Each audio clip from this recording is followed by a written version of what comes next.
Story 1, Mile Marker 122, where the radio says your name. My reefer unit screamed like it had lungs, not the usual compressor whine.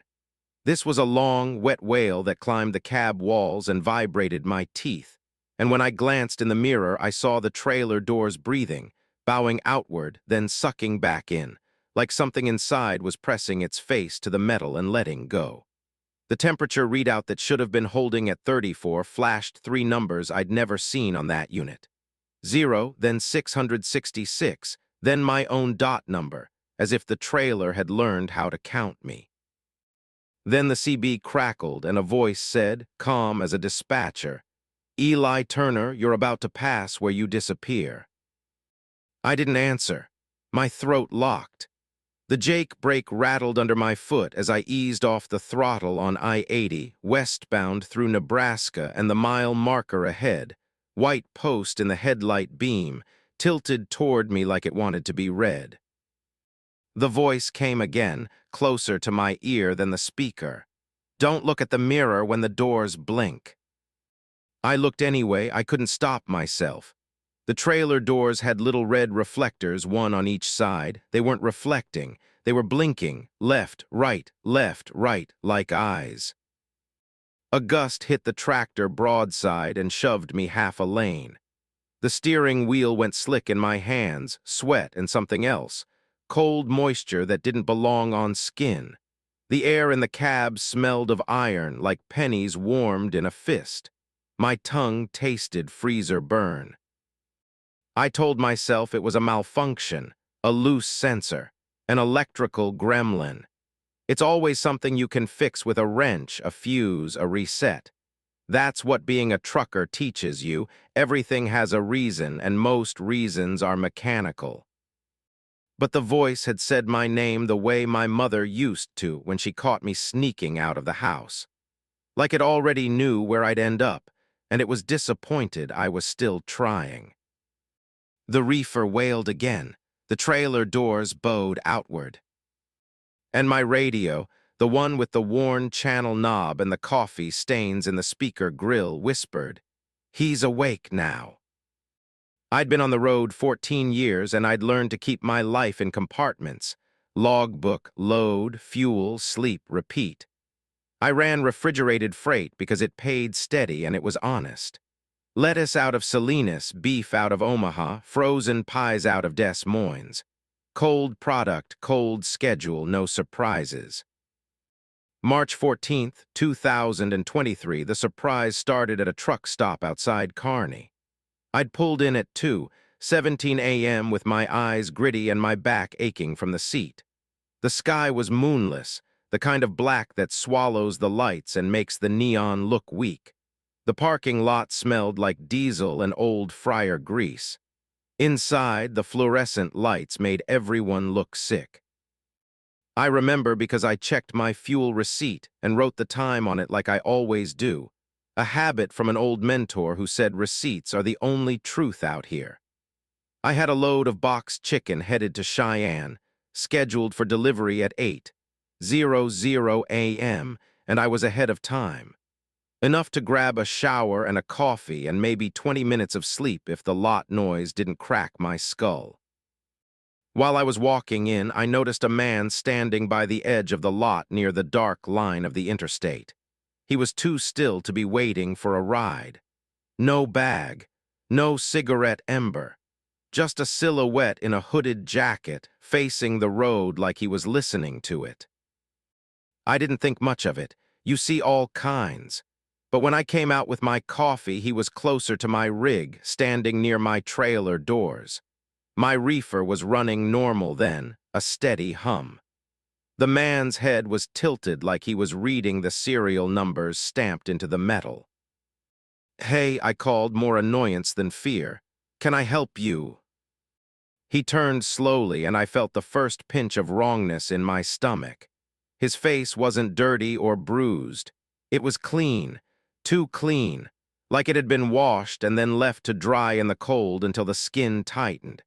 His eyes were open wide, but they didn't shine. They looked matte, like the surface of a dead fish. He smiled and I saw his teeth. Not rotten, not missing, all there too white. The smile didn't reach anywhere else. "Eli Turner," he said, "you keep your receipts." My coffee sloshed over the lid and burned my thumb. "Do I know you?" "No," he said, and the certainty in it made my skin prickle. "But I know you'll be at mile marker 122 when the doors blink." The reefer unit behind him changed pitch for half a second, a quick stutter like a throat clearing. The man's hood fluttered in a wind I couldn't feel.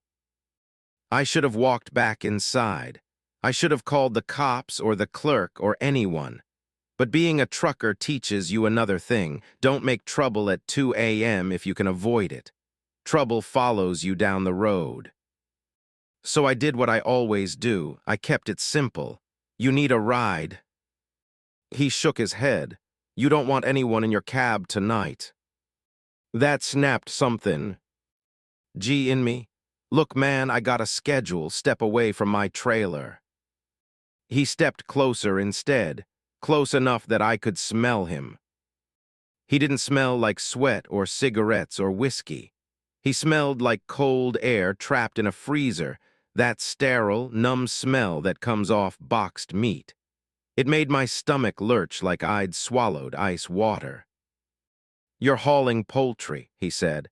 34 degrees, 17 pallets, sealed at 1906 in Omaha. My heart hit my ribs hard enough to hurt.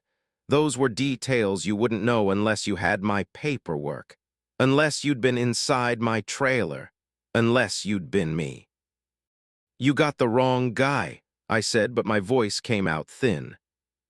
He pointed at my trailer doors. "They'll blink for you, Eli, not for anyone else." The red reflectors were dead still, just plastic, just red. I laughed because sometimes you laugh at things that might be true just to keep them from being true. Whatever, get lost. His eyes tracked my face like a scanner. "When you hear your name on the radio, don't answer." Then he walked away into the dark between parked trailers like he folded himself into it.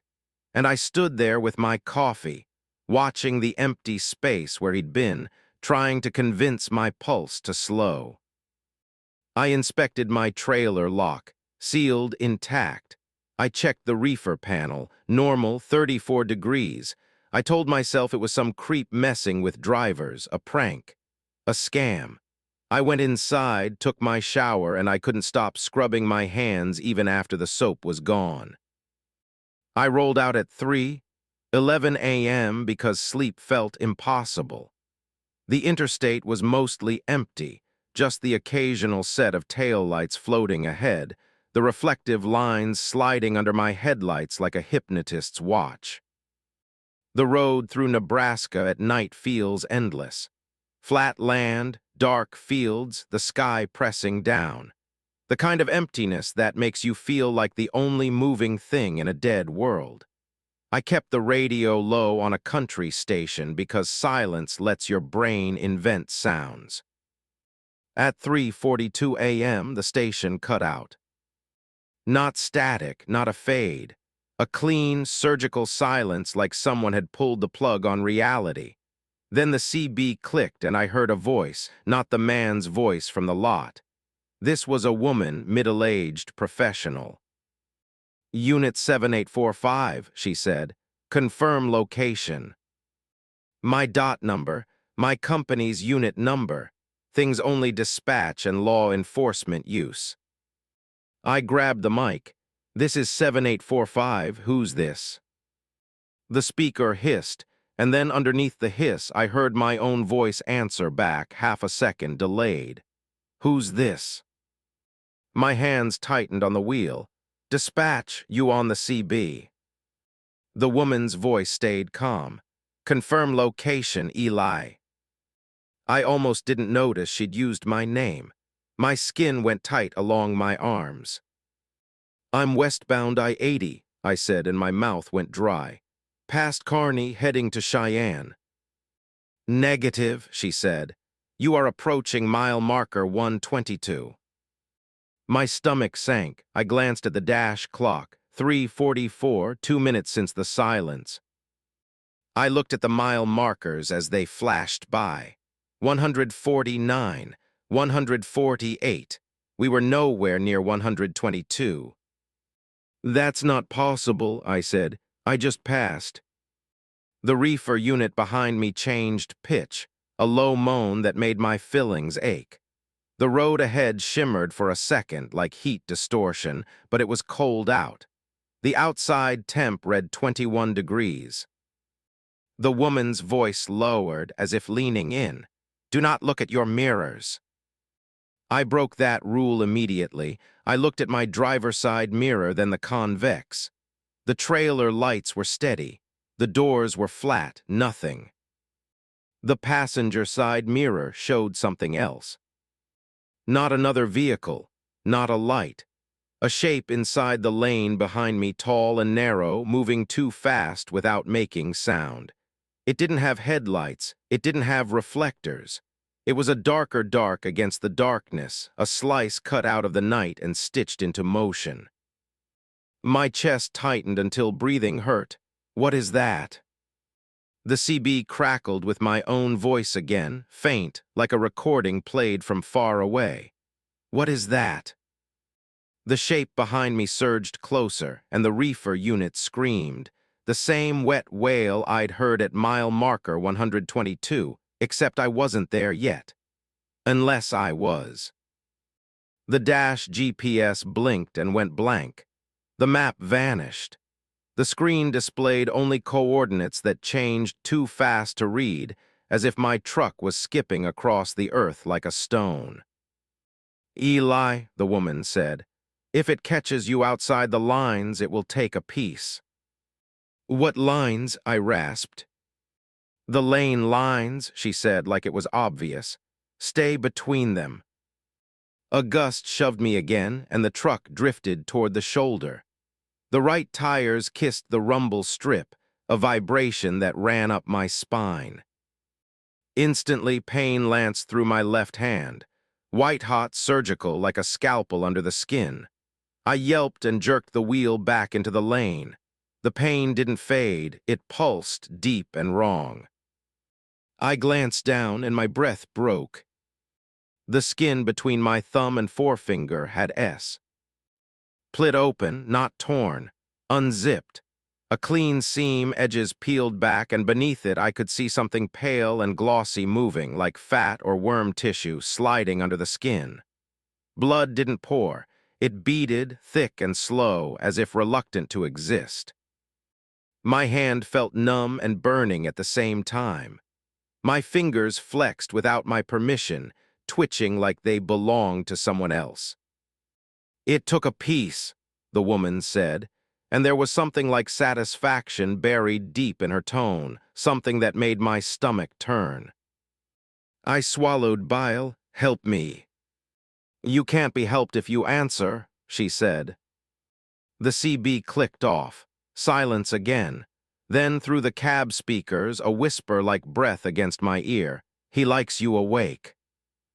I drove with my injured hand clamped around the wheel, blood smearing the leather, trying not to drift, trying not to look in the mirrors, trying not to answer the voices that kept testing me. Every time my tires touched a line, yellow or white, something sharp would stab somewhere on my body, a pinch at my ribs, a slice along my calf, a numb bite into my tongue. Like the road was wired to punish me for slipping. At 4:03 a.m., the mile marker post stopped making sense. They should count down or up in order. They didn't. I saw 137, then 219, then 122 flashing past in the headlight beam, then 300. The numbers weren't painted anymore. They were carved, gouged into the wood like someone had used a knife. The landscape changed too. The flat fields became stands of dead trees with branches like broken fingers.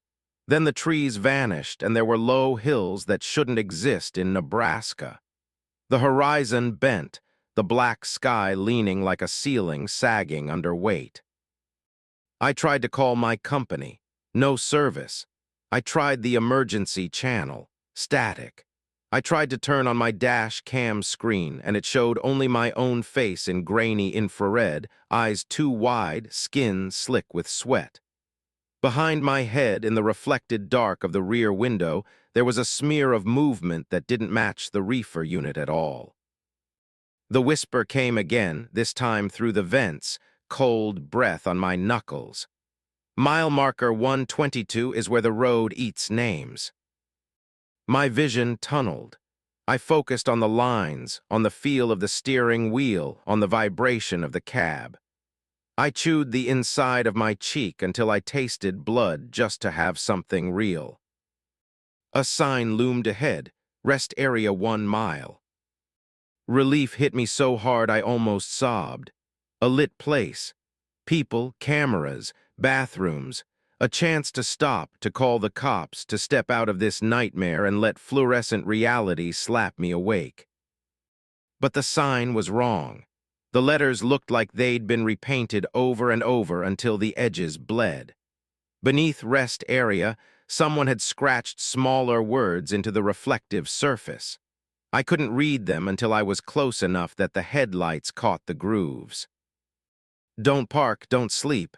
Don't let HIM count you. I passed the exit anyway because my body was desperate for a change, a break in the straight-line terror. The ramp curved right, and as soon as my tires left the interstate, the air shifted. The cab temperature dropped 10 degrees in a breath. My windshield fogged from the inside. The reefer unit behind me went silent. No hum, no compressor, just dead. The rest area lot was empty. Not one car, not one RV. The lights were on, but the bulbs were dim, flickering like they were tired. The building itself sat back from the lot, a low concrete rectangle with dark windows. I rolled to a stop near the curb and set the brakes. The sudden stillness made the blood in my ears roar. My hand throbbed with that clean split, the skin edges fluttering slightly as if breathing. I didn't want to open the door. The cab felt like the last sealed space in a world that wanted me unsealed. Then I heard a knock. Not on the door, on the trailer. A slow, deliberate thud, then another, like someone tapping from the inside. My stomach rolled. I stared at the trailer in the mirror despite the warning. The red reflectors on the doors blinked once. Left, right, left. A third knock, harder. The trailer doors bowed outward, the metal flexing. A voice, muffled through 30 feet of refrigerated cargo, called my name. Eli. It wasn't the man from the truck stop. It sounded like my brother Caleb, who'd been missing since 2016. He'd vanished driving home from a night shift outside North Platte. His car found abandoned on a county road with the keys still in the ignition and his phone on the seat, lit up with a half-typed text that said, "I'm almost." The cops called it a voluntary disappearance, like people just peel away from their lives without leaving a ripple. Like my mother didn't age 10 years in 6 months. Like I didn't start trucking partly because the roads were the only place his absence made sense. My throat tightened until it hurt. Caleb. The trailer knocked again, and I flinched hard enough to jerk the wheel though the truck was parked. "Open up," the voice said. "It's so cold." I squeezed my injured hand into a fist, feeling the pale tissue shift under the split skin, and I stared at the rest area building. Its windows were dark, but I felt watched, not from the building, but from the lot itself, from the empty spaces between the light poles. The whisper came from the CB, faint, like a distant station. "If you open it, he'll count you too." I didn't know who he was, but I believed it the way you believe gravity. I grabbed my flashlight and the tire thumper from the passenger floorboard. My movements were jerky, panicked. My mind kept splitting into pieces. One piece screaming to run, one piece whispering that my brother was in there, one piece numb and observing like I was watching a dash cam clip. I cracked the driver door open an inch. Cold air slid in, smelling of snow and raw meat. The lot lights flickered and buzzed. Somewhere in the darkness, something shifted with a wet scrape, like a heavy body dragging itself across pavement. I shut the door again and locked it, heart hammering. The knocking on the trailer stopped. Silence. Then the reefer unit started again, but not with its normal hum. It started with a soft voice, speaking through the vents, through the floor, through my bones. Eli Turner, it said, syllables precise. 17 pallets, 34 degrees, 1 heart, 2 lungs, 10 fingers, soon 9. I stared at my left hand. The split skin between thumb and forefinger widened slightly, as if listening. My breath came in short, sharp pulls. What do you want? The reefer unit purred like a satisfied animal. Your name, your time, your place. Mile marker 122, come back to the lines. The trailer doors knocked once, gently, like a polite request. The reflectors blinked. My brother's voice again cracked with pain. Eli, please. I felt tears burn my eyes, hot against the cold air in the cab. I wanted to believe. I wanted to be the kind of man who would open the doors, who would rip the seal and drag his brother out of a refrigerated nightmare. Consequences be damned. But I'd been on the road long enough to know some loads are sealed for a reason, and sometimes what's inside isn't meant to be returned. I started the engine. The rumble was a comfort. I released the brakes, rolled forward, and swung back toward the exit ramp toward the interstate. My headlights swept across the lot, and for a second they caught something standing near the building. A man in a hooded jacket, clean face, matte eyes, smiling too wide. He raised his hand, not waving, just showing me his palm. On it, carved into the skin like a receipt imprint, were numbers. I floored it down the ramp. The truck lurched, the reefer wailed, and the moment my tires hit the interstate again, the world snapped, like someone pulling a sheet tight. The lane lines were bright and sharp. The mile markers returned to normal order. For a breath, relief washed through me so hard it made me dizzy. Then my CB crackled. The woman's voice returned, softer now, almost kind. Good, you came back. What is this? I said, and my voice shook. Where am I? You're on the midnight miles, she said, where the road remembers everyone who vanished. The headlights picked up a car on the shoulder ahead, hazard lights blinking. A sedan, dark color, driver door open. The kind of sight that makes you slow down and check if someone needs help. As I approached, I saw a figure standing by the open door back to the road. A man, average height, hands at his sides. He turned as I passed. Caleb. Not older, not thinner. Exactly as I remembered him, down to the scar on his chin from falling off a bike when we were kids. His eyes were wide and matte. His smile didn't reach anywhere else. I slammed the brakes so hard the seatbelt cut my chest. The trailer surged, tires squealing, and the rig fishtailed but stayed within the lines. My injured hand exploded with pain. I stopped half a mile past the car and sat shaking, staring at the mirror. Caleb stood in the lane behind me now, impossibly, closer than he should be, walking toward my trailer with slow, deliberate steps. No headlights hit him. He absorbed the light. The reefer unit's scream shifted into something like laughter. You didn't answer, the woman said. Good boy. Leave him out of this, I whispered. He's already in it, she said. So are you. Caleb reached the trailer doors. He placed his palms on the metal. The reflectors blinked in sync with his eyes. Then the doors bowed outward, and something inside pressed back, a bulge like a face, like a body. The metal flexed, creaked. My trailer seal snapped with a sharp crack that echoed in my teeth. "No," I said, and I threw the truck into gear. I didn't care about the load. I didn't care about the schedule.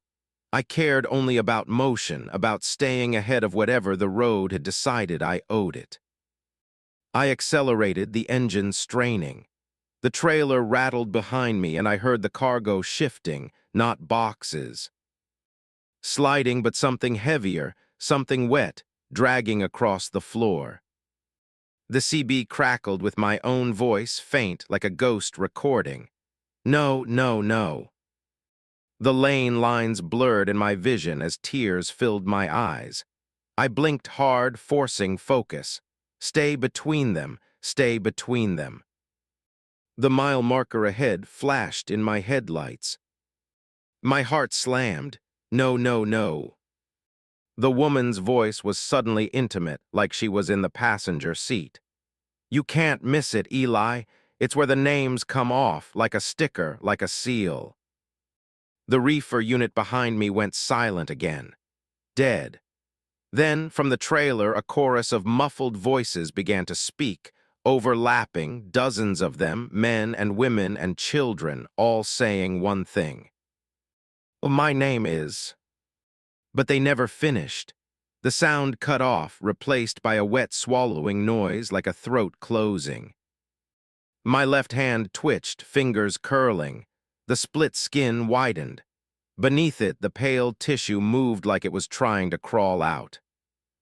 The mile marker post appeared at the edge of my beam. At that exact instant, every light on my dash blinked off. The engine died. The steering went heavy. The truck rolled on momentum, silent as a coffin sliding. The world outside the windshield changed. The interstate ahead didn't continue.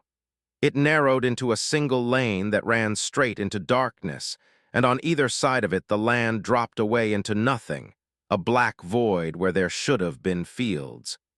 The lane lines glowed bright white, the only edges keeping me from falling into the absence. My truck coasted, tires whispering on pavement. The trailer behind me knocked once from the inside. The CB came alive with a new voice. Not the woman, not my brother, not my own echo.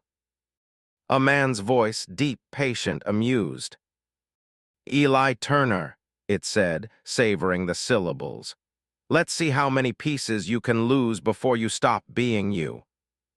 Something cold touched the back of my neck. I couldn't turn to see it. My muscles locked. In the mirror, the trailer doors blinked. Left, right, left. And then, in the reflection, I saw the doors open without opening, metal peeling back like skin.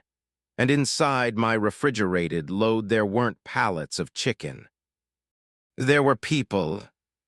17 of them stacked upright, faces pressed to the plastic wrap, eyes matte and open, mouths moving in silent screams.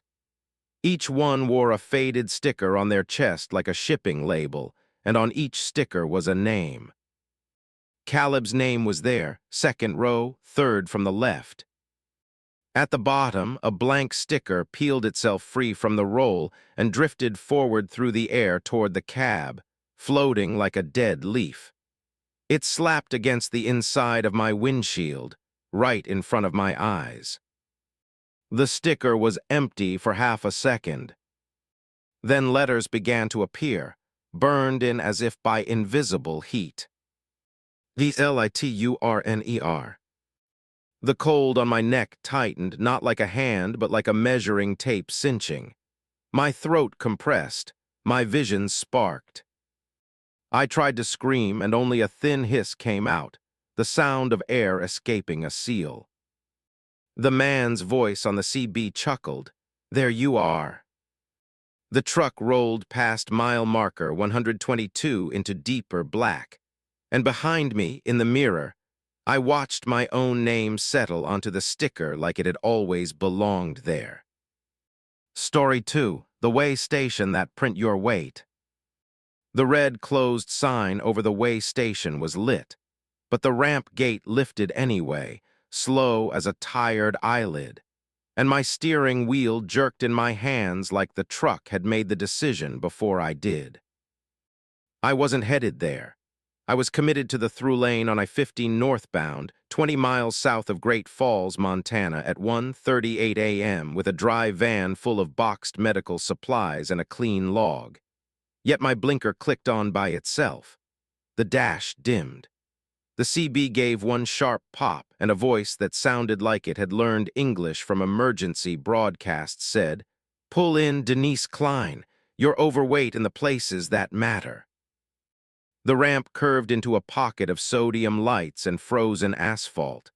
My headlights skimmed across a row of orange cones arranged like teeth.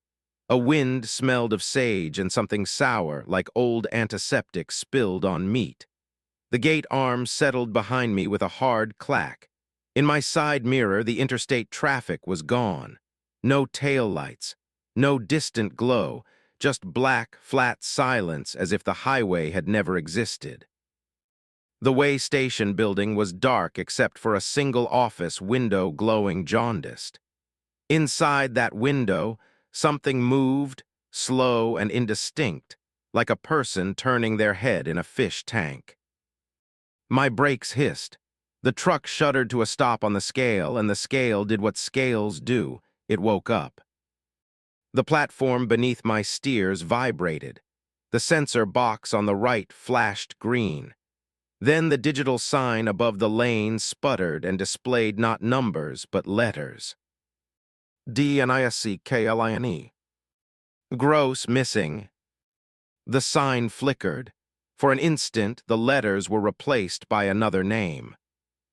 MARCUSCHEN. Gross missing. Then it snapped B. Act to mine, and my mouth went cold, as if I'd bitten into metal. I've been running freight since I was 22, and I've had my share of bad nights. Whiteouts on I-90, deer strikes on 2 lanes, a trailer fire outside Ogden that turned my mirrors into orange screens. But I've never had a way station call me by name, let alone tell me I was missing. I wanted to reverse off the scale. The shifter felt sticky, reluctant. The engine idled lower than normal, a choked rumble. My dash clock blinked 1:38, then 1:38 again, as if time itself had been told to hold still. My phone had no signal. My LD tablet showed the map grid, but my truck icon was floating in blank gray. No roads, no towns, no dot for the way station. The screen label read, "Out of jurisdiction." I told myself it was a glitch, a dead zone, an old station with outdated systems. Still, my hands were sweating through my gloves, and sweat is honest in a way your brain is. The speaker pole beside the scale crackled. "Driver, remain in vehicle." That's standard, but the voice was. It wasn't the bored monotone of a state employee. It sounded like a recording being played through wet cloth, words stretched and snapped. "Driver," it repeated, "remain in vehicle. Do not open door, do not step on the scale. Your weight will change." My tongue stuck to the roof of my mouth. "This is Denise Klein," I said into the cab, not even picking up the mic, just speaking because silence felt like a hand over my face. "I'm legal. I'm not stopping. Let me out." The scale sign blinked again. "Gross missing. AXLES 5. Hearts 2. I didn't have 2 hearts." A soft thump came from my trailer, like a pallet shifting. Then another, closer to the kingpin, where sound travels into the tractor through the 5th wheel like bone conduction. My dry van wasn't refrigerated, but the air creeping from the vents had a refrigerated sharpness to it, the kind that dries your sinuses and makes your eyes sting. It carried the faint scent of bleach and pennies. The office window light changed. It didn't turn off, it dimmed like the bulb was being covered. A silhouette pressed against the glass, and the shape of a hand appeared, fingers splayed, then slid down slowly, leaving no smear. The speaker pole clicked again. "Denise Klein, you must certify your load." "I have bills," I snapped, anger rising because fear needs somewhere to go. "You want paperwork." "Not paper," the voice said. "Proof." The scale platform shivered, subtle, like something waking underneath it. I rolled my shoulders, trying to shake off the feeling that the station had teeth and my truck was resting on its tongue. I reached for the dash cam controls to start recording. The screen showed the lane ahead in black and white infrared, the cones glowing pale. The building, though, wasn't there. The camera rendered the spot where it should have been as static, a blank patch like a censored face. My rear camera was worse. It showed the back of my trailer door as if I was parked in a warehouse, inches from a concrete wall. No scale house, no lot, just a wall with flaking paint and a sign painted directly on it. "Way of entry." The letters were old, hand-brushed, and beneath them, scratched into the paint with something sharp, were dozens of names. Some were crossed out, some weren't. I leaned closer, pulse jumping.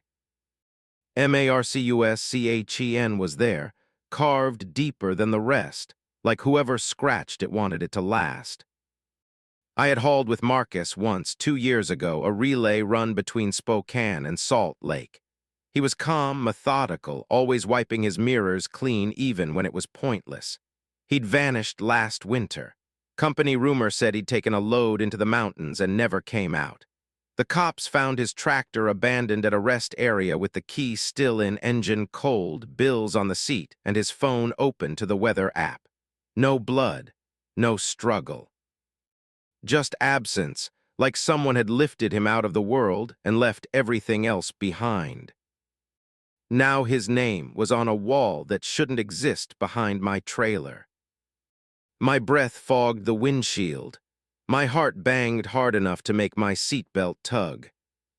The speaker pole said, "Proceed to inspection bay." "I'm not moving," I said, and my voice sounded small in the cab. "Open the gate." The pole crackled with something like a laugh, just a burst of static that felt amused. "You already moved, Denise Klein. You moved into missing." The scale sign blinked. Time in 0138. Time out 0138. No time out. Another thump in the trailer, heavier. The truck rocked slightly on the air suspension. My cargo wasn't alive. It was sealed cardboard, yet I could feel the weight shifting as if something inside was walking, testing the floor. I did the first desperate thing that made sense. I hit the air horn. The blast ripped through the night, loud enough to vibrate my steering column. For a second it felt good, like a flare shot into darkness. Then the sound didn't echo. It died immediately, swallowed. The lot remained dead quiet, no returning bounce off trees or building walls. Even the engine noise felt muted, like the station was padded. The office window silhouette jerked, as if reacting, and then the light behind the glass brightened again. A face pressed close, pale, too smooth. Its eyes were wide and reflective like a deer's in headlights. It mouthed a word I couldn't hear. "Help." My stomach dropped because it wasn't a monster face. It looked like a person trapped behind glass, desperate. And then the face changed, like a layer sliding off. The skin thinned, becoming translucent, revealing something underneath that wasn't bone, something dark and fibrous like wet rope. The mouth stretched wider than a human jaw. The word it mouthed changed too, slow and deliberate. "Way." The speaker pole said, "Inspection bay now." My shifter clicked into drive without me touching it. The truck rolled forward, slow, tires squeaking on the scale. I stomped the brake. The pedals sank halfway and went spongy. The truck kept rolling. It wasn't accelerating. It was being pulled. I yanked the parking brake. The handle vibrated. The truck continued moving, dragging against the set brake with a low groan that made my molars ache. The smell of burning brake lining seeped up through the floor. My cab filled with hot, bitter smoke. Panic splintered my thoughts. I grabbed the wheel with both hands, muscles straining, and tried to steer toward the shoulder, toward anything that wasn't the lit lane. The wheel turned, but the truck didn't. It stayed perfectly centered, obedient to invisible rails. The inspection bay was a canopy of corrugated metal with 2 open lanes. The lights under it were brighter, whiter, making everything look surgical. Beyond the canopy, the darkness wasn't natural. It was flat, like a curtain. As I rolled under the canopy, the speaker pole changed voice. It wasn't the wet recording anymore. It became a man's voice, close and familiar, so familiar my eyes watered. "Dan," it said.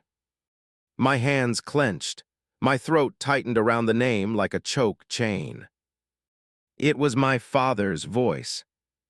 He'd been dead 6 years. Heart attack in a diner bathroom off Route 30. One of those sad ends you hear about and file away because you're always on the road and you can't afford to imagine it happening to you. I hadn't heard his voice since the last voicemail I couldn't bring myself to delete. Now it came from a rusted loudspeaker at a way station that wasn't on any map. "Dan," he said again, softer, "you always did take the long way." I stared at the speaker pole like if I stared hard enough I'd burn the illusion away. "No," I whispered. "No, you're not." "You're tired," Dad's voice said. "You're carrying too much." Something clicked behind me, a heavy mechanical sound like a lock engaging. I looked in the mirror and saw a barrier arm drop behind the canopy, sealing me in. The gate at the entrance was out of sight now, but I felt it in my bones. There would be no easy reversal. My trailer thumped again, and this time I heard something else with it. A muffled scraping like fingernails on plywood. The speaker pole said with my father's voice, "Open the doors, Denise. Let me see what you brought." I shook my head hard as if to dislodge the words. My eyes burned. "You're not him." The voice sighed, "I am what you answer." The dash clock blinked 1:38. My eld beeped and displayed a new message. No sender ID, no company header. Certify load or forfeit name. The phrase hit me like a cold hand down my spine. Forfeit name. Like my identity was paperwork I could lose at a way station. I'd heard stories, truck stop legends about phantom inspections, about drivers pulled into lots that weren't there and coming out days later with no memory, or not coming out at all. Most of it was bullshit, the kind of campfire talk meant to keep rookies humble. But Marcus Chen had vanished, and so had a woman named Patricia Sullivan from a neighboring carrier, last seen on a 94.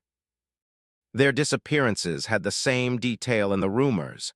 Abandoned rig, bills intact, driver gone like a removed tooth. If this was the mechanism, it wasn't a monster in the woods. It was bureaucracy with teeth. I grabbed my flashlight and my thumper again. My hand trembled so hard the beam jittered. Every instinct screamed not to leave the cab, but another part of me, stubborn, furious, wanted proof. If something was in my trailer, I needed to see it. Monsters stay monsters until you name them. Maybe that was the trick, they wanted names. I cracked the door open. The cold hit me like a slap. Not Montana cold, not winter air. This was a dead, interior cold, like stepping into a freezer where the air is dry and steals moisture from your eyes. My breath puffed and vanished instantly, as if it didn't have permission to linger. My boots hit the asphalt with a hollow sound. The canopy lights buzzed overhead. The smell under the canopy was sharp and clean, like a hospital hallway right. After mopping, but underneath it was a sour undertone that made my stomach twist. I stepped toward the trailer, keeping my body close to the tractor like the metal could shield me. My flashlight beam hit the trailer doors. They looked normal, white panels, hinges, handle lock with my seal. But the seal tag wasn't my company's plastic strip anymore. It was a thin strip of skin-colored material with faint ridges like fingerprints. I reached out, then jerked my hand back. My fingertips tingled as if the air itself carried static. Behind me, the speaker pole whispered in my father's voice, "Don't be scared, Den. Just show them." "Shut up," I hissed, and the sound felt swallowed. I forced myself to grab the handle. The metal was warm, not cold, warm like a living body. My palm stuck slightly as if to damp skin. The scraping from inside the trailer grew louder. I glanced at the inspection bay floor. There were dark stains beneath where trucks would park, but they weren't oil. They were too matte, too absorbed. They looked like something had soaked in deep and dried. Names were written in chalk along the bay's left wall in neat columns like a roster. Some were underlined. Some had dates beside them. Some had a weight like 178 lbs, 203 lbs, and some had only one word. Missing.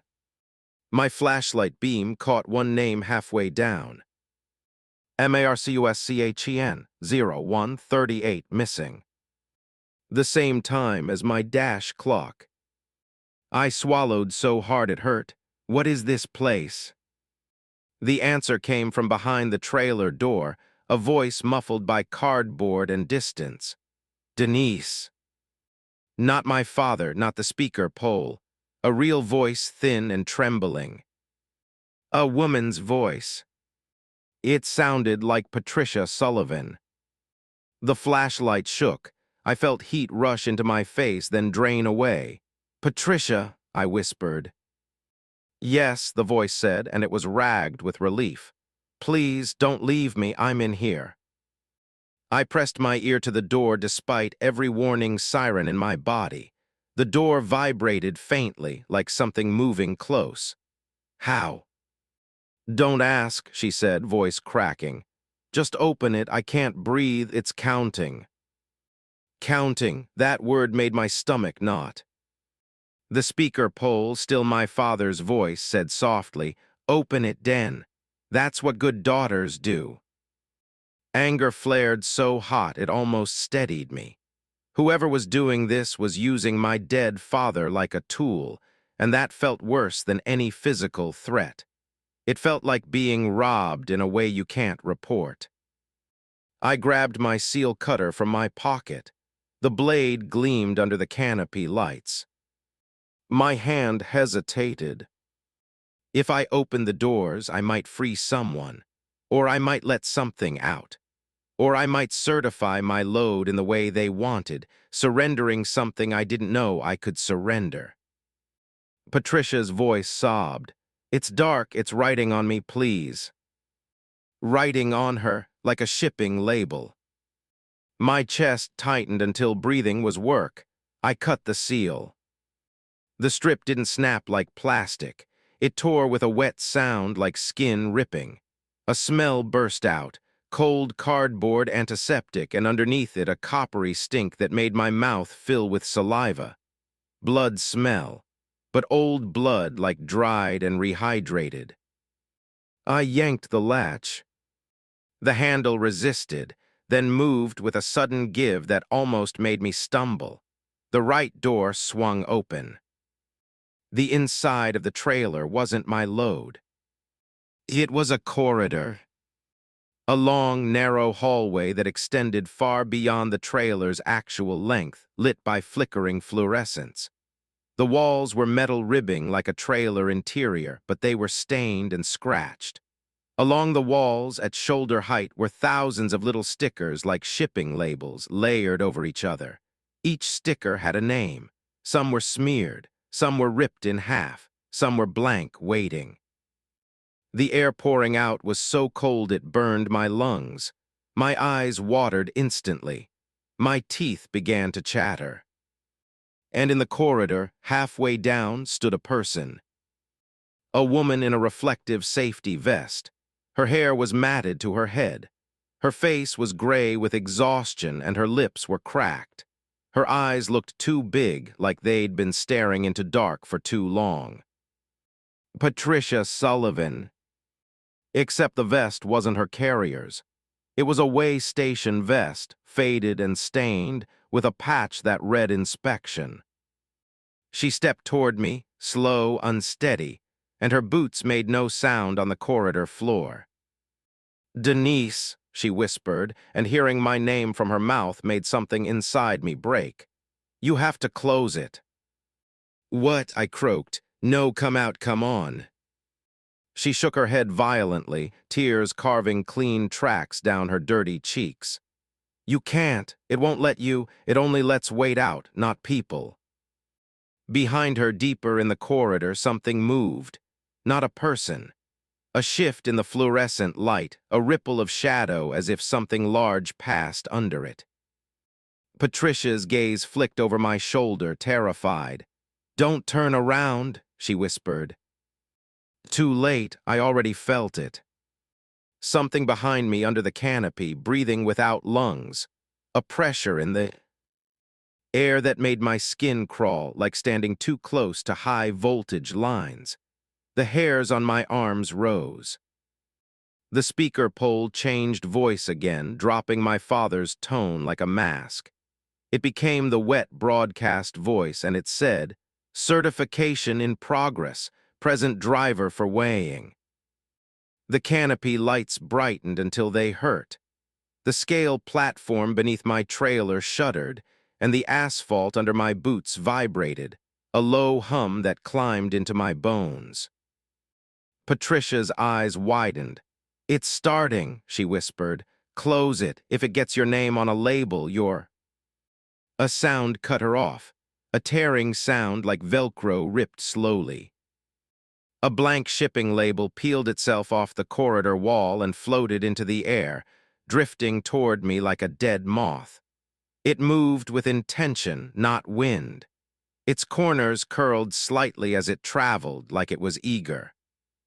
I reached out instinctively to swat it away.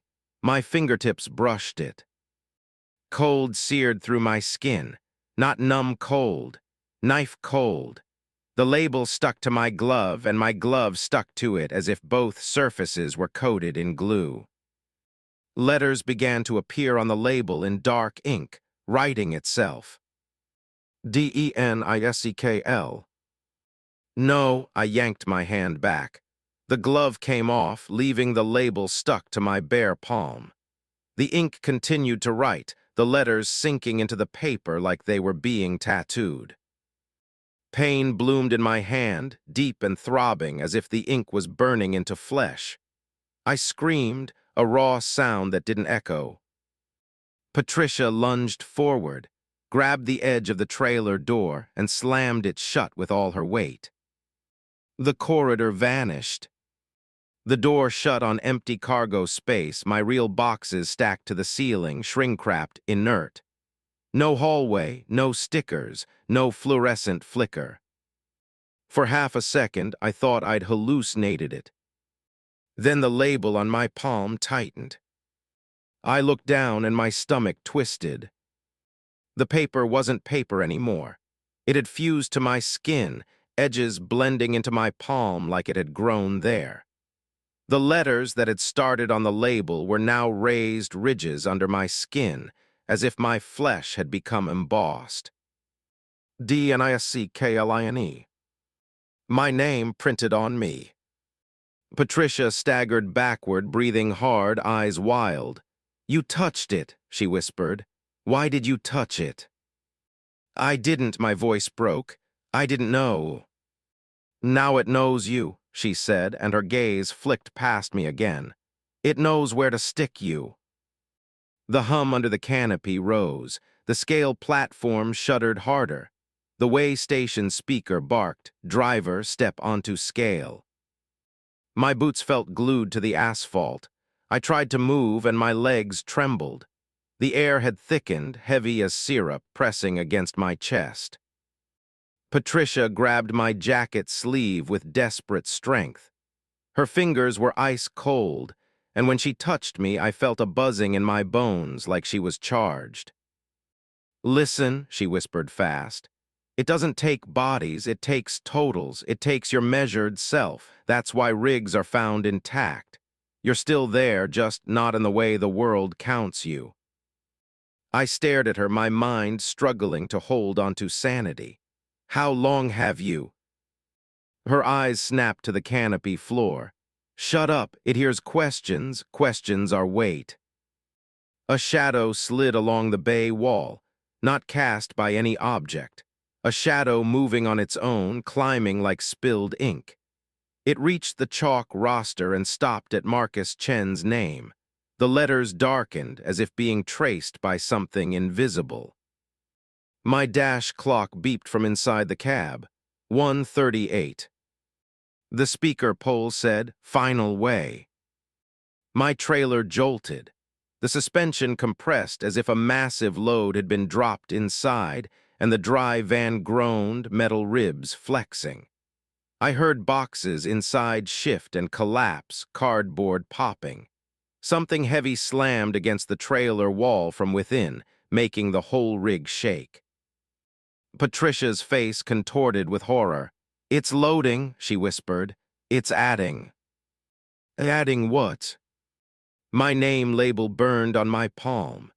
Heat spread up my wrist, a crawling sensation like ants under skin. I looked at my arm, and for a second I saw faint dotted lines along my forearm like perforation marks on a receipt. "Tear here." I stumbled backward, nearly falling, and slammed into my tractor door. The metal felt unreal, like touching something through gloves even though my hand was bare. "Get in," Patricia hissed. "Start it. If you can get past the gate before it prints you, you might." "Why aren't you getting in?" I snapped, panic sharpening my words. Her eyes filled with tears that froze at the lashes. "It won't let me ride out. I'm already certified. I'm assigned." "Assigned like cargo." The shadow on the wall moved again, sliding toward my trailer doors, thickening, becoming dimensional. The canopy lights flickered as it passed under them. It wasn't a person-shaped shadow. It was too tall, too wide, like a draped sheet stretched over machinery. And it moved with the slow certainty of something that owned the space. I grabbed the tractor door handle and yanked. The door opened, warm. Air from the cab hit my face like a memory of safety. I scrambled in, nearly tripping over the step, and slammed the door behind me. Through the windshield, I saw Patricia standing under the canopy, small and shaking, her reflective vest catching the light. She held up her hands, palms out like surrender. The speaker pole said, "Driver identified." My engine turned over on the first crank, thank God. I threw it into gear, stomped the accelerator, and the truck lurched forward. The barrier arm at the far end of the canopy rose smoothly, as if inviting me out. Hope flared, stupid, bright hope. Then the scale sign over the bay lit up again. DNISCKLINE. Net zero. My stomach dropped. Net zero, like I weighed nothing, like I wasn't there. The steering went light, too light. The truck felt like it had lost traction, as if the tires weren't gripping asphalt anymore but gliding on glass. The windshield view warped slightly, the edges bending inward like I was being funneled. I glanced in the mirror. Patricia was gone. Not running, not falling, not taken with struggle. She was simply absent, leaving only the faint sway of air where her body had been, like heat shimmer over asphalt.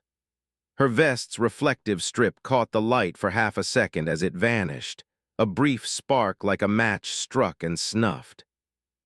My throat closed. No. The speaker pole crackled, and this time it spoke in my own voice, perfectly imitating my tone and cadence down to my Montana vowels. "Denise Klein," it said with me, "you're cleared to merge." I slammed my foot harder on the accelerator, as if speed could outrun metaphysics. The truck surged under the barrier arm and onto the ramp. The ramp should have curved back to I-15. Instead, it dropped into darkness, a long downhill stretch with no visible merge, no reflectors, no signage. Just a ribbon of asphalt descending into a black void. My headlights reached only a few dozen feet. The darkness ahead swallowed the beam like wet cloth. The dash clock blinked 1:38. The CB popped, and my father's voice returned, gentle, coaxing. "Den, don't be afraid, it's just paperwork." I gripped the wheel so hard my knuckles ached. The label on my palm pulsed with heat, and I felt the perforation lines on my arm deepen, as if my body was becoming something you could tear and file. "What do you want?" I yelled, voice cracking. "What do you take?" The answer came from everywhere at once. The vents, the speakers, the vibration in the seat. A chorus of voices overlapping, some male, some female, some too young. "Wait." The ramp bottomed out into a flat stretch that looked like a highway, but it wasn't a 15. There were no stars, no horizon. The lane lines were too bright, too clean, painted fresh and glowing faintly. The world beyond the lines was nothing but black, an absence that pressed close. I realized then the ramp hadn't taken me back to the interstate. It had taken me to a copy of a road, a receipt version. A place where only measured things existed. The CB hissed, and a new voice spoke. Quiet, exhausted, familiar in the way a name on a memorial is familiar. "Denise," it said, "don't answer them." "Marcus Chen." My lungs seized. "Marcus." "Don't," his voice warned, brittle with fear. "If you answer, they print you, they make you official, they make you missing." "I saw your name," I whispered, eyes stinging. "I saw." "Keep driving," he cut in. "Stay between the lines, don't touch anything they offer, don't look at the signs, and whatever you do, don't step on the scale." "I'm already off," my words stumbled. "I'm already." The label on my palm tightened, and pain shot up my arm like an electric shock. Marcus's voice softened, almost tender. "They got you when you touched the label, that's how they start. They give you a piece of paper with your name and you think it's nothing, but it's a claim. It's a bill of lading for your existence." My vision blurred. The lane lines seemed to pulse in time with my heartbeat.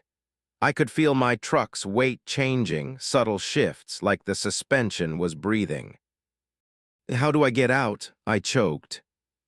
A pause, filled with static that sounded like distant printers. "You don't," Marcus said, and the truth in his voice was heavier than any load I'd hauled. "You just keep your name unfiled as long as you can." Ahead, a sign rose out of the darkness, reflective green, lit by my headlights. "Way Station, 1 mile." Under it, smaller in white letters, "Free coffee." My stomach twisted. The offer felt obscene. The CB crackled with my own voice again, cheerful, convincing. "Pull in, Denise. You've been driving too long. You deserve a break." I gritted my teeth until my jaw ached. No. The sign's reflective surface shimmered. For a second, the words changed. "Way Station 0, miles." The exit ramp appeared suddenly on my right, impossibly close, like it had been there all along and my eyes had refused to see it. The ramp gate arm was up. The lot lights glowed ahead, warm, inviting like the fur. Since station had been a mistake, and this one was normal. I felt my blinker click on by itself again. My hand moved toward the turn signal and froze, muscles trembling. It wasn't my decision. The truck wanted the ramp. The lane lines seemed to tilt, subtly guiding me toward it. The label on my palm burned hotter, as if excited. Marcus's voice screamed through the static, suddenly frantic. "Denise, fight it. If you go in again, they finish the print. They tear you off, they stick you to the wall." I slammed my left hand against the wheel, trying to override the blinker. The truck drifted toward the ramp anyway. Pain exploded in my palm. The label tore, no, my skin tore, along the perforation lines up my arm. I screamed, a raw animal sound, and the steering wheel slicked under my hands with blood that was too dark, too thick. The truck swerved, crossing the bright lane line by inches. Instantly, something pulled at me, not physically but conceptually, like a hook catching behind my ribs. My vision whitened at the edges. I felt my name being tugged, like a sticker corner being peeled. The CB laughed in my own voice. "There you go, just a little more." I jerked the wheel back between the lines with everything I had, sobbing, breath ragged. The hook sensation eased, but the label on my palm throbbed like a second heartbeat. The exit ramp fell behind me, dissolving into darkness. For a moment, the road ahead was empty. Then headlights appeared in my mirror. A truck. An oncoming rig behind me, impossible because we were on a one-way stretch. Its headlights were too bright, too white, like welding arcs. It closed fast without engine sound. Marcus whispered, dread-soaked, "That's the auditor." The oncoming truck drew alongside my trailer, matching speed. I glanced over and saw no driver through its side window.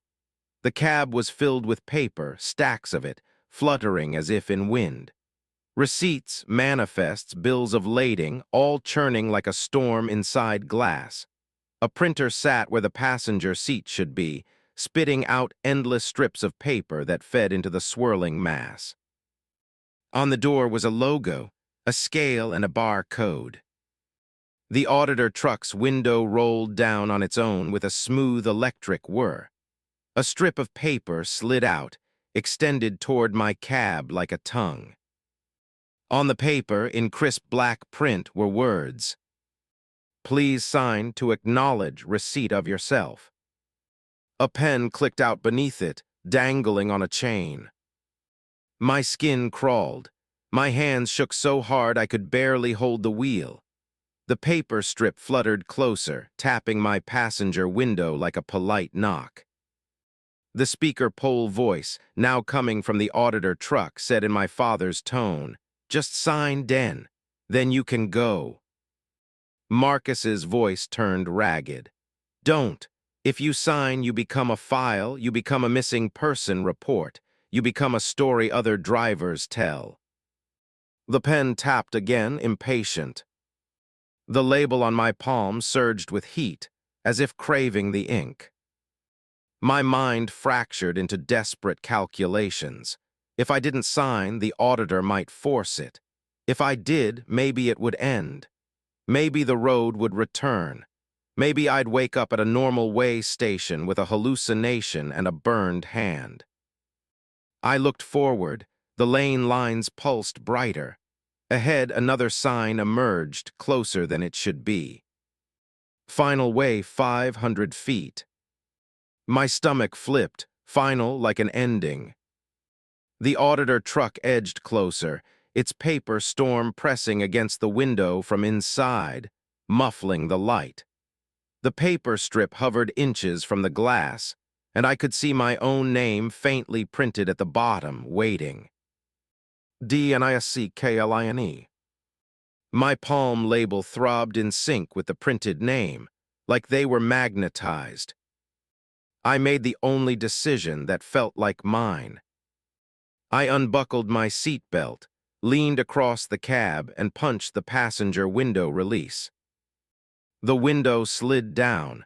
Cold black air poured in, sucking heat from my face. The paper strip whipped inside like a snake. I grabbed it with my bare right hand, ignoring the burning cold, and yanked hard.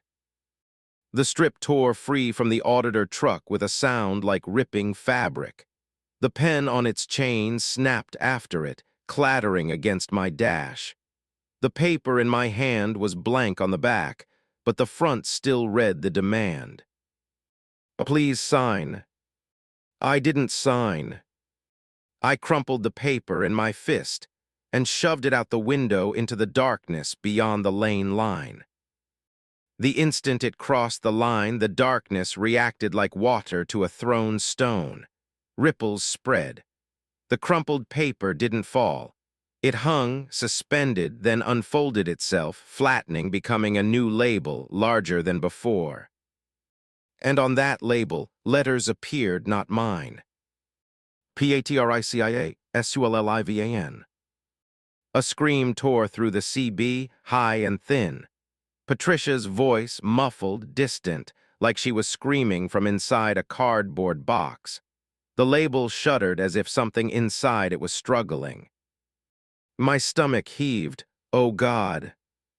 Marcus whispered, broken, "You just reassigned her." "No," I sobbed. "I didn't mean." The auditor truck's paper sent. Orm intensified. The cab filled with the sound of printers, rapid fire, relentless. The auditor's headlights flared, and the truck lurched slightly toward me, trying to crowd me over the line. I slammed the accelerator. My engine screamed. The tractor surged ahead, but the road itself seemed to resist, as if thickening. The lane lines glowed so bright they hurt to look at. The final way sign loomed. The label on my palm began to peel at the edges, curling up as if ready to be removed. I realized the horror. The road wasn't trying to kill me. It was trying to process me, to reduce me to a documented absence, neat and printable, something that could be filed away so the world could move on. A missing person report doesn't scream. It doesn't bleed. It just sits in a cabinet. The final way station appeared ahead, identical canopy, identical lights, but larger, more clinical. The gate arm was up. The scale platform waited. My truck veered toward it, pulled. I fought the wheel with shaking arms, blood slicking my grip. My torn palm burned, label edges lifting like dead skin. I aimed for the lane line, not over it. Over meant losing pieces, but close enough that the darkness beyond felt like a cliff. Marcus shouted, "Denise, listen. If you can get your name off, they can't stick you." "How?" I screamed. "Remove it," he said. "Peel it, burn it, tear it, anything, but do it before the scale reads you." I stared at my palm, at my own name embossed into flesh. The thought of tearing it off made nausea flood my mouth, but the alternative was worse, being filed. The canopy rushed closer. The scale platform vibrated, waking. I made my choice with the kind of clarity that comes when options die. I grabbed my tire thumper from the passenger seat. I raised my right hand over the center console, palm up, label exposed. My fingers trembled violently. Then I brought the thumper down on my own hand. The impact was sickening, bone deep. White pain shot up my arm into my neck. I screamed until my throat tore. The label buckled, split, and blood sprayed the dash. I hit again, harder, sobbing. The label tore free in pieces, mixed with skin. My name fragmented, letters breaking apart. Den, Is, Kline, scattered like torn receipt scraps. The pieces stuck to the thumper head, to the console, to my jeans. The instant the last intact section of my name separated from my palm, the lane lines flickered. The road shuddered as if offended. The final way canopy light sputtered. The gate arm jerked up and down like a malfunctioning jaw. My truck lurched sideways, freed from the pull, and for one glorious second I felt traction return, like tires biting real asphalt. I aimed straight ahead, not toward the station, and floored it. The darkness beyond the lane lines surged, reaching, but it couldn't hook me the same way. My hand was mangled, blood pooling, pain so intense it made the world sparkle, yet beneath the agony was a fierce, savage relief. They couldn't print what they couldn't name. The auditor truck fell back, its headlights dimming, its paper storm collapsing inward like a dying cyclone. Marcus's voice came through, faint and trembling. "You did it, you." The static swallowed him mid-sentence. The world snapped. Headlights, real ones, taillights ahead. The faint glow of Great Falls on the horizon. My GPS map popped back into existence, showing I-15 northbound, exactly where I should have been. My dash clock jumped from 1:38 to 2:19, skipping 41 minutes like a cut in film. My truck was still rolling at 65. The wind noise returned. The engine sounded normal. The air smelled like diesel and cold Montana night, not antiseptic. My right hand was destroyed. Blood soaked my sleeve. The pain was real enough to make me gag. I pulled onto the shoulder, hazards flashing, and sat shaking, trying to breathe, trying not to look at my palm because I knew what I'd see. Not just a wound, but absence where my name had been. My phone vibrated with signal returning. A news alert popped up local. Missing truck driver still UNFOUND. PATRICIASULLIVAN. I stared at the headline until the words blurred. In the quiet cab, my CB clicked once as if someone keyed up. A voice whispered, distant and amused, "Not my father, not Marcus, not mine. Uncertified loads get audited again." And on my raw, ruined palm, beneath the blood, new raised ridges began to form, letters starting to print themselves without ink, spelling a name I couldn't quite read yet, like the world was deciding what to call me when it filed me away. Story 3, the exit number that takes you off every map. My trailer tires started singing on dry pavement, a high, thin keening like violin strings pulled too tight, and the sound didn't come through the floor the normal way. It came through my teeth, buzzing the roots like I'd bitten an electric fence. Ahead, the overhead sign for exit 259 flickered as my headlights hit it, and in that flicker the reflective green briefly turned the color of bruised skin. The white letters didn't blur, they rearranged. Exit 259 became exit 0. The CB squawked once. A man's voice whispered, close enough to fog my ear, "If you miss it, you'll keep your name."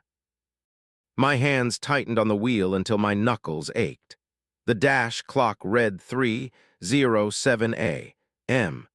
The GPS said I was on I-44 eastbound outside Tulsa. But when I looked down again, the GPS map was gone, replaced with a single line of text. Route unavailable, driver not found. A semi passed me in the left lane, a fast-moving wall of chrome and wind, and on its trailer side I saw a missing person poster taped under the dot numbers. The face on the poster was mine. I didn't hit the brakes. The truck behind me closed distance fast, and the air around my cab felt pressurized, thick, as if the highway itself had decided I was too light to keep. I blinked hard, trying to force my brain back into its ordinary grooves. My name is not on posters. My route is not unavailable.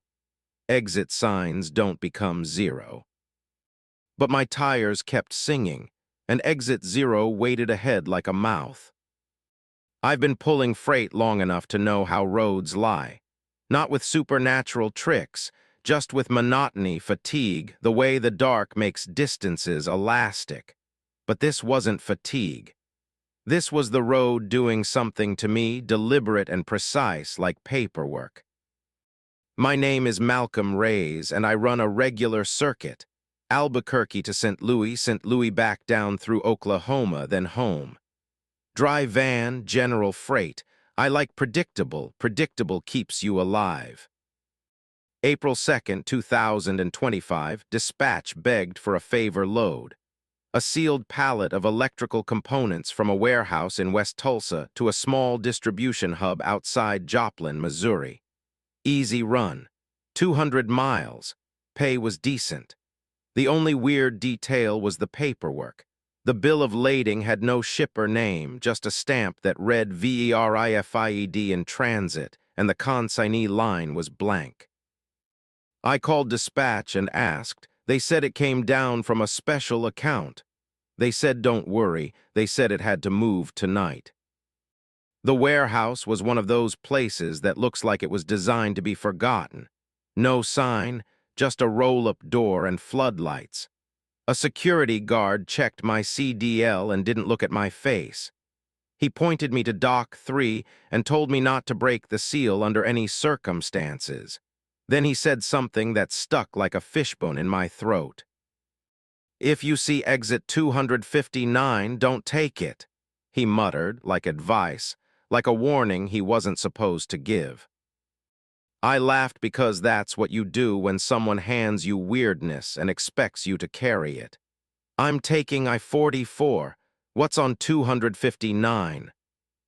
He didn't laugh back. His eyes stayed fixed on the ground. A way off, he said. They loaded the pallet with a forklift wrapped in black plastic strapped tight. It was heavy enough to make my trailer suspension groan. No labels, no hazard markings, just a small white tag with a QR code and a single handwritten number, 0. I signed, I sealed, I rolled. The first hour was normal. The familiar rhythm, engine hum, lane markers scrolling, the sweet relief of a straight line. I listened to sports talk to keep my mind from chewing itself. Rain threatened but didn't fall. The world beyond the shoulder was a flat darkness with occasional lights of farmhouses like dim stars. Then around 2:58 a.m., my radio station cut out mid-sentence, replaced by silence so clean it felt engineered. Not static, not fade, silence like a door closing. My L tablet beeped. A new notification popped up, not from dispatch. Route update, exit 259 required. My stomach tightened. I didn't touch anything. The message refreshed itself, blinking like a heartbeat. Exit 259 required. Noncompliance results in recovery. Recovery. That word isn't used for drivers. It's used for loads, for stolen trailers, for assets. I reached for my phone, no service. I tried to call dispatch through the Qualcomm. The system returned a polite error, driver not found. I told myself it was a satellite glitch, a dead zone. Oklahoma has plenty. I forced a laugh in the cab, alone with my own breath. Then the singing started, that thin keening from the trailer tires, a vibration that crawled up the frame and into my teeth. The sound made my gums itch. It wasn't constant. It rose and fell almost like it had melody. The CB squawked once, sharp, and I heard a voice like it had been recorded through an old answering machine. Malcolm Reyes, it said, you're past due. My hands went cold on the wheel. Nobody uses your full name on the CB. Out here you're driver, buddy, southbound. Names are for paperwork and funerals. Who is this? I snapped into the mic, trying to sound angry instead of terrified. What the hell is this? Static hissed, then the same voice, softer. Exit 259 is where they file you. What does that mean? A pause, the faint clatter of something in the background, like a typewriter. If you take it, the voice whispered, you go from existing to accounted for. I swallowed, throat dry. Is this some kind of prank? Look at your mirrors, the voice said, and there was something like pity in it. See who's behind you. I shouldn't have, but the road trains you to check. I glanced at my driver's side mirror. There was a truck behind me too close, headlights low and white.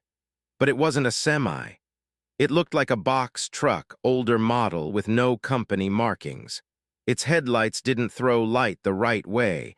They seemed to absorb the darkness instead of pushing it back.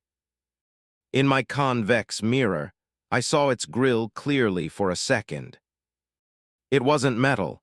It looked like paper, layered sheets, stacked and pressed into shape, edges fluttering in wind. The grille flexed as if breathing. A chill slid down my spine. I adjusted my speed, thinking maybe it would pass. It matched me exactly, maintaining distance like it was tethered. The voice on the CB said, "They're coming to reconcile." My heart kicked hard. Reconcile what? Your mileage, the voice replied. Your identity, your debt. My tires sang louder, and the overhead sign for exit 259 appeared in the distance, reflective green catching my headlights. I'd passed that exit 1,000 times on other runs. It should have looked familiar. It didn't. The sign was too clean, too new, as if it had been installed minutes ago. The edges were sharp, the reflectivity too bright. It glowed as if it were lit from within. As I got closer, the sign flickered, and that's when it changed. Exit 259 became Exit 0, the same way a name becomes a blank space on a form when someone decides you're not relevant. The CB whispered, "If you miss it, you'll keep your name." I should have stayed on the highway. I should have kept my hands steady and driven straight. But the truck behind me surged closer, and the air pressure in my cab changed, making my ears pop. My engine note faltered for half a second, like the fuel line had been pinched. The dash lights dimmed. My ELD beeped again. Exit 0 imminent. Compliance advised. My blinker clicked on by itself. No, I said out loud because speaking felt like anchoring. No, no, no. The steering wheel pulled gently to the right, not a jerk, not violent, worse. It was persuasive, like a hand guiding your elbow. I fought it, muscles straining, but the wheel felt numb, disconnected, as if the truck had switched to a different driver. I stomped the brake to break the pull. The brake pedal went soft under my foot. Not failed, just uninterested. The truck drifted toward the exit lane. Lane lines sliding under my headlights like conveyor belts. The box truck behind me flashed its high beams once.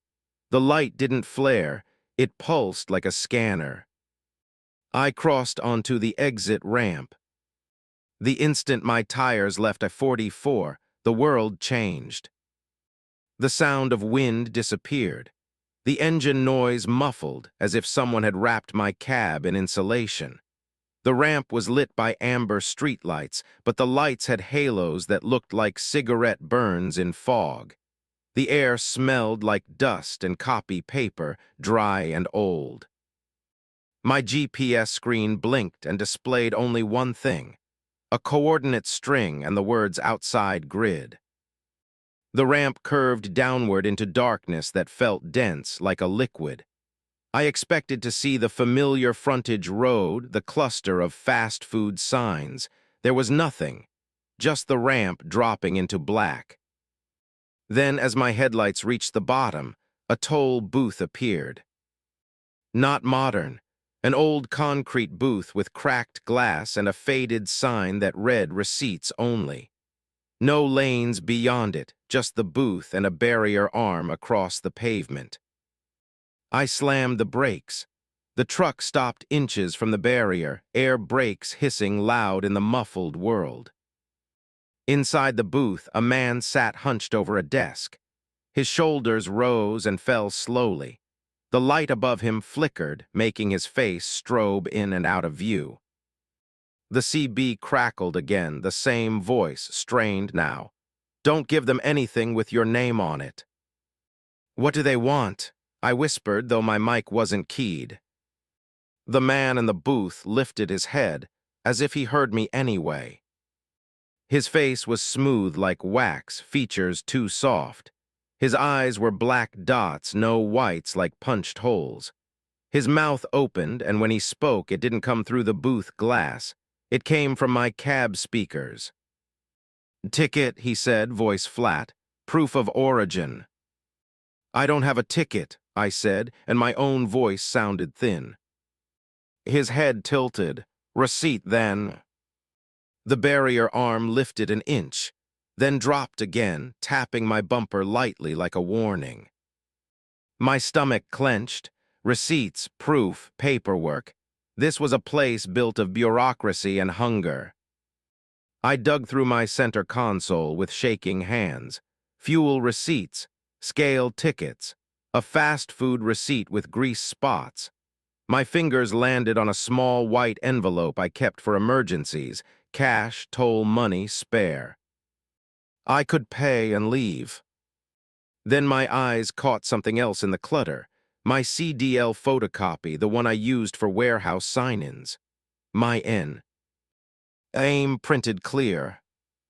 The booth man's eyes seemed to widen, though they were just holes. "That," he said softly, "that will do." My skin crawled, the CB voice hissed, urgent. "No." I shoved the CDL copy deeper into the console and pulled out a cash bill instead, a 20. "Will this work?" The booth man stared at the bill as if it were a dead insect. "No name," he said, disappointed. "No weight." The barrier arm tapped again, harder, making my truck rock slightly. Behind me, the box truck rolled up, stopping too close. Its headlights washed my mirrors in pale light. In that light, I saw its side panel clearly. It was covered in stickers, shipping labels, thousands of them layered thick like scales, names on everyone, some faded, some fresh, and every label had the same timestamp printed under the name. 0307. My dash clock still read 307. The booth man sighed through my speakers. "You're late." The dry paper smell in the cab intensified. My throat felt scratchy, like I'd inhaled toner. I tried the truck door handle. It wouldn't budge. The lock clicked, but the latch refused to release, as if the door had been glued shut. My heart hammered. "Let me out," I said to nobody, to the booth, to the road. The booth man lifted a stamp from his desk. It was a heavy rubber stamp with an ink pad, the kind accountants use. He pressed it down on a paper in front of him. The sound, thunk, hit my chest like a fist. My ELD beeped. "Status update, driver pending." A slow, crawling cold spread from my fingertips up my arms. I looked down and saw faint dotted lines appearing on my forearm, like perforations on a receipt. The skin didn't change color, but the pattern was there, raised slightly, as if my body was being prepared to tear. Panic surged so hard it made my vision narrow.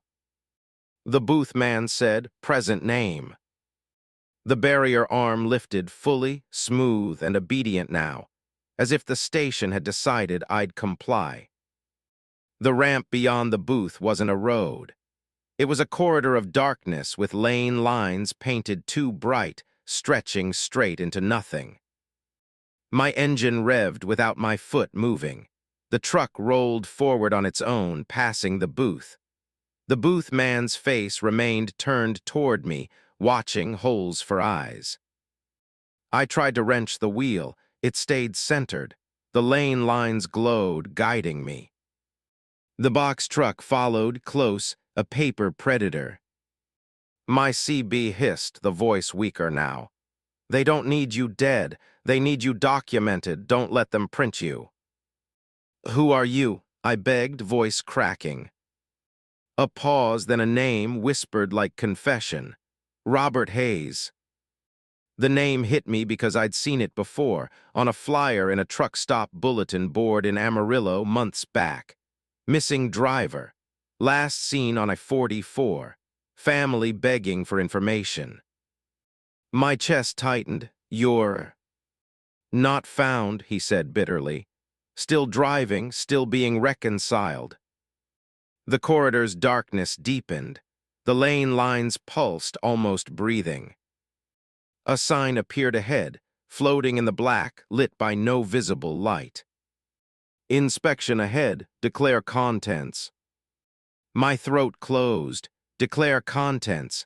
Like my trailer wasn't freight anymore, but evidence. The pallet in my trailer thumped once heavy, then again. The trailer rocked slightly. My stomach turned. There was nothing in there that should move. The CB voice whispered, "Whatever you're hauling, they want it. It's a magnet. You took a load that belongs to them." "What are they?" I whispered. Robert Hayes's voice turned brittle. "A system, a filing cabinet with teeth." The sign ahead flickered, and for a moment it displayed a list. Malcolm Reys unfiled. Load undeclared. Status recovery required. The word recovery flashed like a threat. The corridor widened into a lit bay, like a way station canopy, but bigger, more sterile. Fluorescent lights buzzed overhead with a frequency that made my skull ache. The pavement beneath my tires changed texture, smoother, like polished concrete. On both sides of the bay were tall shelves like warehouse racking. But instead of boxes, the shelves held binders. Thousands of binders, all identical, labeled with names in black print. As my truck rolled in, the binders began to slide outward slightly, as if leaning to watch. My palms sweated. The dotted lines on my arms tingled. A mechanical arm descended from the ceiling, ending in a scanner head. It hovered over my hood, then moved toward my windshield, its lens rotating like an eye. The scanner beeped once. My dash cam screen flickered on by itself, showing my own face in infrared. In the image, my features looked slightly blurred, as if the camera couldn't focus on someone not fully real. The scanner head clicked, and a small printer unit attached to it whirred to life. A strip of paper began to feed out. I watched frozen as black letters printed. Malcolm Reys. My name clean, perfect, official. The strip extended toward my windshield like a tongue. Robert Hayes's voice screamed through the CB, sudden and raw. "Don't let it touch Y." Hello. I moved on instinct, grabbing my tire thumper from the passenger seat. I swung at the printer strip, trying to knock it away. The thumper connected with the paper. The impact wasn't paper soft. It was like hitting a tendon. The paper recoiled, whipping back, and my thumper head stuck to it as if glued. Pain shot up my arm, electric and nauseating. I yanked, and the paper tore, but not cleanly. It tore with a wet sound, and a smear of something dark streaked across my windshield like ink mixed with blood. The scanner head lowered, more aggressive now, lens focusing. The printer whirred again, feeding another strip. This one didn't print my name. It printed a date. April 2, 2025. Then a line. Time of disappearance, 0307. My dash clock still read 307. The sense of being caught in a timestamp made me dizzy, like time had stapled me in place. The shelves of binders on either side began to open, covers lifting in unison, pages fluttering. The sound was like 1,000 birds taking off, dry and frantic. I could see inside some of them as they opened. Photographs, driver's licenses, fuel receipts, log sheets, pieces of lives cataloged. A binder near the front shelf slid out farther than the rest. Its label was fresh, crisp. Marcuschen. My stomach clenched at the name. He'd been missing, now he was filed. Another binder slid out beside it. Patricia Sullivan. My breath caught. I remembered that name from a news alert a month ago. Another missing driver. The system wasn't random. It was consistent. It was collecting. A new binder slot on the shelf, empty, began to glow faintly like a placeholder. Malcolm Reyes, the label area read, faint and waiting. No, I whispered, and the word came out like a plea. The scanner head beeped again, and the printer spit out a longer sheet, not a strip, an entire form fluttering toward my windshield. It slapped against the glass and stuck, as if magnetized. Across the top, in bold print, Declaration of Contents. Below it, blank lines waited, and my hands itched with the urge to fill them, to comply, to make the pressure stop. I could feel my brain being nudged, gently, the way a road sign nudges you to turn.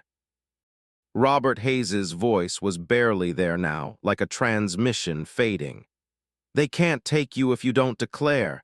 They can't file what they can't categorize. How, I hissed. How do I get out? A pause, then weakly, you have to make yourself unprintable. The dotted lines on my arms tingled harder, as if responding to the suggestion. Unprintable, like smearing ink, like tearing paper. My trailer thumped again, hard enough to jolt the tractor. The shelves rattled. The scanner head jerked slightly, lens refocusing, now interested in the trailer. A second mechanical arm descended behind me, toward the fifth wheel, toward the trailer doors. The printer attached to that arm word. A strip of paper fed out, and I saw, reflected in my mirror, the words printing. Load electrical components. But the words glitched, letters rearranging. Load essential compliance. The pallet thumped again. Something scraped inside the trailer like a heavy object shifting against the floor. The arm moved toward my trailer seal. It was going to open it, declare it, file it. Panic snapped into action. I couldn't let it. Whatever was in there was bait, and I'd swallowed it. I threw my truck into reverse. The engine roared. The tires squealed on the polished floor. The truck moved backward half a foot, then stopped as if hitting a wall. There was no wall. The shelves of binders seemed to lean closer, pages fluttering faster. The air in the bay thickened with dust, the smell of old paper and toner making me cough. The scanner head beeped sharply, like alarm. The printer on it accelerated, spitting out strips that fluttered around my cab, sticking to the glass, to the mirrors, to the hood. Each strip had a name, different, dozens of them. Robert Hayes, Marcuschen, Patricia Sullivan, Eli Turner, Discline. Names I didn't know, names I did, names that felt like warnings. They plastered my windshield until my view narrowed to slits between paper. The CB clicked, Robert's voice now a hoarse whisper. They're using you to print others, you're a stamp. The realization hit me like nausea. I wasn't just being processed. I was being turned into a tool. I grabbed the strips on the windshield and ripped them off in fistfuls.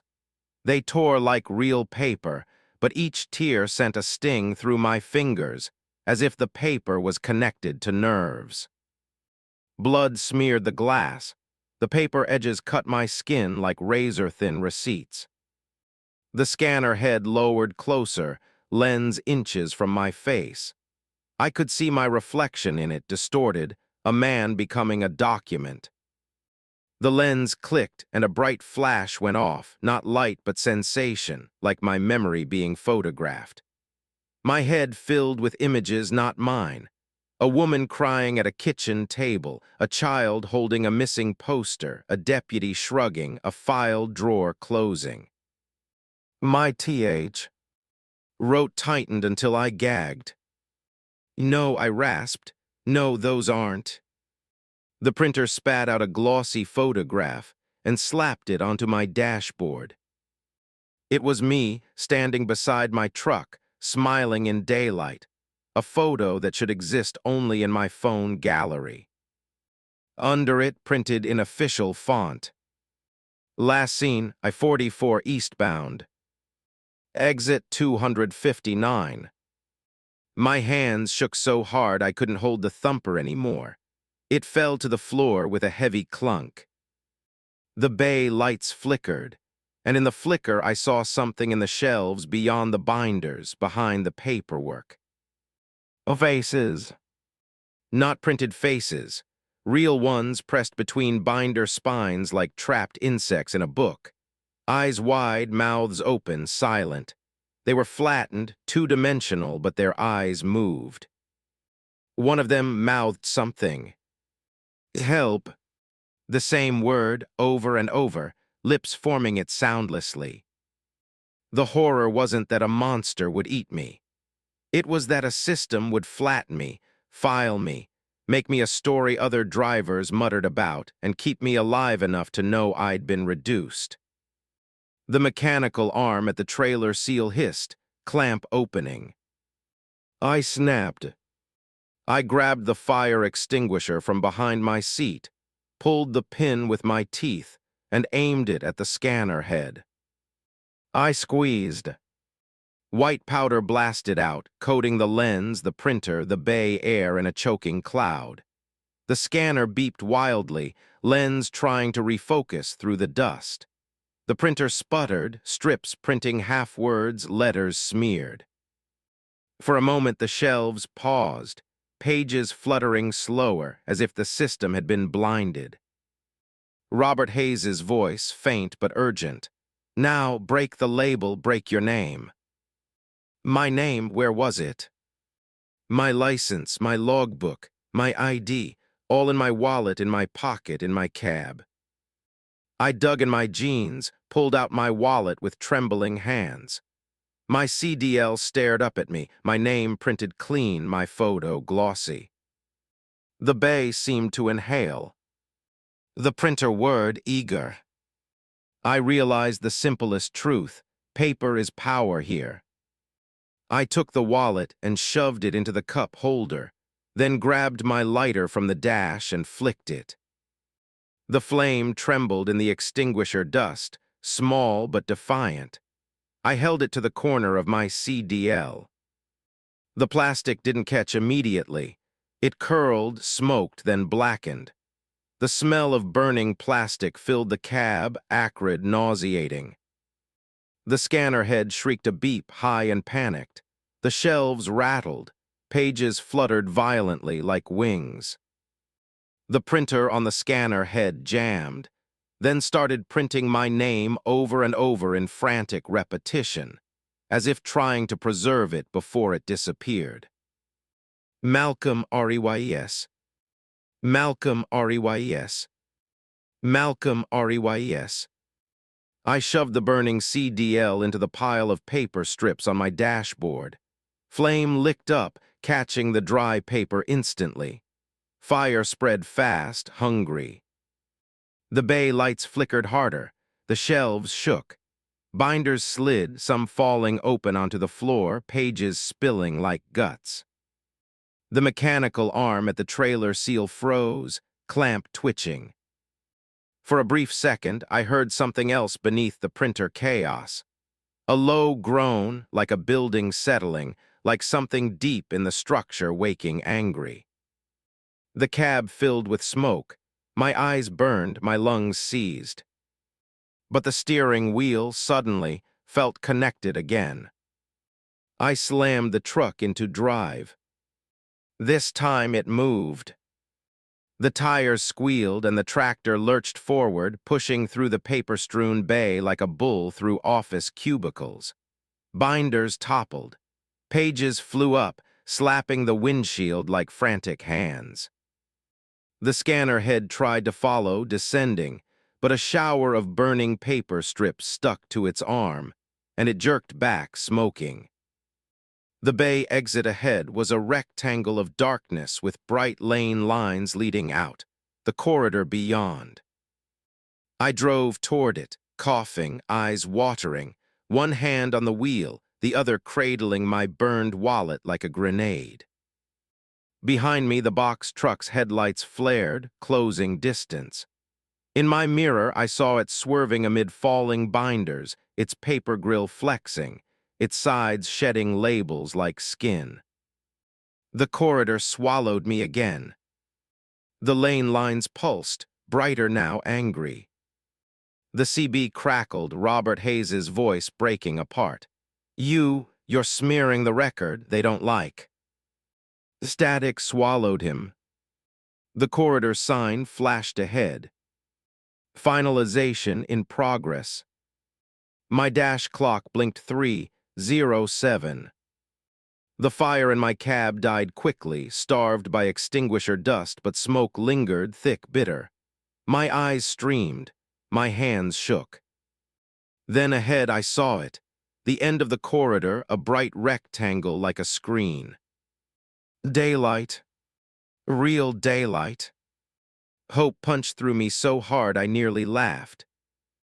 I drove toward it, accelerating, the engine roaring, the lane lines whipping by.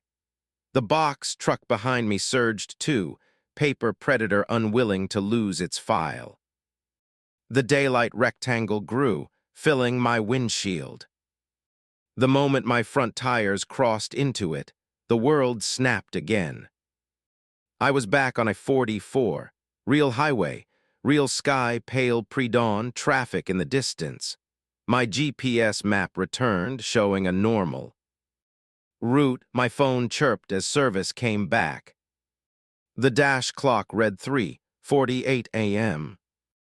41 minutes missing, same as if time had been billed and paid. My cab reeked of smoke and extinguisher dust. My hands were cut, fingertips bleeding. My wallet was a melted lump. My CDL was a charred corner. I pulled onto the shoulder, shaking so hard my teeth clacked. I opened my ELD messages. Dispatch messages were there now, normal, asking for ETA. No mention of missing. Then a new notification popped up, not from dispatch. Compliance failed. Driver status unresolved. Recovery scheduled. My stomach dropped, scheduled like an appointment. I looked in the side mirror. The box truck wasn't there. But something else was. A strip of paper stuck to the outside of my mirror housing, fluttering in the wind. It hadn't been there before. I rolled down the window, reached out, and pinched the strip between trembling fingers, careful not to touch too much of it. On it was printed a single line. Next audit, exit 259. Below that, a blank line waited, like a signature field. And beneath the blank line, in faint gray watermark text only visible when the paper caught the light, I saw my own face repeated over and over, ghosted like a security pattern. I crumpled the strip and threw it out, watching it tumble on the shoulder, hoping the road would take it and forget me. But as I pulled back onto the highway, my CB clicked once, and a printer sound. Soft, patient, word from somewhere deep under my dash, as if my truck itself had started generating paperwork with my life on it.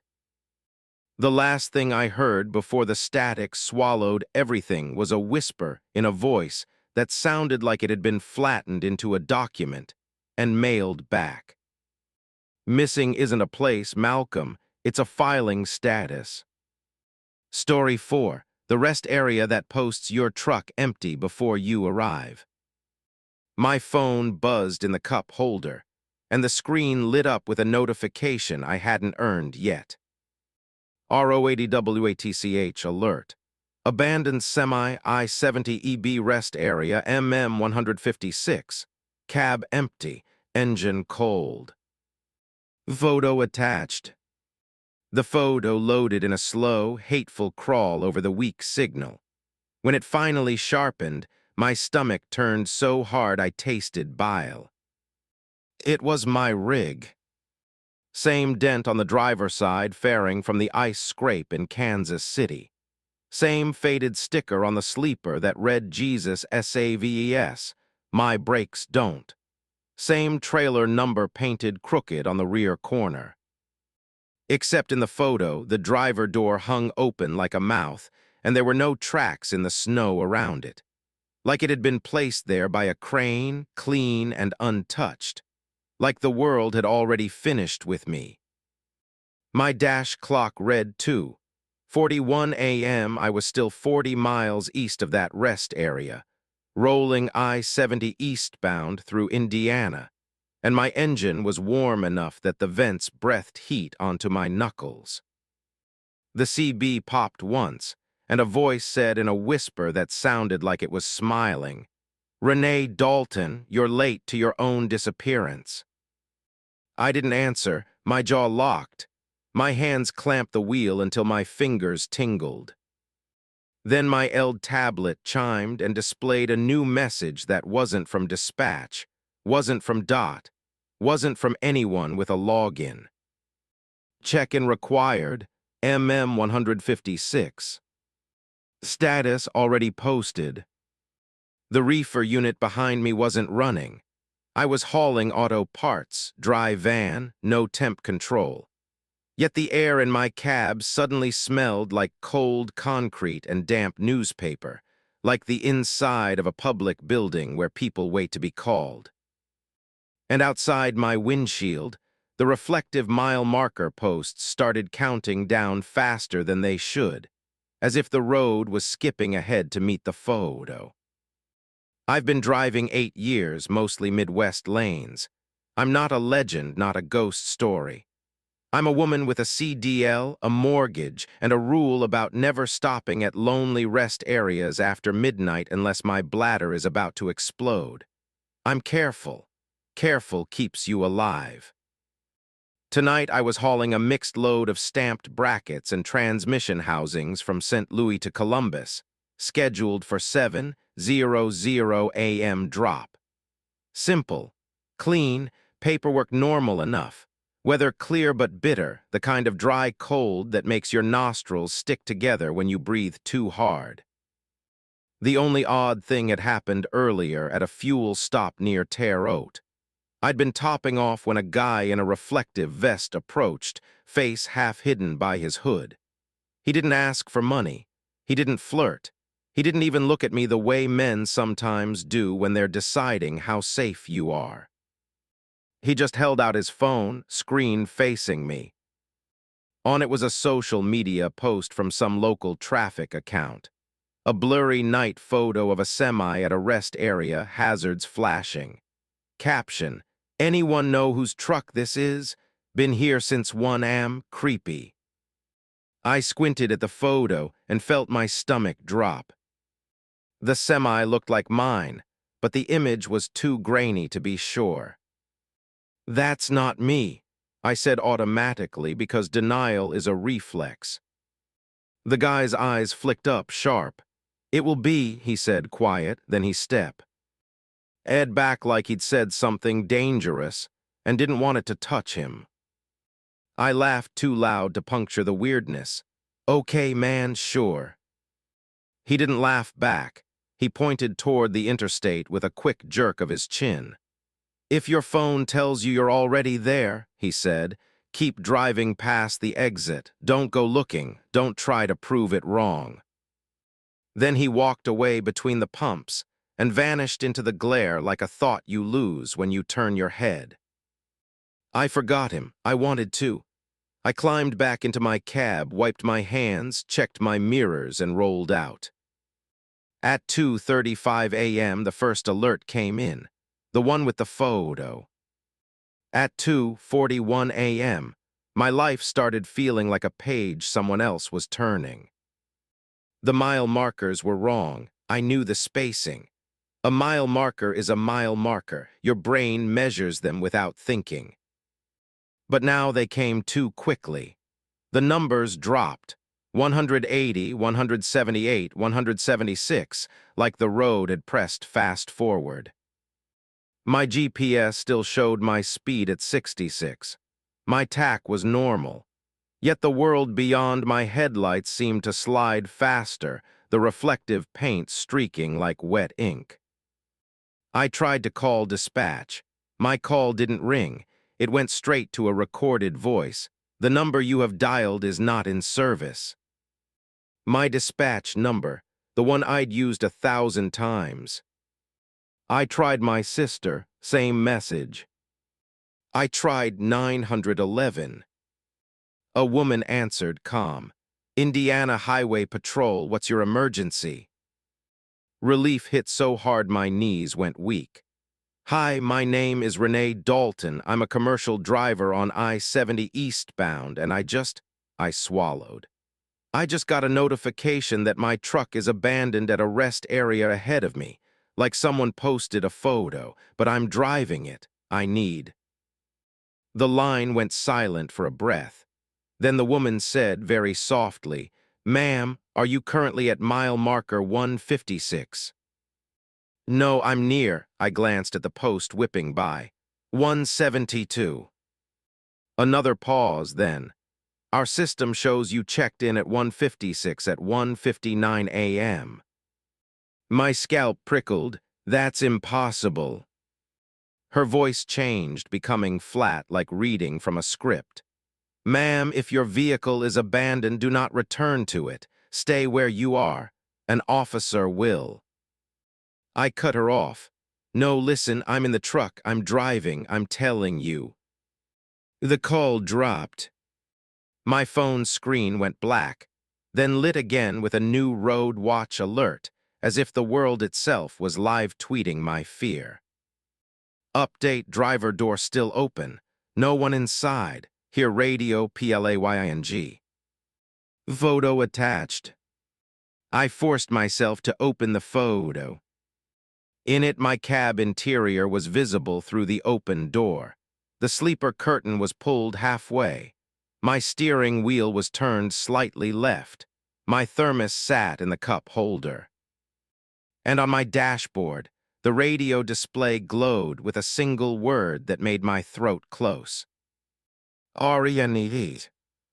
My name, lit up on my own radio in a photo taken at a place I hadn't reached yet. A tremor ran through my arms. I swerved slightly, tires kissing the lane line. The rumble strip vibrated up through the seat, and the vibration felt wrong, too deep, too hungry, like it was resonating with something beneath the asphalt. The CB popped again. The whisper voice said, You shouldn't touch the lines. They're where the comments get written. What do you want? I snapped, voice raw. I hated how scared I sounded. The whisper sighed. We want the version of you that's already there. A wind gust hit the side of my trailer, pushing me half a lane. I corrected hard, heart hammering. The mile marker posts flashed by faster. 168, 166, 164. My eld chimed again. Check in 10 minutes. My mouth went dry. 10 minutes at 66 miles per hour was 11 miles. That would put me at 156, the rest area from the alert. My bladder didn't need it. My log didn't need it. My body didn't need anything except to get away from whatever this was. I changed lanes to the left, as if distance from the exit ramp could save me. The rest area signs began appearing anyway, too soon. Rest area 1 mile. The sign looked normal until my headlights hit it fully. Then I saw the graffiti scratched into the reflective surface, small but legible, like someone had carved it with a key. Don't read the comments out loud. My breath hitched. I stared too long and my truck drifted. The lane line buzzed under my tires again and the vibration climbed into my bones. My phone buzzed. A new road watch alert. Live now, abandoned semi-stream, come see it. The app showed a live video thumbnail. I didn't want to tap it. I tapped it anyway. The screen filled with shaky footage, night vision tinted green. Someone was walking toward my truck at the rest area, narrating in a hushed, excited voice. Okay, guys, I'm here. This is the truck everyone's talking about. Doors open. No one's around. This is so messed up. The camera swung, and there it was, my rig, hazards flashing, parked crooked across 2 spaces. The driver door open, the cab light on. The streamer stepped closer, breathing loud. I swear I can hear the radio. Then the camera moved toward the open door. I watched frozen as the streamer climbed the steps into my cab. Into a cab that should have been mine. The camera dipped, showing the seat. Empty, the steering wheel turned slightly left, the dashboard. The radio display glowed. Arianides. The streamer laughed nervously. How does it know someone's name? That's creepy. Then his laughter cut off. Because the sleeper curtain moved. Not a breeze, not a gentle shift.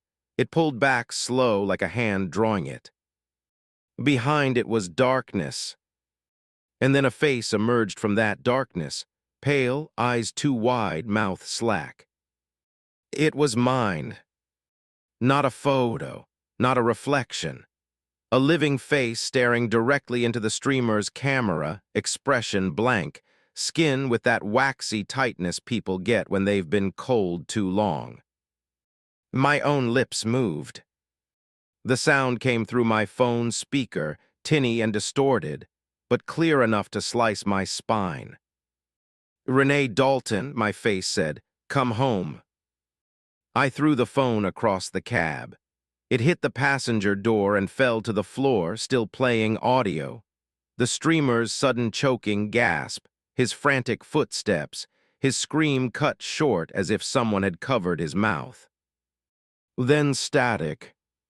My hands were shaking so hard I could barely keep the truck straight. Tears blurred the road. My chest felt compressed, like a hand squeezing my ribs inward. The rest area exit appeared on my right, ramp curving into a pocket of lights. I forced my gaze forward. No, I whispered. No, no, no. The whisper voice on the CB turned gentle, coaxing. If you don't check in, you'll be delinquent. Delinquent, I spat. I'm not a child. A soft chuckle. You're a post, Renee. Posts must be confirmed. My dash clock blinked too, 41 again, as if time refused to move until I complied. The eld message popped up, red text. Check in now or account will be closed. Account, like my life was a profile. I gripped the wheel, jaw clenched, and kept driving past the exit. I didn't even glance at the ramp. I kept my tires centered in the lane like it was a tightrope over a cliff. For a moment, just a heartbeat, the pressure eased. The mile markers slowed slightly, returning to normal spacing. Relief tried to creep in. Then my phone buzzed again, From the floor, screen still lit. Road watch alert. Update, truck pulled out of rest area by itself. Heading east, following. I stared down at the screen and felt my stomach invert. My truck, my rig in the video, had apparently left the rest area by itself, heading east. Meaning it was on the same highway as me now. Ahead of me.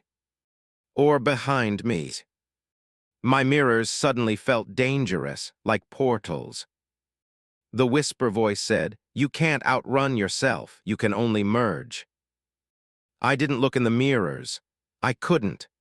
My skin crawled with the certainty that if I saw it, I'd make it real in a way that mattered. The road ahead narrowed, not physically but perceptually. The lane lines seemed closer together, the shoulder shrinking. The darkness beyond the pavement pressed inward like walls. Another sign appeared ahead. Next rest area 0.5 mile. But there wasn't another rest area for 30 miles on this stretch. I knew. I'd run it in daylight, in rain, in snow. I knew the rhythm of it. The sign was a lie. Or the road had been edited. My phone buzzed again. New comment on your post. I hadn't posted anything. My fingers trembled as I picked up the phone. The screen showed a post under my name, profile photo pulled from my driver's license, one I'd never uploaded. Posted 1:59 a.m. If you find my truck, don't go inside. If you hear me on the radio, don't answer. Tell my mom I'm sorry. My throat closed. I felt like I was reading my own suicide note written by a stranger wearing my skin. Comments scrolled beneath it. First comment, "This is fake." A second, "Creepy." Third, "Bro, I'm at the rest area. Doors open." Fourth, "I heard something in the sleeper." Then a comment pinned at the top by the account, "Road Watch Admin." Verified checkmark. Check-in required to end thread. The lane line buzzed under my tires again as my hands shook. The rumble strip vibration felt like a notification tone, like the road itself was tapping my shoulder. The whisper voice said, "Threads don't close until the op confirms." I swallowed hard, throat raw. How do I confirm? The CB crackled with a different voice now. Female, hoarse, like someone who'd been crying. "Renee," it whispered. My blood went cold. That voice, my mother's voice. She lived in Arizona. She didn't have a CB. "Mom," I said before I could stop myself. Instantly, the cab temperature dropped. My breath puffed white. The dash lights dimmed. The whisper voice returned, satisfied. "There, you answered." My mother's voice on the CB sobbed quietly. "Baby, where are you? They said you're missing. They said your truck is." "No," I gasped. "No, that's not my mom, that's not."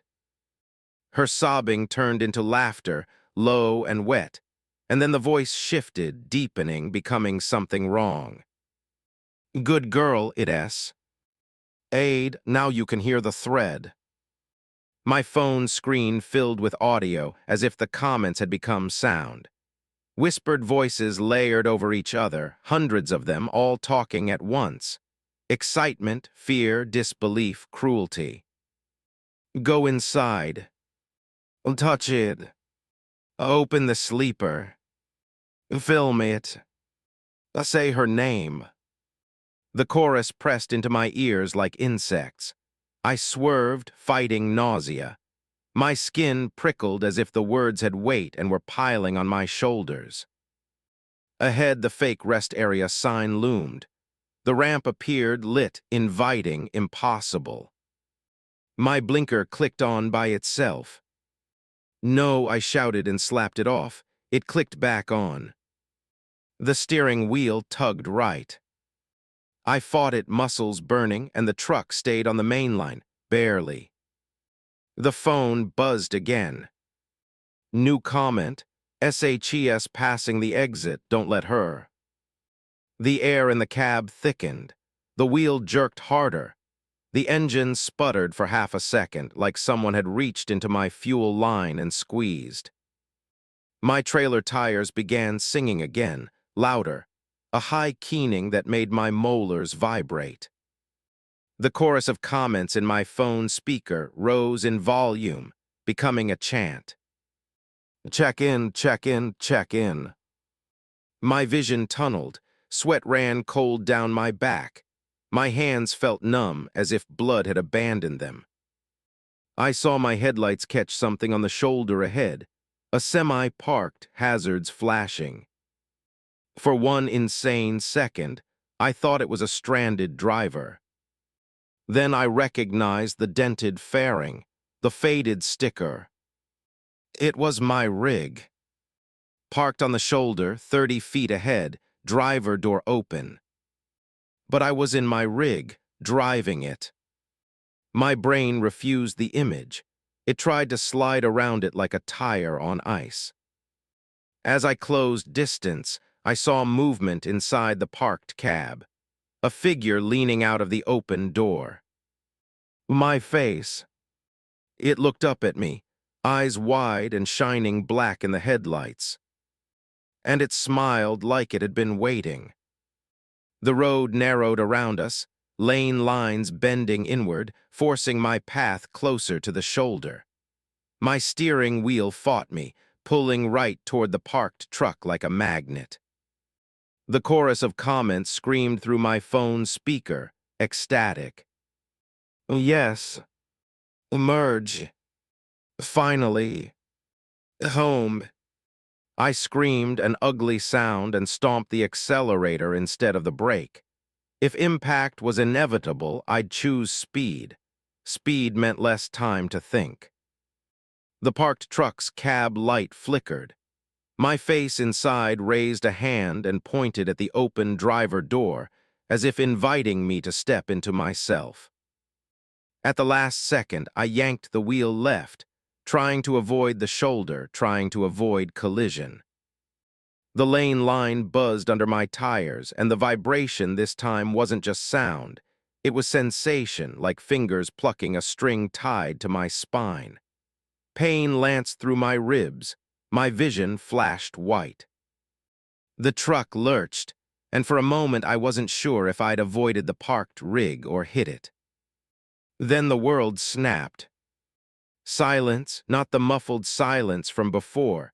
Complete absence of sound, like my ears had been unplugged from reality. My engine noise vanished, wind noise vanished, the road noise vanished. My dash lights were on, but dimmer, like they were running on dying battery. Outside the windshield, the highway was empty. No traffic, no taillights, no distant glow. The mile marker post ahead read 156. I was at the rest area. How, I didn't know. I didn't feel the miles. I didn't feel time. The rest area ramp was on my right, lit, waiting.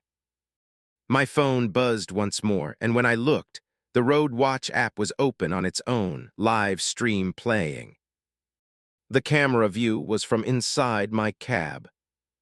From behind my head. I could see the back of my own seat, the curve of my shoulders, my hands on the wheel. And in the sleeper window reflection, I could see something else. Someone sitting behind me, close, face inches from my ear. My own face smiling. The whisper voice spoke directly into my real ear now, not the CB, not the phone. Check in, it breathed. Sit still, let them watch you vanish, give them a clean ending. My throat tightened, my eyes burned. I could smell damp newspaper again, and underneath it, the metallic tang of blood. I realized then what the mechanism was. It wasn't a monster, it was a tension. A thread of strangers watching, commenting, demanding. A crowd pulling on reality the way crowds pull on people, until a person becomes what the crowd expects. An unsolved disappearance as content. A missing driver as a story people refresh.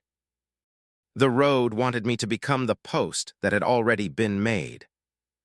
And the version of me in the sleeper wanted me to stop resisting so it could step fully into the driver's seat.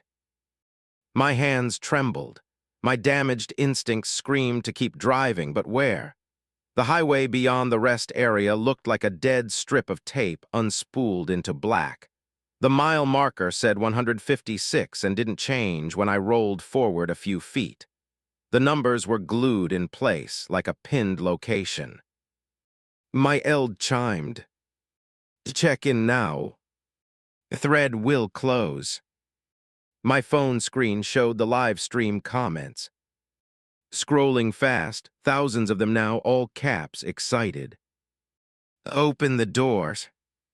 Geo inside. Show the sleeper. Say her name. They wanted a climax. They wanted proof. They wanted the last shot of an empty cab. The thing behind me whispered, "You can keep driving forever and still arrive, or you can check in and become finished." Finished like a story. I took a shaking breath and made my decision, not because it was smart, but because it was mine. I grabbed my phone, opened the road watch post under my name, and hit delete. A confirmation prompt appeared. Are you sure you want to remove this post? This action cannot be undone. My thumb hovered.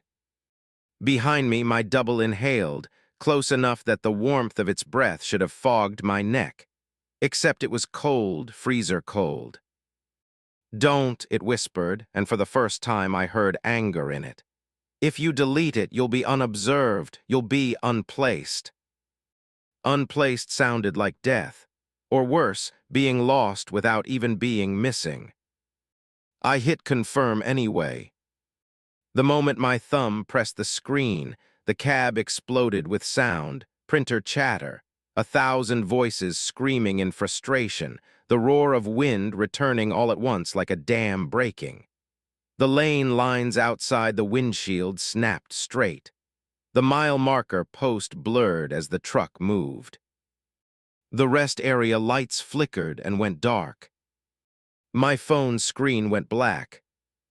For 2 seconds I thought I'd won, that I'd severed the thread, cut the attention, freed myself from the crowd's gravity. Then my radio display lit up on its own, bright green, and scrolled a single line of text in that blocky font. Post removed. Recovery in progress. The sleeper curtain behind me rustled, slow and deliberate, and I felt a hand, my own hand, reach forward and rest on top of mine on the steering wheel, fingers cold and confident, guiding my grip. And in the passenger side mirror, I saw my rig again on the shoulder, door open, except this time the empty seat wasn't empty. It was waiting for me to slide into it, the way a comment waits to be refreshed. And the last thing my phone ever displayed before it died was a new alert that I understood too late. Thread moved to offline mode. No signal required. Story 5. The CB channel that RUNS a roll call for the lost. The first time the voice said my name, it wasn't through the speaker. It was inside my mouth. My tongue went numb mid-syllable like I'd licked a battery, and the word coal vibrated against my teeth as if someone else had borrowed my jaw to test it. The CB mic was still clipped to the dash. My hands were still on the wheel, yet the sound came from my throat, perfectly shaped, perfectly timed, like my body had become a radio. Coal Bastion. The voice continued, warm and friendly, the kind of tone that makes you answer before you think. You're present. A roll call. At 2:12 a.m. on US 93 south of Ely, Nevada, with no other trucks in sight, no towns for 50 miles, and a sky so star-heavy it looked like static. My dash clock blinked once. 2:12. The CB display, channel 19, flickered, and the numbers changed to letters that didn't belong on that unit. Rolled. The reefer behind me wasn't running. I was hauling an empty flatbed, deadheading back to Las Vegas after dropping steel coils in Twin Falls. No load, no weight, no reason for my rig to feel like it was sinking into the road. But the steering went heavy, like my front tires were rolling through syrup, and the asphalt ahead took on a faint sheen, not wet, not icy, more like a thin layer of clear tape stretched over it. The voice in my mouth said, "Answer, Cole, or we mark you absent." I didn't speak. My lips were dry, my palms were slick. My heart hit my ribs in hard, panicked bursts that made my vision pulse. The CB speaker crackled anyway, filling the cab with the same warm voice, now slightly amused. "Okay," it sighed. "We'll do it the old way." The channel opened like a throat, and I heard 100 voices breathing at once. I've been hauling freight 13 years, mostly mountain lanes and desert runs, and I've learned the kind of quiet that lives between towns out here. It isn't peaceful, it's pressure. A silence that makes you aware of your own blood moving. A darkness that feels like it can see you. I keep my equipment clean. I don't run illegal. I don't take shortcuts through tribal roads at night. I don't pick up hitchhikers. I don't mess with weird CB chatter. That last one is a superstition, but trucking is built on them. Don't whistle at night, don't count the headlights, don't look too long at the empty passenger seat because sometimes the emptiness looks back. April 19th, 2024. I broke my own rule without meaning to. It started simple, boredom and the desert. Channel 19 was dead for miles. No bare reports, no jokers, no dispatchers, just hiss. So I spun the knob looking for anything to keep my eyes sharp. I passed through weather channels, static, Spanish talk radio bleeding into CB range. Then, I hit a channel I didn't recognize. The display should have read the number. Instead, it read, "Check in."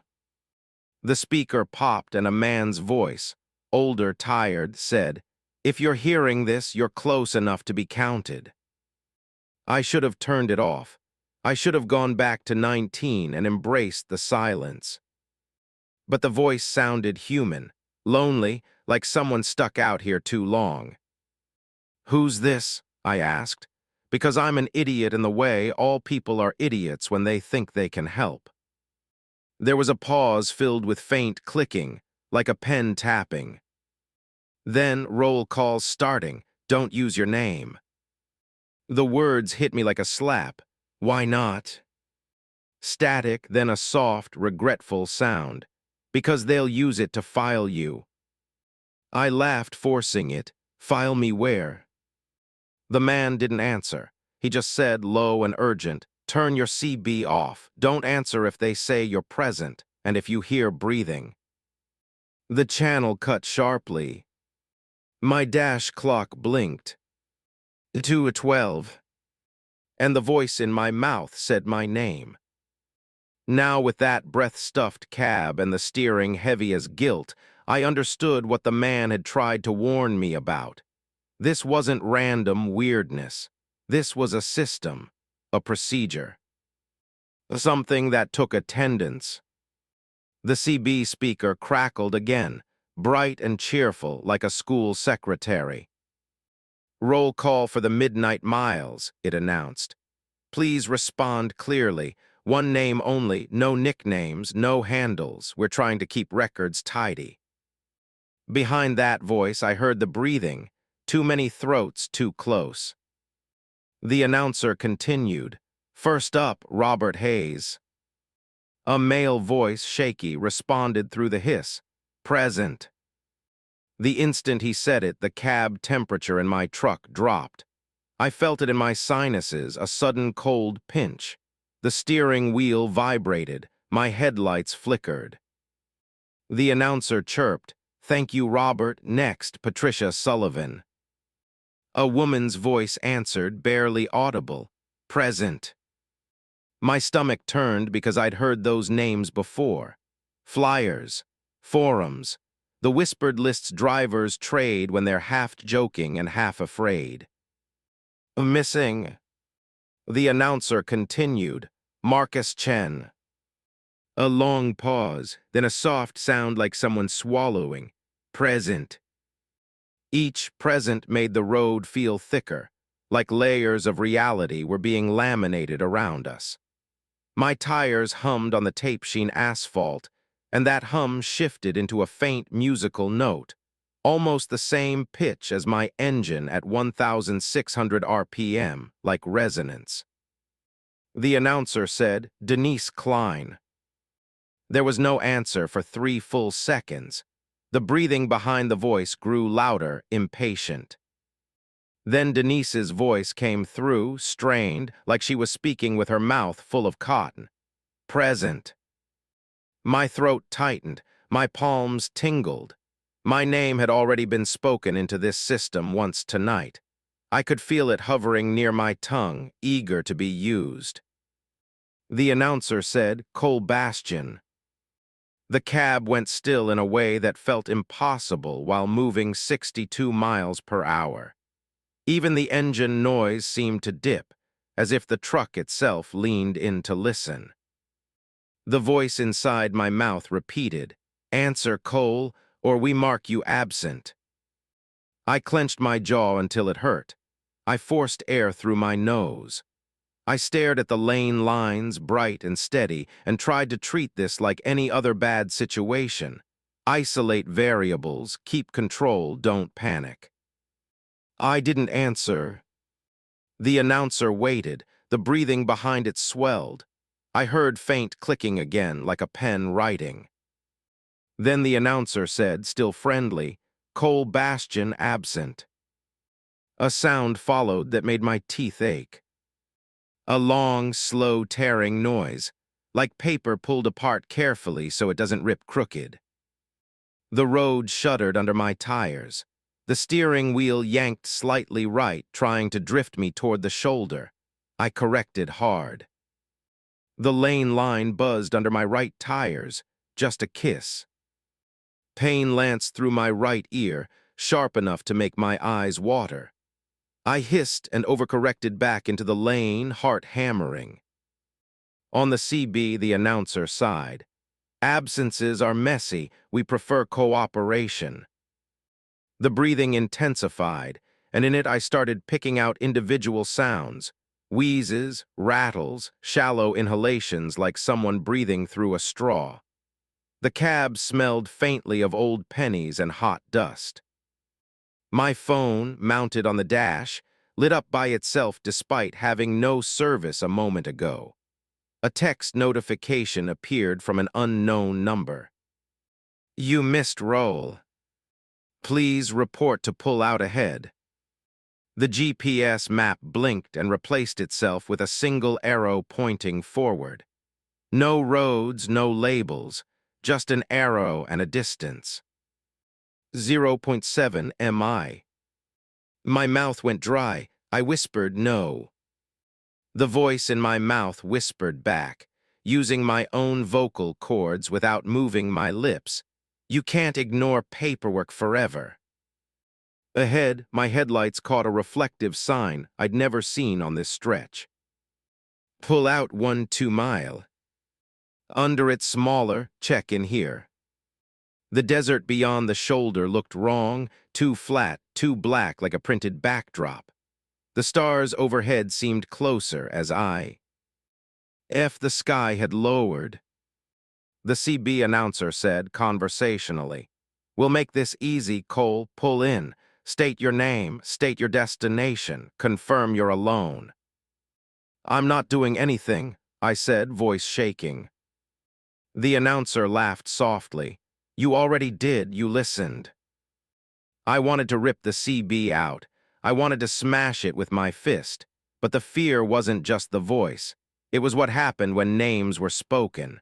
The temperature drops, the steering pulls, the road thickens. This system had hooks. I changed the CB channel knob aggressively, spinning it through numbers. The display followed, but the announcer voice didn't change. It stayed, as if the channel wasn't a frequency but a condition. "Changing the station doesn't end the meeting," it said kindly. "You're on the agenda." The pull-out sign rushed closer.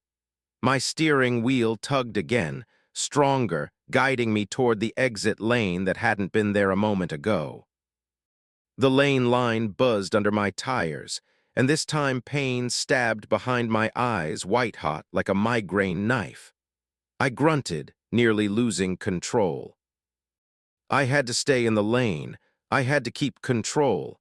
I had to keep my name in my mouth and not let it out. I did what desperate truckers do.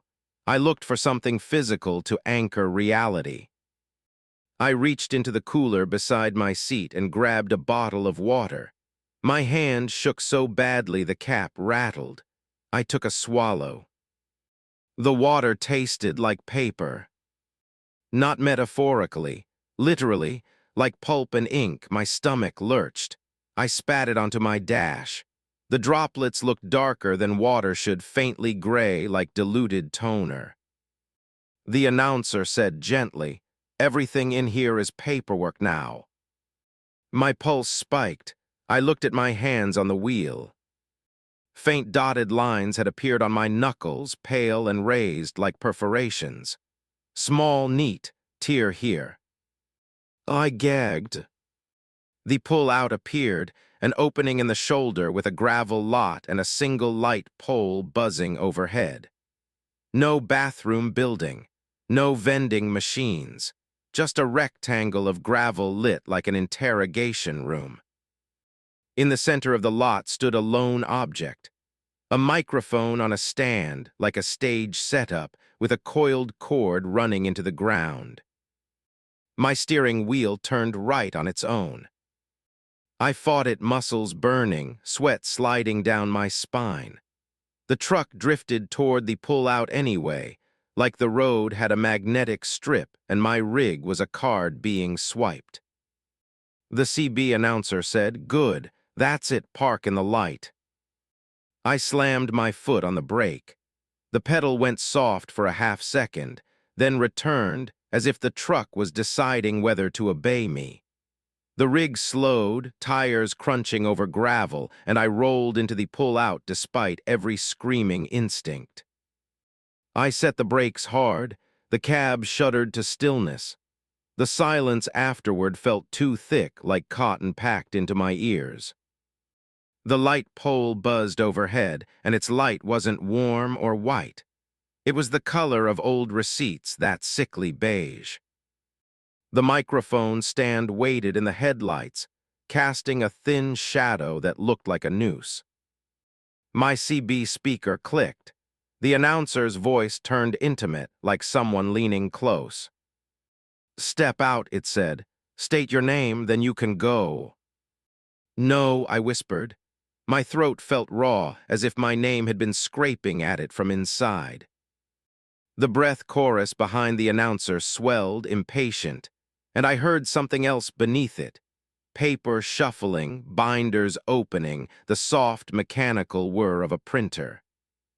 The passenger side door handle lifted by itself, unlatching with a gentle click. Cold air seeped in through the cracked seal, smelling of dust and freshly opened cardboard. The CB announcer said, "We'll help." My body moved without permission, not like a puppet jerked by strings. Worse, like a suggestion sliding into my muscles and convincing them it was their idea. I unbuckled my seatbelt. I reached for the door. I fought it, clenching my fists, nails biting into my palms. Pain grounded me. Blood beaded. The dotted lines on my knuckles darkened as if ink was filling them. I whispered to myself, "Don't say it, don't say it." The CB speaker crackled. and a new voice cut through, ragged, panicked. Cole. My heart slammed. That voice wasn't the announcer, it was human. Familiar in the way an old coworker's voice is familiar. Who, I gasped. Don't go out, the voice said fast. Don't talk to the mic, it's not a check-in, it's a receipt printer. Who are you? I demanded, throat tight. A wet swallow. Eli Turner, the voice whispered, and I felt my stomach drop because that name had been on forums too. I'm still on the line. I've been on the line for months. The announcer's voice stayed pleasant. Eli, you're not scheduled to speak. Eli's voice turned frantic. Cole, listen, they take your name and they pin it to a place. That's what missing is. It's not gone, it's filed somewhere you can't reach. My mouth went numb again, and my own voice tried to rise, to answer, to comply. I bit my tongue hard enough. To taste blood. Eli hissed, if you have to talk, lie. Give them a name that isn't yours. Give them a name with no weight. How, I whispered. Eli said, say driver, say unknown, anything but you're real. The announcer cut him off smoothly. Interference noted, will correct the roster. A sound like a staple gun fired through the CB, sharp, metallic. Eli screamed, not a loud scream. A strangled one like his throat was being pinched shut. Then his voice faded into a whisper, barely audible. Don't let them print you. Static swallowed him. My hands shook violently. Tears burned behind my eyes. I stared at the microphone stand outside as if it were a weapon pointed at me. The CB announcer sighed. Poor Eli, always trying to skip steps.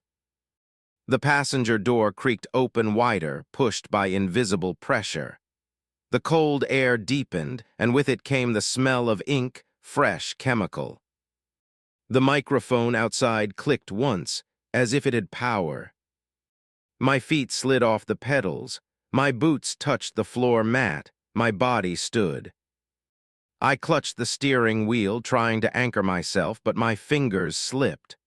The wheel felt slick, like it had been wiped with something oily. The dotted lines on my hands pulsed. The CB announcer said softly, just your name, Cole, one clean word, then you can keep driving. I stumbled out of the cab. Gravel crunched under my boots, loud in the dead air. The desert night pressed close beyond the cone of light, absolute black. No insects, no wind, no distant traffic. The world felt paused, waiting for my declaration.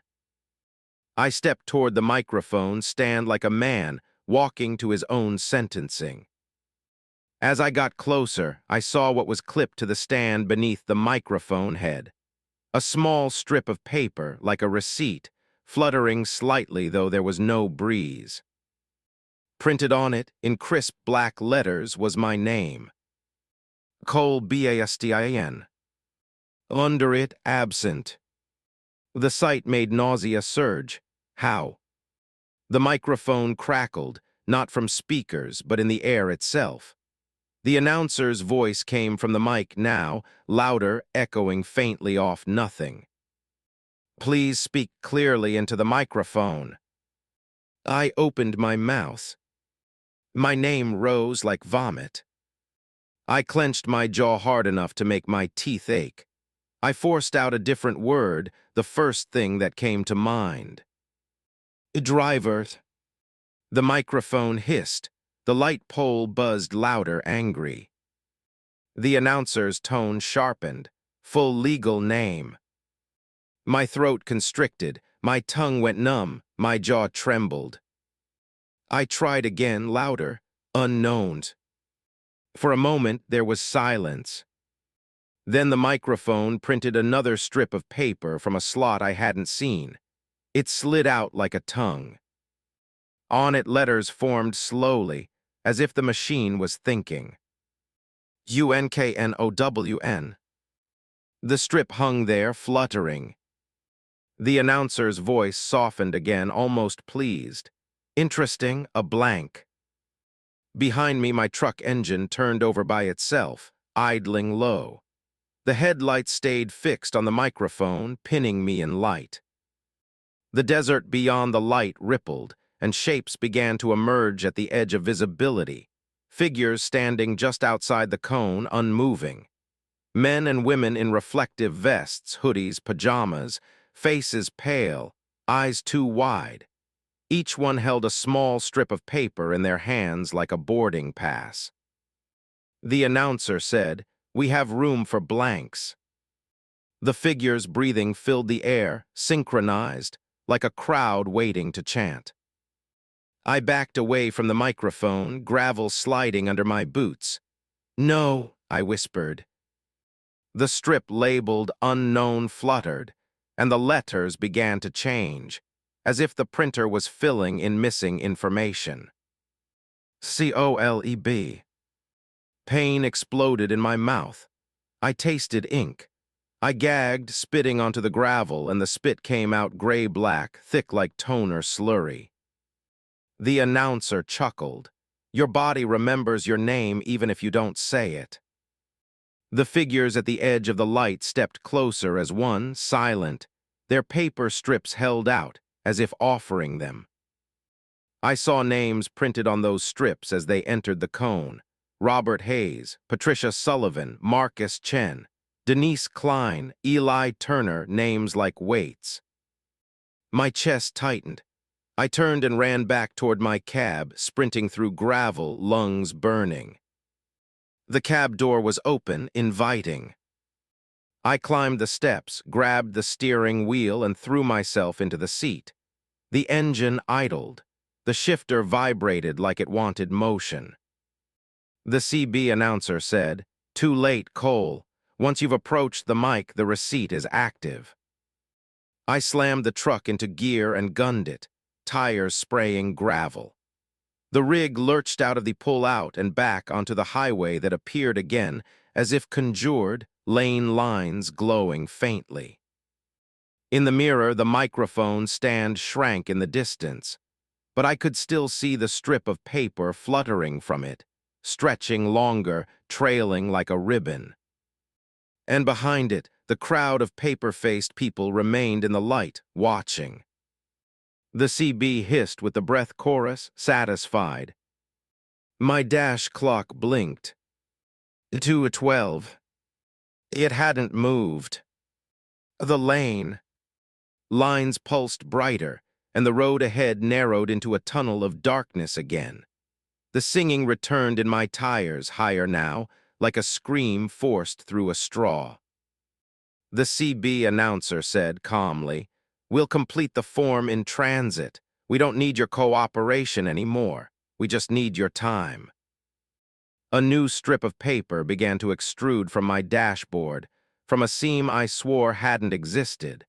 It slid out slowly, inch by inch, like something crawling. Printed at the top, receipt of presence. Below, Cole BASTIN. Below that, destination, unknown. And at the bottom, a blank line labeled signature. My hands shook. The dotted perforations on my knuckles deepened, turning darker like ink soaking into skin. I realized the horror with a sudden, sick clarity. The roll call wasn't about whether you were physically present. It was about whether you were officially present, whether the world could point to you and say, "There, accounted for." If you were absent, you were free, until they reconciled you. If you were present, you were filed forever. And somewhere behind me in the darkness, beyond the lane lines, I felt the crowd moving with me, their breathing traveling through the asphalt like a low tide, following the sound of my tires singing. Because once your name is on a receipt, the road never stops trying to deliver you. Story 6. The overpass that drops a different sky on your windshield. The first drop hit my windshield like a fingernail tapping glass from the outside, sharp and deliberate, and the second drop followed a half-beat later in the exact same spot, as if something above me was testing the thickness of the laminate. It wasn't rain. The night was clear over I-10 westbound, 20 miles east of Van Horn, Texas, and my wipers squealed across dry glass, smearing nothing. Then a third drop landed and didn't run. It stuck, a bead of black fluid that held its shape like oil and reflected my dash lights back at me wrong, as if the bead contained a tiny, inverted cab. My CB crackled on its own, volume turned down, and a child's voice whispered, "Don't go under it, Mr. Harrow. The bridge is hungry." I stared at the GPS. It showed a straight line of desert highway. No bridges, no water, no weather. Yet ahead in the reach of my headlights, an overpass rose out of the flat land like a sudden thought, concrete arching over the lanes where there shouldn't have been anything but open sky. The reflective sign bolted to its face read in clean white letters, "Clearance 146. My trailer clearance was 136. I should have been fine. But the black bead on my windshield trembled when the overpass came into view, and inside that bead I saw a different sky, gray, boiling clouds with something moving behind them, too slow and too big to be birds. My throat tightened until swallowing hurt, and the child's voice repeated, softer, closer, like it had moved from the speaker to the air in my cab. "Please don't go under it. It takes what it can measure." My name is Jonah Harrow. I haul tanker, food grade, mostly corn syrup and cooking oil, because it pays and because you learn to respect physics when 50,000 pounds of liquid wants to push you through every curve. I keep my equipment inspected. I keep my bills straight. I keep my log legal.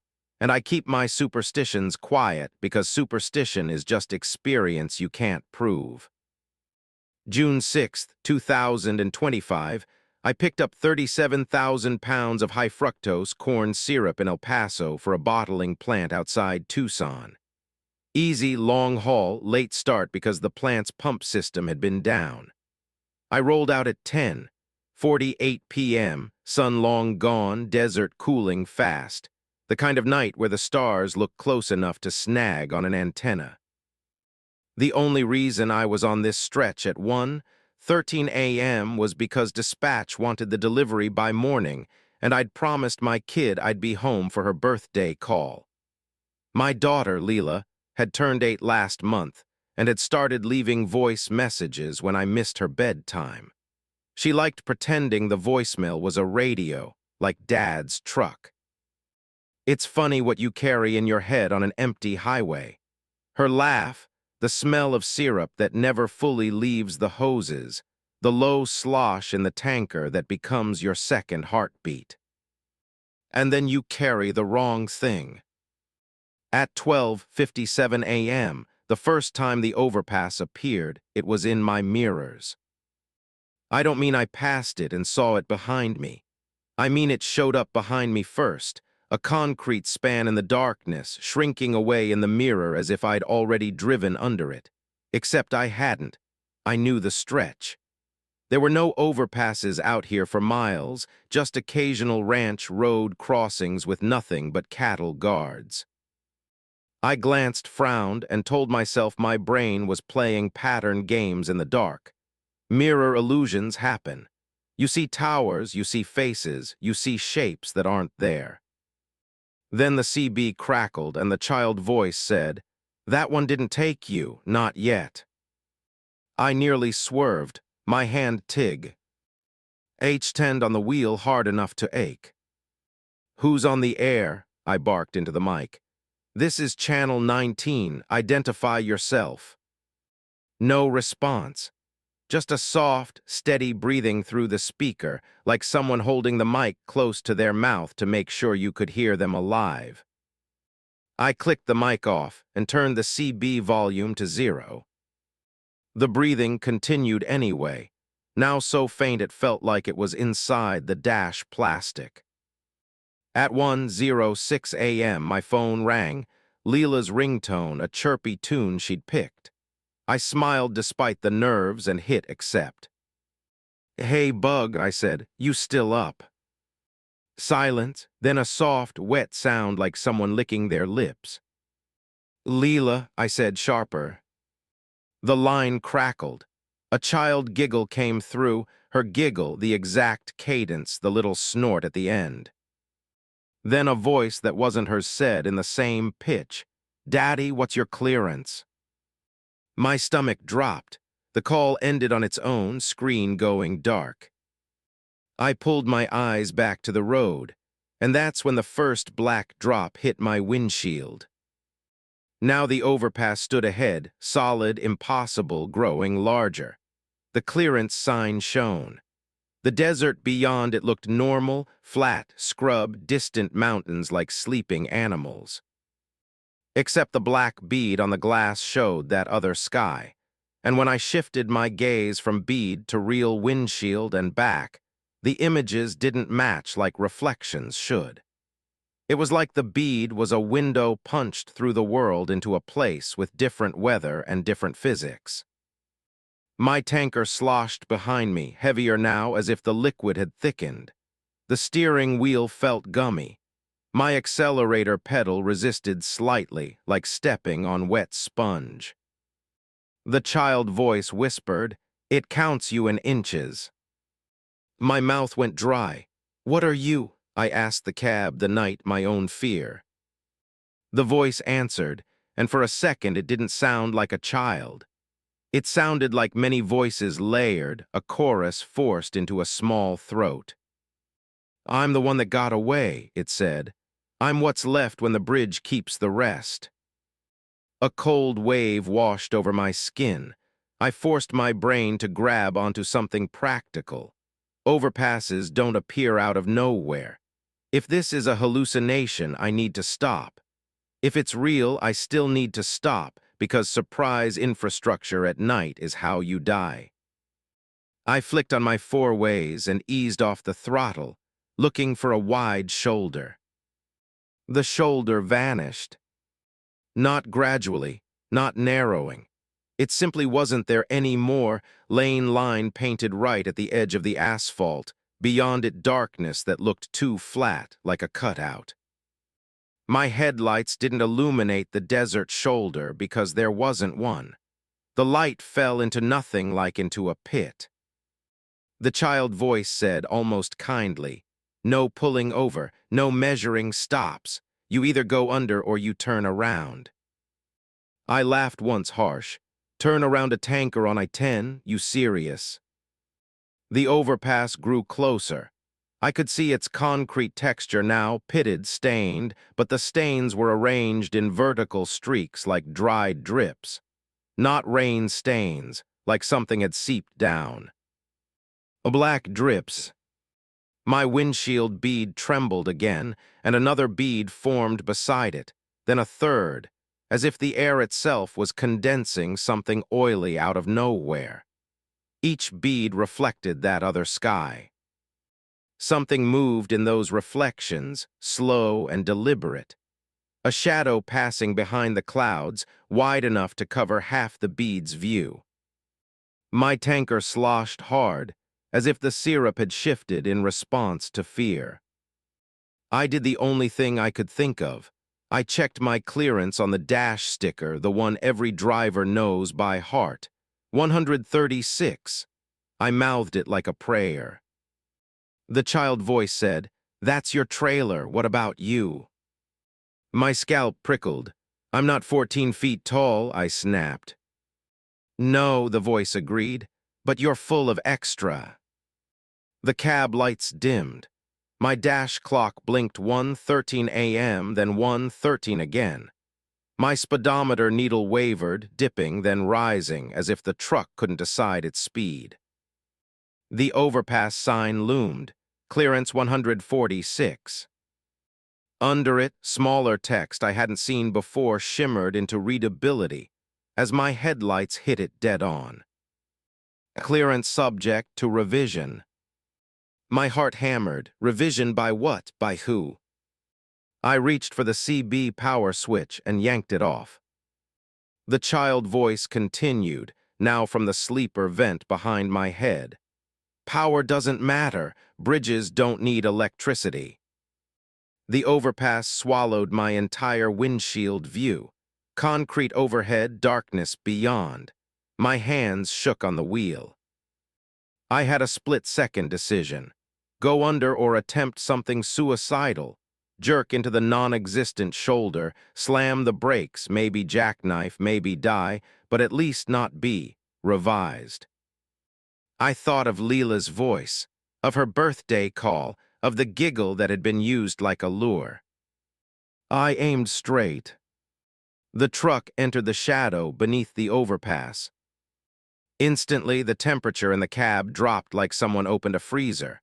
My breath puffed white. The windshield beads spread thinly like oil blooming on water, see. Overing the glass in a translucent film that turned the world outside into a distorted smear. My headlights didn't illuminate the road ahead anymore. They illuminated something else, a corridor of pale concrete walls like I'd driven into a tunnel that shouldn't exist under a simple overpass. The lane lines changed, becoming bright white, too clean. The sound of my engine muffled as if the air was thicker here. And then the pressure hit. It wasn't physical at first. It was conceptual, the sensation of being measured, examined, quantified. Like standing under a scanner at a border crossing, except the scanner was the air itself. The child voice whispered, delighted, "Now it knows your height." Pain bloomed behind my eyes. My ears popped. My teeth ached. I felt my skin tightening over my bones as if invisible hands were pressing me into a mold. The tanker sloshed violently, but the sound was wrong. Less like liquid, more like wet sand shifting, heavy and granular.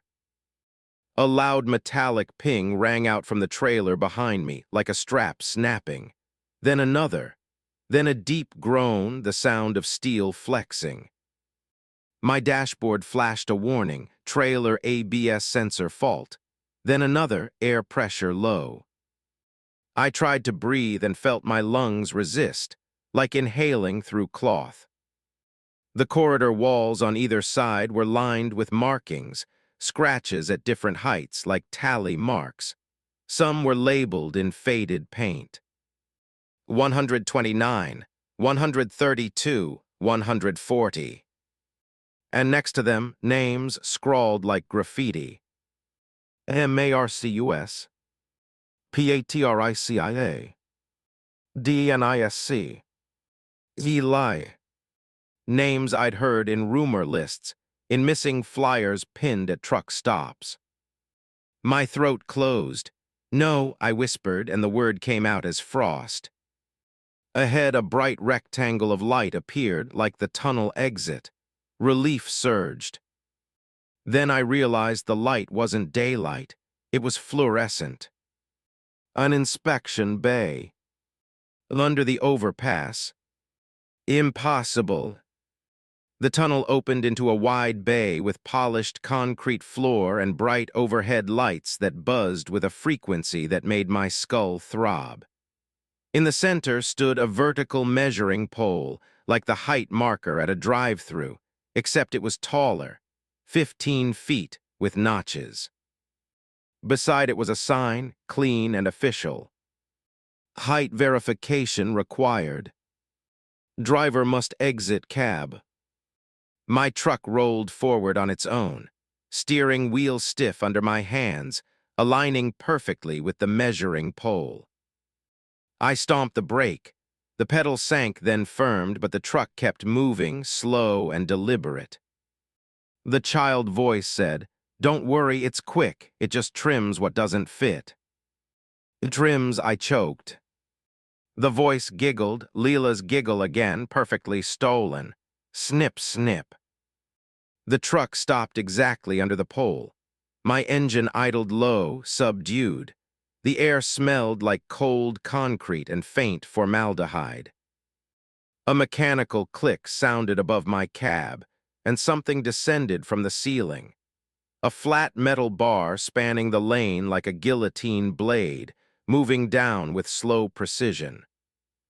Not fast, not violent, administrative. My heart slammed. I grabbed the door handle, yanked. The door opened. Air poured in, colder than the tunnel air, carrying the smell of ink and wet stone. The light outside was too bright, bleaching everything. I jumped down, boots hitting concrete with a hollow slap. The instant my feet left the cab, the tunnel's silence broke. I heard breathing, dozens of breaths coming from the walls, from the ceiling, from the spaces between fluorescent lights. I looked around and my stomach turned. Along the bay walls were recessed windows like observation booths. Behind each window was a person, men, women, some in trucker caps, some in hoodies, all with pale faces and eyes too wide. They were pressed close to the glass, watching like an audience. Each held a small measuring tape in their hands, and their lips moved in silent counting. The child voice whispered from somewhere overhead, "They're waiting to see how much you lose." The metal bar above my truck lowered another inch. I ran to the front of my tractor, looking up at the clearance pole as if I could somehow outsmart it. My truck's height, 136, should clear. But the bar wasn't stopping at 146. It kept lowering past the clearance sign like it had rewritten the rule. The bar reached 1310, 138, 137. My breath hitched. My cab roof was at 132 or so. It would hit soon.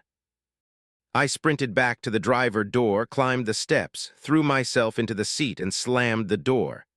"No," I snarled, hands white on the wheel. "No, no, no." The child voice sighed, disappointed.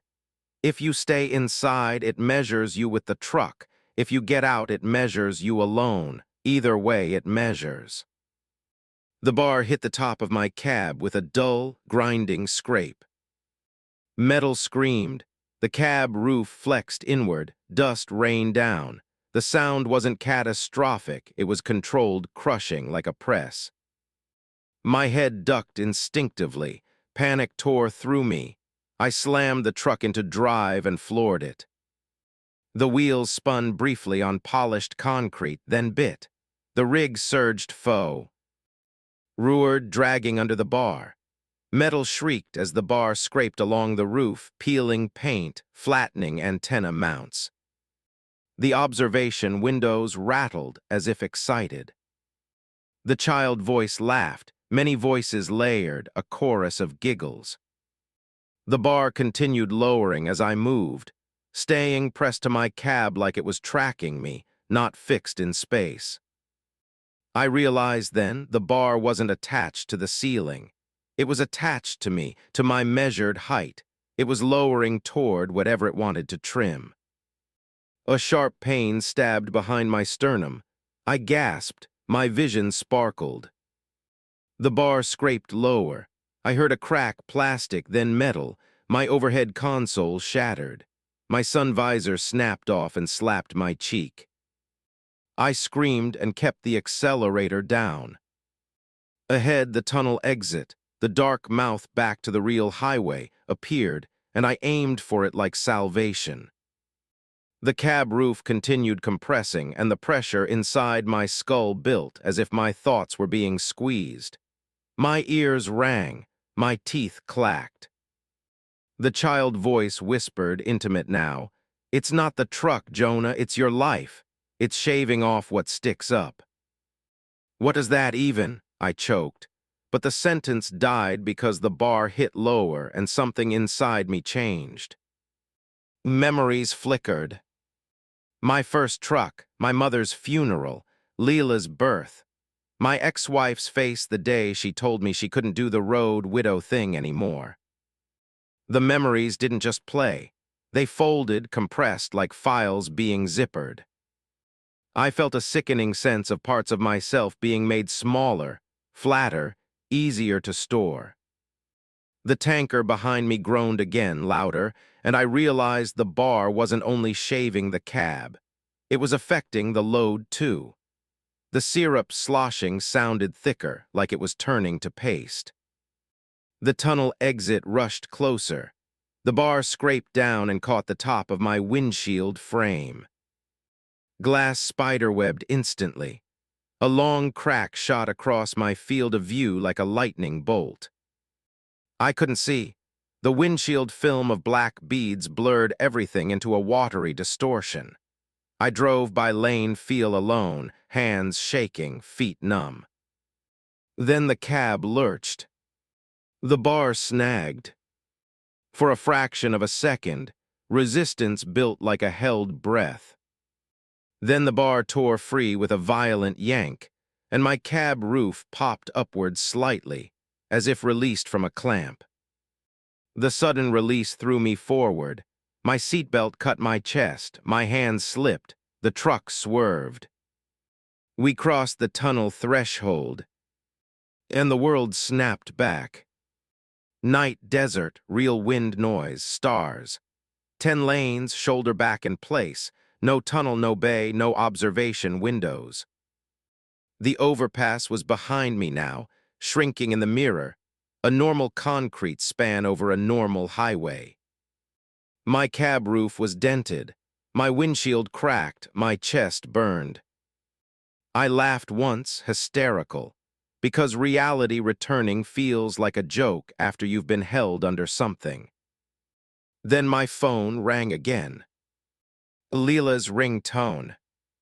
My heart twisted. I answered with shaking fingers. Leela, baby. Silence. Then in my own voice, perfectly imitated, the line said, "What's your clearance now?" My throat closed. I stared at my windshield crack. Through the crack in the glass reflection, I saw my own face, pale, eyes too wide, looking back at me with someone else's patience. And above that reflected face, on the outside of my windshield, new black beads formed, slowly spelling in droplets like ink. 130. I hadn't shrunk, the truck hadn't changed height, yet the number was there, written by gravity. The child voice whispered, satisfied, "See, it trimmed you." I started to cry, not loud, just a helpless leak of terror, because I understood then. It hadn't crushed my cab to kill me. It had crushed my life to make me fit under its rule. And something else fit too. My memories felt thinner, like pages torn out. I tried to picture Leela's face clearly and found only a blur of hair and eyes, like a photo overexposed. Her laugh sounded wrong in my mind. I checked my wallet at the next safe pull-off, hands shaking. My driver's license was there, but the height field had changed. It read 56. I'm 6 feet even. I stared until the numbers swam. On the shoulder, my tanker's side reflected my hazard lights in warped streaks, and in that reflection, the sky above me wasn't the star-heavy desert sky. It was gray, boiling cloud, something moving behind it slowly, too big to be birds. I climbed back into my cab and drove, because stopping felt like inviting the measurement to continue. The overpass stayed in my mirrors for 20 miles, never getting smaller, always the same distance behind, a patient mouth waiting for me to slip. And when my dispatch called at dawn to ask why my ETA had changed, the caller ID didn't show my company. It showed Clearance Department. The line clicked open and a warm, cheerful voice said, "Jonah Harrow, thank you for your submission. Please remain on the line while we reduce you further." Story 7. The billboard that shows your last known location before it happened. The billboard lit up while I was still under it, and my headlights dimmed like they were embarrassed to compete. A clean, high-resolution photo filled the sign, night vision green, grainy enough to feel real, and it showed a tractor-trailer jackknifed on the shoulder of I-95, steam rolling off the hood, driver door hanging open. The caption was printed in blocky dot-style text that made my stomach drop. Last known location, Julian Parker. Time 03:33. Status unaccounted. My dash clock read 03:11. I wasn't jackknifed. I wasn't on the shoulder. I was rolling smooth southbound through South Carolina, 35,000 pounds of boxed detergent in a dry van, cruise set at 67, hands steady, coffee still hot in the cup holder. Then the billboard image updated. The camera angle shifted closer, like a live feed zooming in. Inside the open cab, I saw the seat fabric, my seat fabric, dark stain on the left bolster where I'd spilled chili back in October. I saw the CB mic hanging on its coiled cord exactly the way I always left it. I saw my logbook open on the dash to the page marked Jan 17. And I saw my own boots on the ground outside the cab, toes pointed toward the pine trees, like someone had stepped out and started walking into the black.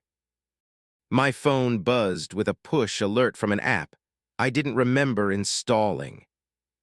Highway Services notice.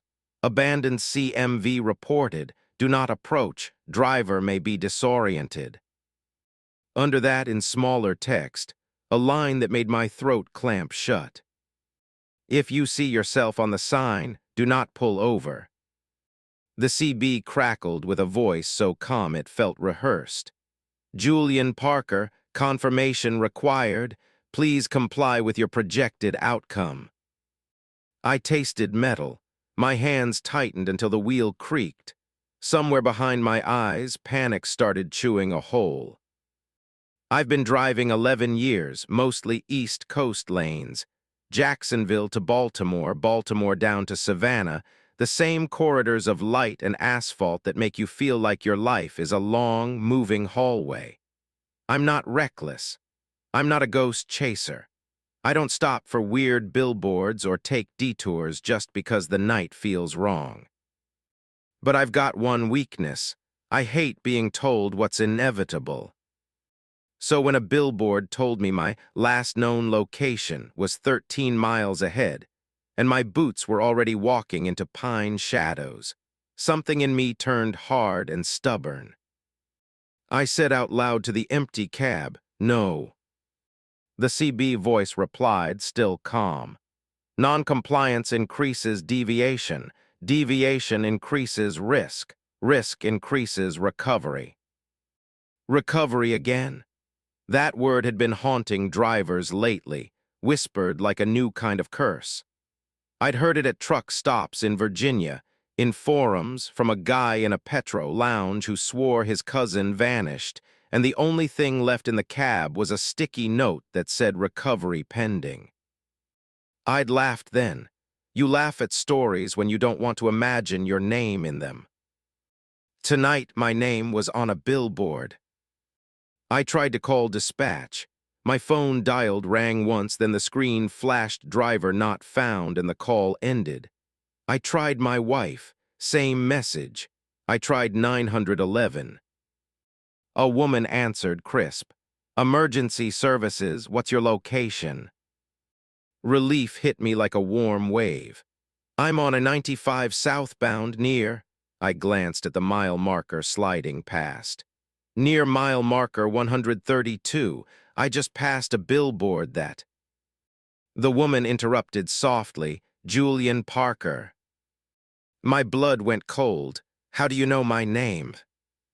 A pause, then, "Our system shows you have already been reported abandoned at mile marker 119. "That's 13 miles ahead," I said, voice cracking. "I'm driving right now." The line filled with faint background noise. Paper shuffling, a printer whir, voices murmuring like an office at night. The woman said, very gently, "Sir, if you are disoriented, Please pull over at the nearest safe location and wait for recovery." "No," I snapped. "Listen to me, someone is."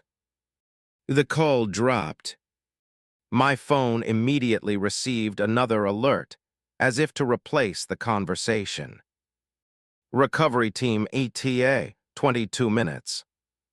My dash clock ticked from 03, 11 to 03, 11 again like time had hiccuped.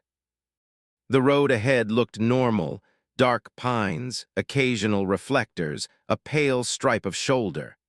But my peripheral vision kept catching something new. Small reflective placards posted on the right shoulder every quarter mile, like temporary construction signs. As I drew closer, my headlights lit the words on them. Julian Parker. Last seen ahead. They weren't official highway signs.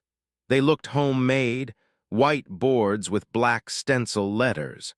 Yet they were planted with professional spacing, as if the road itself had decided to advertise my disappearance in advance. The CB crackled again. "Driver, please do not accelerate. Your timeline is calibrated." I looked down. My cruise control was still set at 67. My speedometer read 72. My foot wasn't on the pedal. The truck was speeding up by itself, as if pulled by a current. I hit the cruise cancel. The speed held. I pressed the brake lightly. The pedal went spongy, then firmed, but the truck barely slowed, like braking inside a dream. The CB voice sighed. "Thank you for cooperating." "I'm not cooperating," I growled, jaw clenched. "I'm driving." "You are approaching your last known location," the voice said. "We need it to be accurate." A billboard appeared ahead. Another one, brighter, newer than any rural billboard should be at this hour. It flickered to life as my headlights hit it. The screen displayed a live map, like a GPS tracking screen, with a blinking dot labeled Julian Parker. The dot moved along a line that was clearly 95. Under the map, a countdown timer ran. Time until abandonment, 00:21:47. My stomach flipped. What the... The dot on the map wasn't centered on my current location. It was ahead of me. The map showed where I was going to be, and it was counting down like an appointment. I reached for my dash cam and tapped the screen to bring up the rear view. The feed flickered, then stabilized. The camera showed my trailer. Only it wasn't my trailer. The image was of a different dry van, dented, dirty, with faded company logos I didn't recognize. Its doors were open. Inside, instead of freight, there was a corridor, long, fluorescent lit, stretching impossibly deep. A figure stood at the far end of that corridor, small in the frame. It lifted a hand and waved. Even at that distance, I recognized the motion. It was the way my son waves in video calls, slow and deliberate, fingers opening and closing like he's afraid the signal will drop. My throat tightened. No. The rear camera feed zoomed in on its own, smooth, mechanical. The waving figure's face sharpened. It was me. Not older, not younger. Just me, standing in a corridor that couldn't fit inside my trailer, smiling like I'd been waiting. The CB voice said, almost tender, "You see, the sign is helping you accept." I ripped my eyes away from the dash cam and looked forward, breathing hard through my nose to keep from hyperventilating. My hands shook. My palms were slick with sweat. I did what a driver does when something on the road feels wrong. I looked for an exit, a ramp, a place to bail out. The next sign said, "Rest Area 5 miles." Relief tried to rise, instinctive. Lights, people, cameras, a place that could anchor reality. Then the sign flickered, and for half a second the words changed. Rest Area 0, MILES. The rest area ramp appeared on my right, impossibly close, lit by amber lights that hadn't been there until the moment I saw them. My blinker clicked on by itself. "No," I whispered. The steering wheel tugged right. I fought it, muscles straining, and the truck stayed in the lane for a moment. The lane lines buzzed under my tires as I drifted close. The vibration crawled up my arms like a warning. The CB voice sharpened. "Do not deviate." "Shut up," I rasped. The billboard behind me, visible in my mirror as a bright rectangle, updated again. The image now showed my truck pulling into that rest area ramp. The caption changed. "Driver complies." I slammed the wheel left, forcing the tractor back toward the center of the lane. The tires screeched slightly. The trailer swayed. Liquid fear flooded my gut as I imagined jackknifing exactly the way the first billboard had shown. The truck corrected itself too smoothly, like it wanted to stay alive long enough to fulfill the prediction. A new alert popped up on my phone. Comment thread OPENED. Julian PARKER abandonment live. The phone screen filled with a live feed thumbnail, thousands of viewers, comments scrolling too fast to read. My face appeared in the corner of the feed, my dash cam view, from inside my cab, as if someone had tapped into my camera without permission. I watched myself on my own phone, my hands on the wheel, my eyes wide, my mouth moving silently as I breathed. The comments blurred, but a few punched through. "HES still driving." "Watch the sign update." "Don't let HIM miss it." "Recovery needs a clean location." My skin crawled. It wasn't just a billboard anymore, it was a crowd, a system, a tension-pulling reality toward a satisfying ending. The CB voice said softly, "They're watching, don't embarrass yourself." I tasted bile. "I'm not entertainment." The voice chuckled, "You're a case." The mile marker posts began counting down faster, like the road was compressing distance to meet the billboard's schedule. 126, 125, 124, too fast for my speed. My dash clock flickered. 03:11, 03:21, 03:11 again. Time was being edited, clipped to fit the countdown. Ahead, another billboard lit up. This one wasn't a prediction, it was a missing person poster. My face, my name, my height, my last known location, MM119. The photo was my CDL photo, the one with tired eyes and a forced smile. Under it in neat print, "If found, do not engage. Driver may not recognize you." A sharp laugh burst out of me, half hysterical. "I recognize me just fine." The CB voice replied, "Not for long." My cab temperature dropped slightly. The air smelled faintly of damp paper, like a file folder left open in a basement. I swallowed hard, tried to steady my breathing. "Okay," I whispered to myself, "think." If the system wanted a clean abandonment at mile marker 119, then I had to break the script. Change variables, make the predicted scene impossible.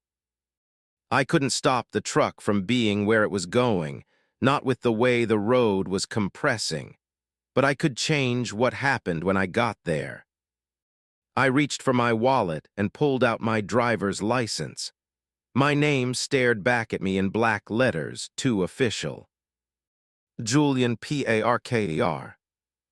I remembered something an old-timer told me once after a guy vanished off I-81. Names are hooks. If you want to slip something's grip, don't give it a handle. I didn't know if it was superstition or truth, but I was out of options. I grabbed my lighter from the dash and flicked it. The flame trembled in the cab air. I held it to the corner of my license. The plastic curled, blackened, releasing a toxic smell that made my eyes water. The photo blistered, my face warping. The name line shrank as the plastic melted. Instantly, the CB speaker screamed with static, a burst so loud it made me flinch. The calm voice snapped, no longer friendly. Do not alter identification. The steering wheel jerked right hard, and the truck drifted toward the shoulder. I stomped the brake, panic spiking.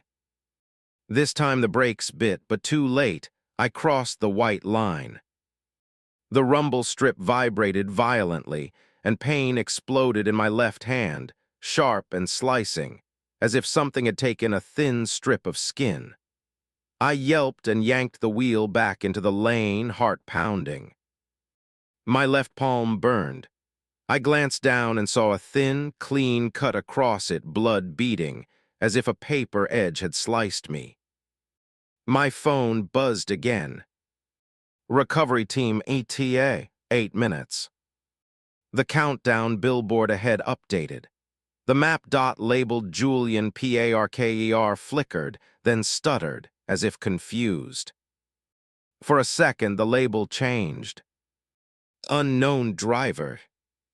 My breath caught.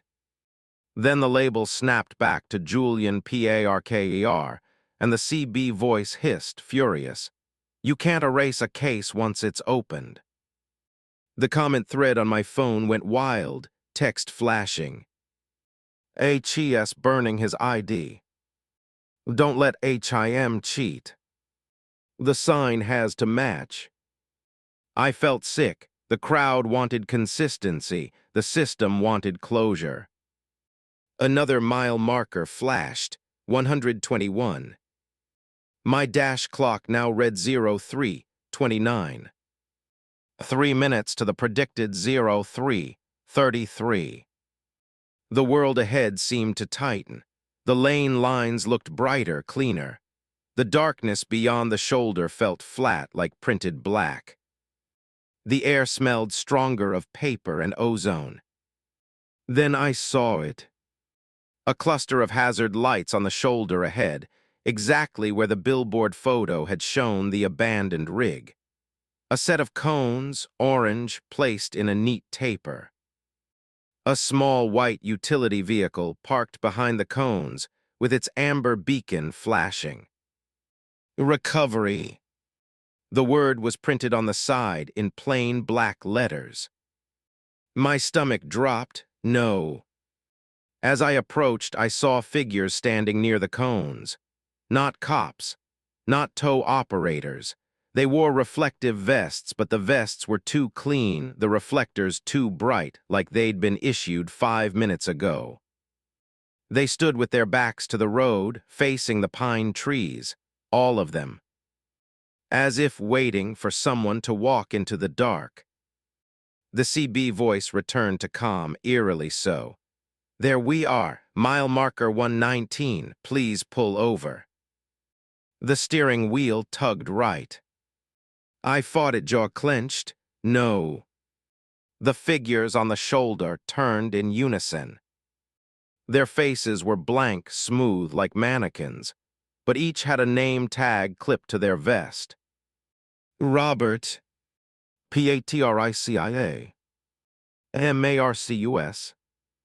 DNISC, Eli. Names like a roster.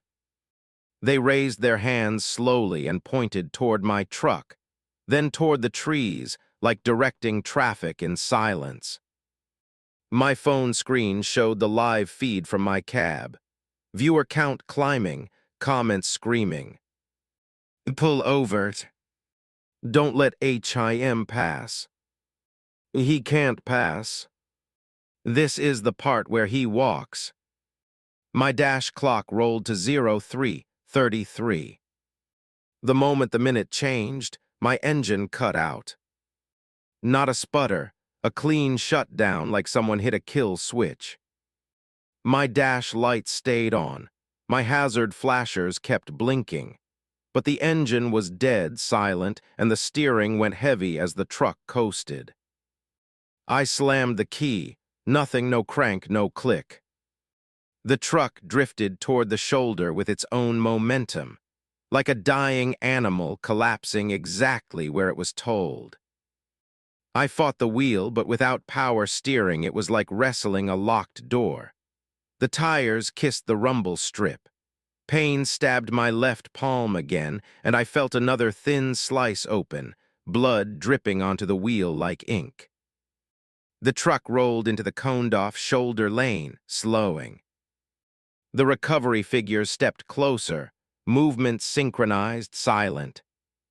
The one with the DENISC tag lifted a clipboard. The one with the Eli tag held out a pen. I sat frozen, breathing hard, the cab suddenly smelling strongly of D. Amp cardboard and old files. My phone buzzed one last time. A check-in complete. The live feed comments abruptly stopped scrolling, replaced by a single pinned message from Highway Services admin. Thank you for your submission. The passenger door handle lifted by itself, unlatching with a soft click. Cold air seeped in around the seal, smelling like pine and paper. The recovery figures waited, patient. The CB voice, gentle now, said, "Step out, Julian, walk to the trees, we'll take it from here." My body trembled, not from cold, but from the sensation of being watched so intensely it felt like pressure on my skin. The crowd, the system, the billboards, the prediction that wanted to be true. I looked at my burned driver's license, warped and half-melted on the dash. My name line was blackened, unreadable. For a second, hope flickered. Then the windshield reflected the billboard behind me in the darkness. And in that reflection, my name appeared clean and bright across the glass like it had been printed there by invisible ink. Julian Parker. The letters pulsed with each hazard flash. My left palm stung where the paper cuts had opened, and I realized the cuts weren't random. They were thin strips being taken, like someone was harvesting pieces of me in receipt-sized lengths.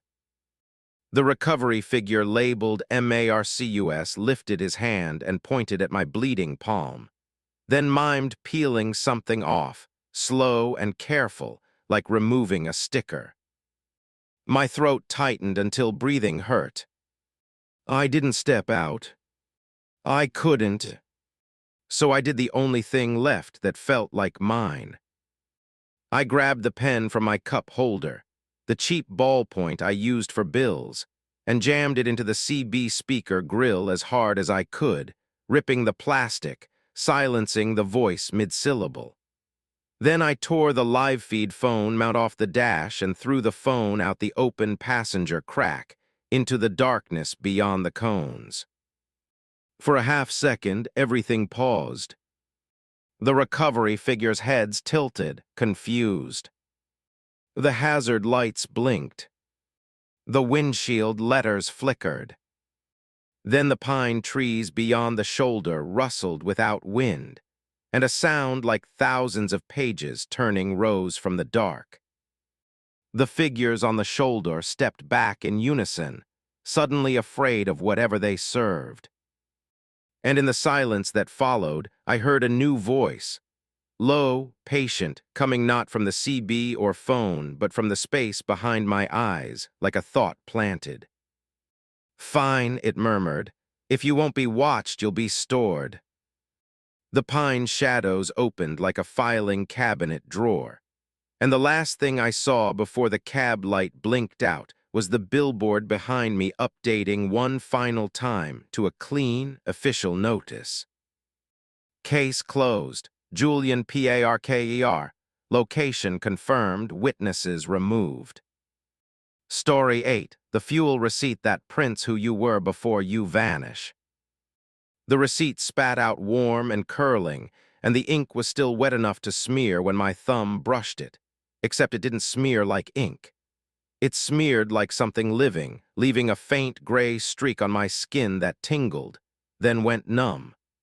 I'd only meant to grab my change and get back on the road, but my eyes snagged on the first line and refused to let go.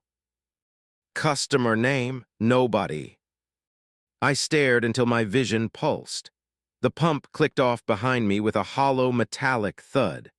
The canopy lights over the travel plaza buzzed like angry flies. My breath fogged in the cold air, late November cold, the kind that makes diesel smell sharper and coffee taste burnt even when it's fresh. I flipped the receipt over, thinking it was a prank printer glitch, a thermal hiccup. The back wasn't blank. There was more text, crisp and centered like a verdict. If you accept this receipt, you accept the revision. My phone vibrated in my pocket. A notification slid across the screen before I even unlocked it. Fleet tracking alert. Unit 604, driver unassigned. Driver unassigned, like I'd quit my own body and left it idling. My name is Soren Whitaker. I haul hazmat tankers, proper placards, proper training, the kind of freight that makes you double-check every valve because mistakes don't just kill you, they kill strangers. Tonight I was pulling a stainless tanker of industrial ethanol from Kansas City down to Dallas, sealed, logged, and boring. Boring was the goal. Boring keeps you alive. And now a piece of thermal paper was telling me I was nobody, and my company system agreed. The cashier inside the travel plaza leaned on the counter, watching me through the glass doors like she already knew what would happen if I walked back in. The fuel receipt in my hand warmed again, the paper tightening slightly as if shrinking, and the gray streak on my thumb crawled, spreading under the skin like a bruise made of dust. My CB crackled softly from inside my cab, though I hadn't turned it on. A voice, male, low, cheerful in a way that made my stomach lurch, said, "Congratulations, Soren, you've been selected for inventory." I dropped the receipt. It fluttered instead of falling, hangy. NG in the air for half a second like it didn't trust gravity, then slapped onto the wet pavement near my boot. The puddle beneath it froze instantly, a thin sheet of clear ice blooming outward in a perfect circle. "Hell no," I whispered. The receipt printed again, faintly audible even from the ground. A quiet, continuous hiss like a snake exhaling. New line appeared on the front, as if the paper was updating itself. Status pending void. I backed away, heart hammering. The ethanol tanker behind me ticked as it cooled, the stainless skin snapping softly. The placards on my trailer, UN 1170, glinted under the canopy lights. I told myself it was stress, too much caffeine, too many nights. Road brain, but my thumb was numb where the receipt ink had touched it, and numbness doesn't come from imagination. I bent down with 2 fingers and pinched the corner of the receipt, careful not to touch the printed area. The paper felt wrong, slightly damp like skin. I lifted it. The underside wasn't plain thermal paper anymore. It had faint ridges like fingerprints pressed into it, and the smell rising off it wasn't gasoline. It was old paper, basement paper, the smell of files that have been damp and shut too long. My eyes flicked back to the front, and my throat tightened. Customer name, SORENWHITAKER. Payment method, memory. Amount due, everything excess. Excess, I repeated, mouth dry. Excess of what? The CB voice answered from my cab as if it had been listening to my thoughts. Excess identity, excess attachment, excess presence, you're over your limit. I stumbled backward into the side of my tractor, metal cold against my shoulder. My pulse banged in my ears. I forced myself to think in procedures because procedures keep you from screaming. Step 1, verify reality. Check phone, check system, check outside world. I pulled my phone out and opened my Fleet app. The map that normally showed my truck icon on I-35 displayed a blank gray field. No roads, no dot. A message floated in the center like a polite apology. Unit not found, driver not found, try again later. I swiped to my profile. My CDL photo, was still there, but the name line beneath it had changed. Driver unassigned. The app refreshed, and my photo pixelated, features blurring like the system was forgetting how to render my face. My stomach rolled. I forced myself to look up, away from the phone, to ground myself in something physical. The Travel Plaza lot looked normal. Rows of parked rigs, a few idling sodium lights reflecting off chrome. But something was off in the way people moved. They weren't walking so much as drifting, slow and aimless, like sleepwalkers. A man in a hoodie stood near the diesel pump staring at his own hands, turning them over as if he didn't recognize them. A woman by the building door held a receipt at arm's length, reading it with the expression of someone watching their own name sink in wet cement. Under the canopy, the cashier had stepped outside without me noticing. She stood near the door, cigarette glowing, eyes fixed on me. I walked toward her, every instinct screaming that other humans meant safety. She didn't move to meet me. She didn't even blink. "Hey," I called, forcing my voice steady. "Your receipt printer is messed up. It printed." She exhaled smoke in a slow stream and said, flat, "Don't bring that inside." The cold in my chest hardened. What did it print? She flicked ash without looking. "It prints what the road wants to keep." "Keep," my voice cracked. Her gaze lifted, and for the first time I saw something in her eyes besides boredom. Fear, old, exhausted fear. "It's an inventory station," she whispered. "They don't take freight, they take drivers." My skin prickled. Who's they?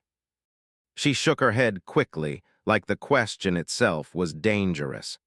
"If it prints you as nobody, you can still run. If it prints you as something specific, you're already on the shelf." "Shelf," I repeated, and the word felt like a coffin. She stepped closer just enough that I could smell cheap menthol on her breath. "Don't touch the ink," she said, "and don't tear it." "Why not?" Her eyes darted to my hand, to the receipt. "Because the paper is your edge. Tear it and it tears you with it." My thumb throbbed numb. Under the numbness, there was a faint buzzing, like a tiny motor turning. I looked at the receipt again. New lines were appearing, slow as a printer in a dying office. Itemized list. Name partial. Face pending. Route history retrieved. Family contacts queued. Last words requested. My stomach lurched at family contacts. I thought of my brother Miles, who still left me voicemails about Thanksgiving plans. I thought of my ex, Hannah, who I hadn't spoken to in months but whose number was still in my phone like a bruise. I thought of my mother, who kept a missing persons binder for my cousin who vanished in 2019, a binder she refused to throw away. The CB voice chuckled. "We love a complete file." I backed. Away from the cashier, receipt clenched between two fingers. "I'm leaving." She nodded quickly. "Good, don't buy anything else, don't sign anything, don't." Her words cut off as the canopy lights flickered. Not a normal flicker. A synchronized dimming like someone had turned a dial down. The parked rigs in the lot went silent one by one, engines shutting off cleanly like remote kills. The world's noise drained away until only my own tanker's cooling ticks remained.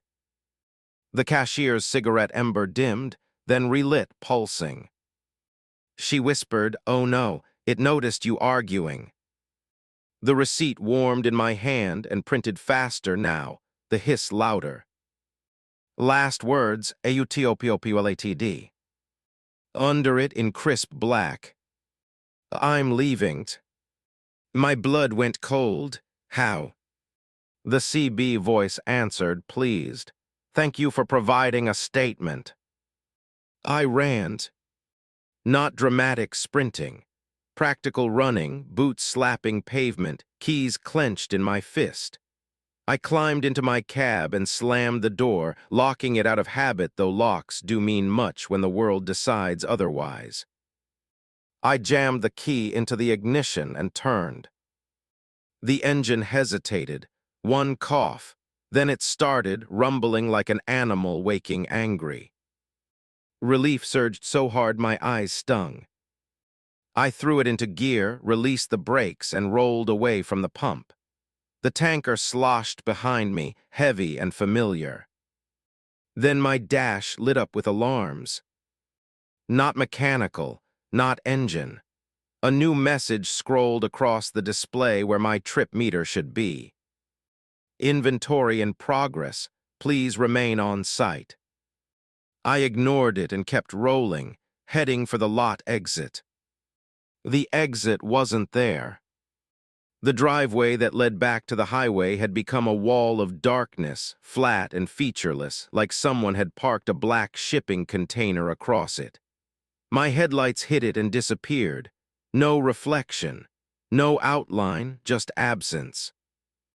I braked hard, tires chirping. The tanker shoved forward against the fifth wheel, the whole rig lurching. My heart slammed into my ribs. On the CB, the voice sighed like a disappointed supervisor. No leaving until the receipt is finalized. I grabbed the receipt with shaking fingers. What do you want from me? The printer hissed through the paper in my hand, as if answering with ink instead of voice. Next item, face. My cab air turned colder. The windshield fogged slightly from the inside, a thin film forming despite the defrost. Then in the fog on the glass, a face began to appear.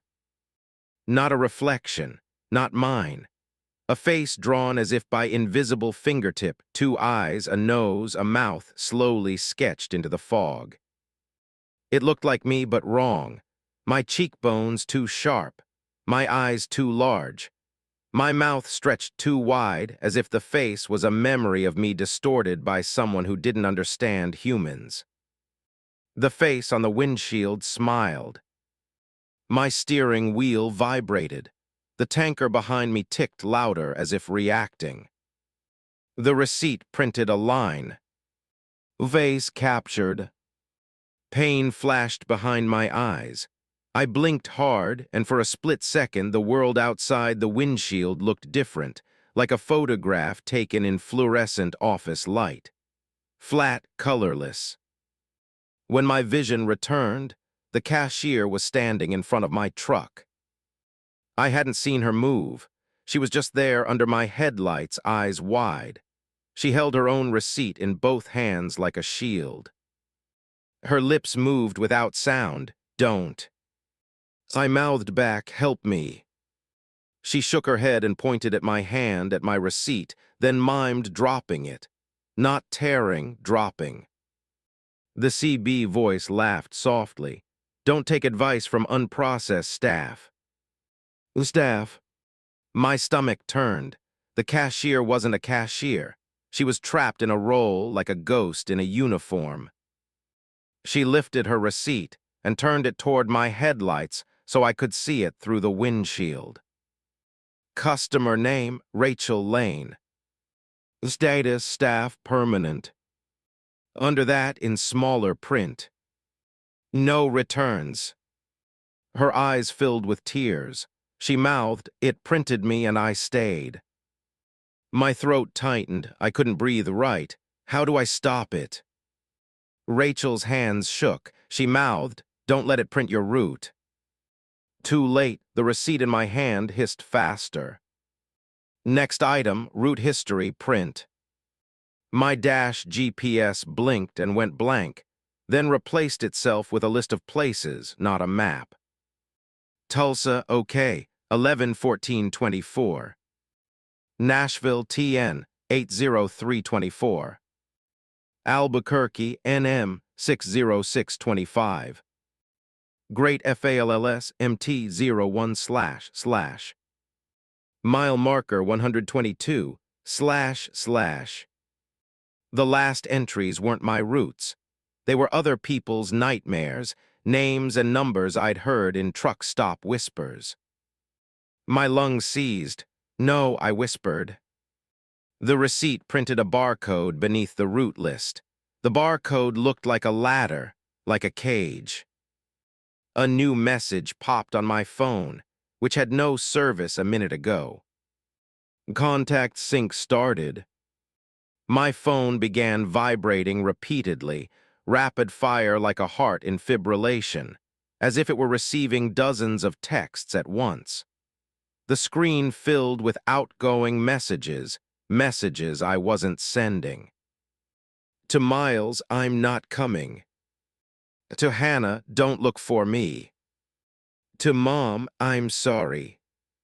Each message, add the same timestamp. 02:12 a.m. My hands shook violently. I tried to power the phone off. The screen refused, the power slider snapping back like elastic. Rachel screamed, an actual sound this time, thin and cracked. "Stop it." Her voice made the canopy lights flicker again, and the parked trucks in the lot shuddered, engines coughing as if trying to start but unable. The CB voice snapped, suddenly harsh. "Staff, return to position."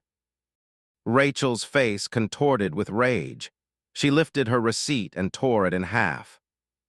The sound wasn't paper ripping, it was flesh tearing. Rachel doubled over, choking, and a thin line of blood opened across her abdomen, perfectly straight, as if her body had been cut along a perforation line. She gasped, eyes wide with horror, and whispered, "I told you." I covered my mouth, nausea rising. The world tilted. Rachel stumbled backward, leaving droplets of blood on the pavement that looked gray-black under the lights like ink. The CB voice returned to calm. "Please do not damage company property."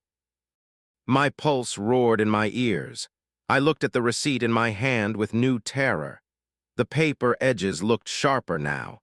The printed text seemed to sink into it, embossed, like it wasn't ink at all but an imprint on skin. Rachel sank to her knees, trembling, clutching her stomach. She looked up at me and mouthed, "Drop it." I realized she wasn't telling me to tear it. She was telling me to let it go before it finished printing everything. Before it printed my last known location. My hand trembled. The receipt felt warm, almost feverish. My numb thumb buzzed harder. The CB voice said, "Next item, last known location." My skin went ice cold. I opened the cab window a crack and held the receipt out, pinched delicately. The cold air bit my fingers. The parking lot smelled of diesel and blood ink. I let go. The receipt didn't fall. It hovered in the air beside my door like it was suspended on a string. The paper fluttered slightly, then rotated to face me, as if offended I'd tried to discard it. The printer hiss continued, now from the air itself. Text appeared on the floating receipt. Last known location, cab. My stomach dropped. No. The receipt drifted toward my window like a slow moth, aiming for my face. I slammed the window up, trapping the edge of the paper. The paper didn't crumple. It slid through the glass as if the glass wasn't there, passing into my cab in a smooth, horrifying motion. The edge brushed my cheek. Instant numbness spread across my face like dental anesthesia injected into skin. My cheek drooped slightly. My tongue felt thick. The CB voice murmured, almost affectionate, "That's it, let's finish you neatly." I grabbed the receipt with my good hand and tried to yank it away from my face. It stuck. Not to my skin, to my identity, like the paper had hooked into something deeper than flesh. Panic surged. I fumbled for my pocket knife, always on me for straps and seals, and flicked it open with shaking fingers. Rachel's earlier scream echoed in my head, "Tear it and it tears you." But the receipt was already tearing me. I could feel numbness spreading, my jaw going slack. My thoughts felt slower, like my brain was being wrapped in paper. I made a decision that didn't feel brave. It felt desperate. I could. I sliced through the receipt where it stuck to my cheek, cutting paper, not skin, or so I thought. The paper split and pain flared across my face like a burn. Warm blood ran down my jawline. My vision sparkled. The piece of receipt still attached to my cheek printed a new line immediately, as if rewarding compliance. Status partially filed. My stomach heaved. "Get it off," I rasped. The cab darkened slightly, as if the canopy lights had dimmed around me. The world outside the windshield looked farther away, like I was inside a box. Rachel, still on her knees, looked up with terror and mouthed, "It's too late." The CB voice said, "Final item, replacement." "Replacement," I croaked. The passenger door of my cab clicked. Then it opened. Cold air rushed in, and with it came the smell of basement paper and wet concrete again. Stronger now, like a door to a file room had been opened. Something climbed into my cab. Not crawling like an animal, stepping like a person who knew exactly how to move in a truck. I didn't see it at first because my eyes refused to focus on the passenger seat. My brain tried to protect itself by pretending that seat was still empty. Then the seat cushion compressed. A presence settled. I turned my head slowly, numb cheek dragging, blood warm on my skin. In the passenger seat sat a man who looked like me in the way a bad photocopy looks like the original. Same general features, but edges too sharp, eyes too flat, smile too wide. His skin had that waxy tightness I'd seen in drivers pulled from cold rigs. He held a fresh receipt in his hands, reading it like it was a script. He looked up and spoke in my voice. "Soren Whitaker," he said gently, "thank you for your perch." "Yes." I tried to scream. Only a wet exhale came out. He smiled wider and reached toward the steering wheel with my own familiar hand.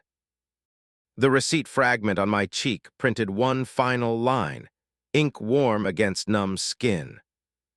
"Driver status transferred." I slammed my hand onto the ignition key and twisted, trying to kill the engine, trying to stop whatever transfer meant. The engine didn't die.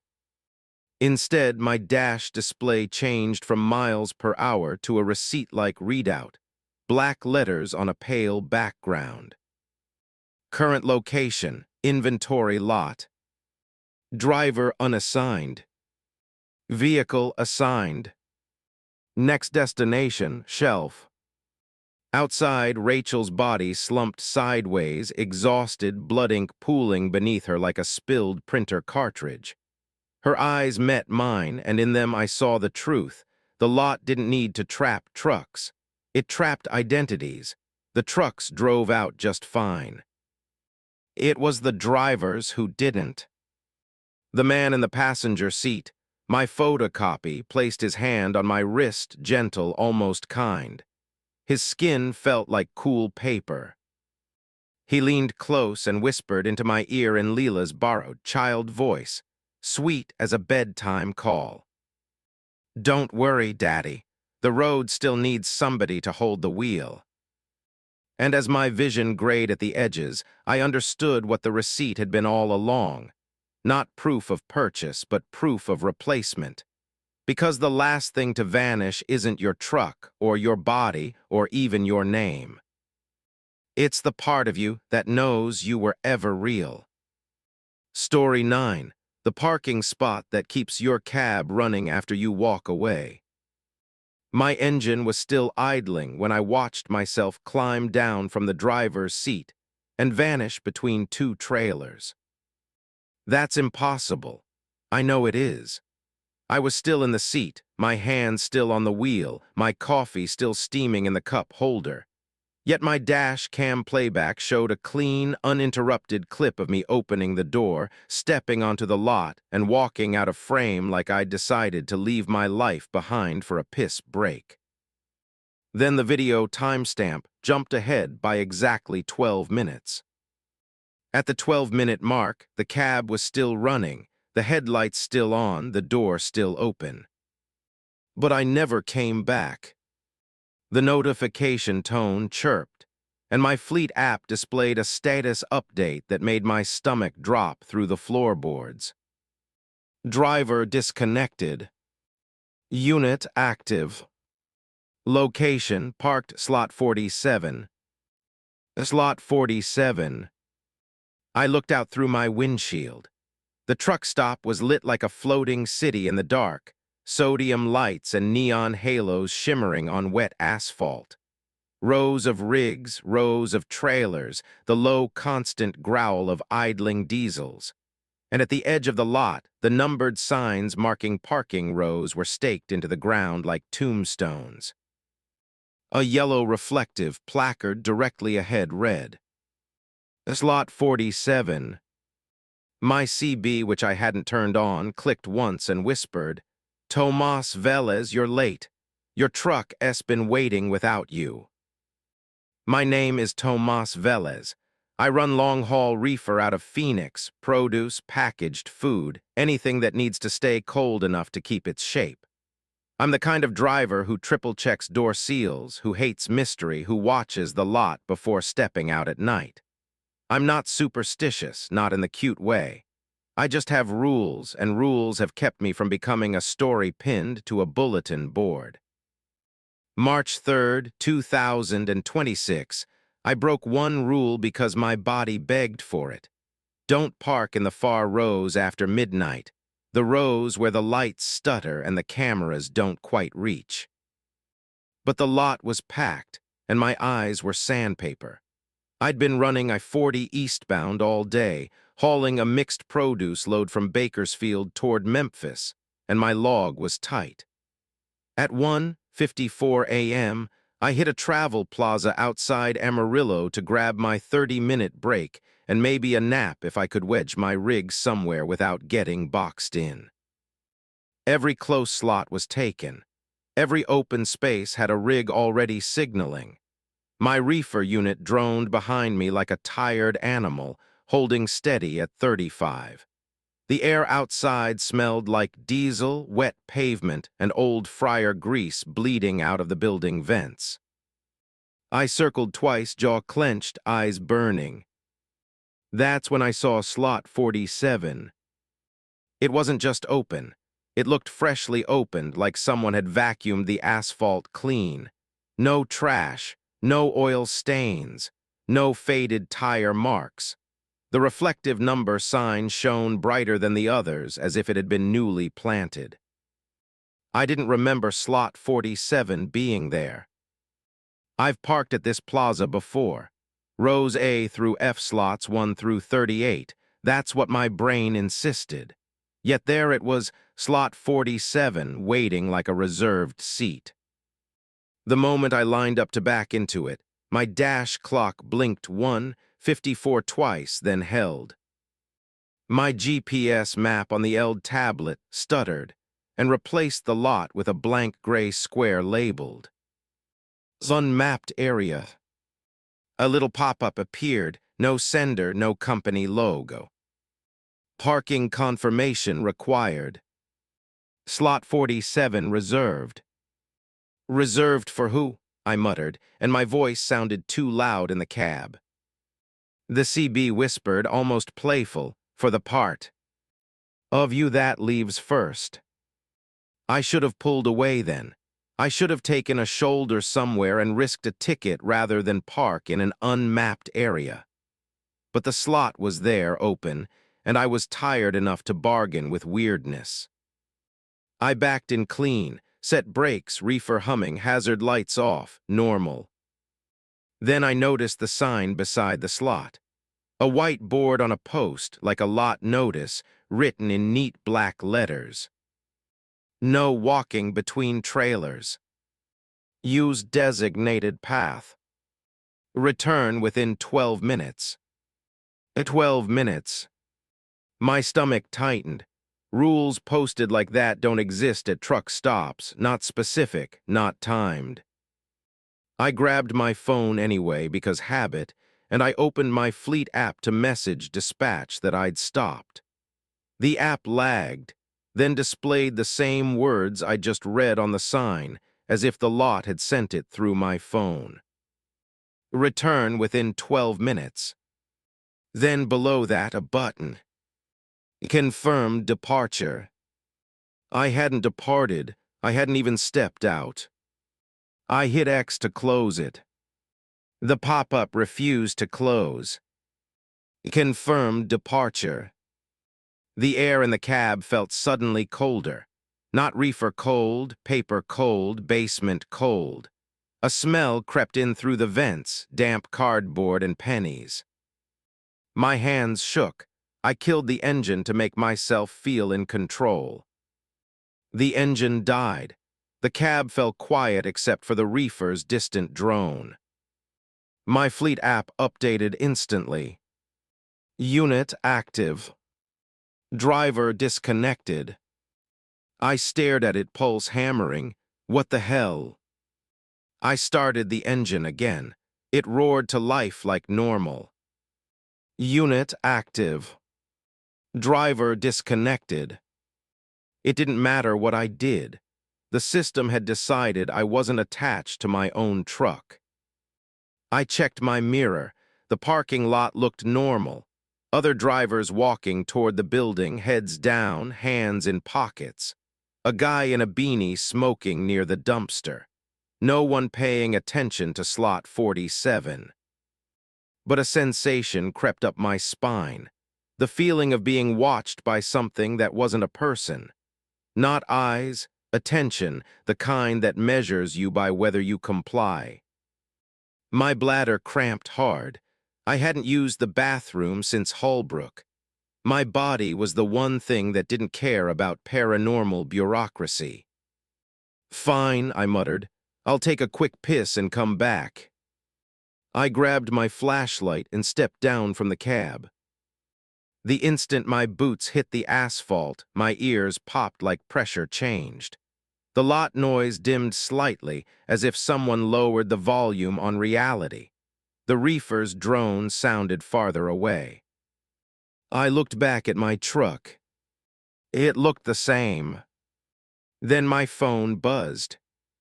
A timer had started on my lock screen. Return timer, 12:00. It began counting down. 11:59. 11:58. My throat went dry. You've got to be kidding me. I started walking toward the building along the row path. The sign had said use designated path. Fine. I followed the painted pedestrian stripe like a good little unit. As I passed between two trailers, My flashlight beam caught something on the asphalt that made my stomach drop. A faint outline of a body, chalk-white, like the kind cops draw after an accident. It wasn't bright enough to be fresh chalk. It was embedded into the pavement, as if painted and worn down by tires. The outline's head pointed toward slot 47. Inside the outline, someone had written in faded letters.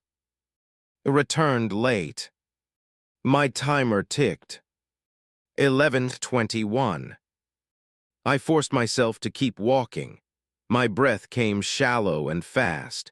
Every instinct screamed to turn around and get back in the cab right now. But if I turned around, I'd have to walk back between trailers, back past that outline, back into the slot that had already claimed my status. I reached the building. Fluorescent lights buzzed, normal people at the counter, a smell of coffee and fried food. Relief hit me so hard my knees almost buckled.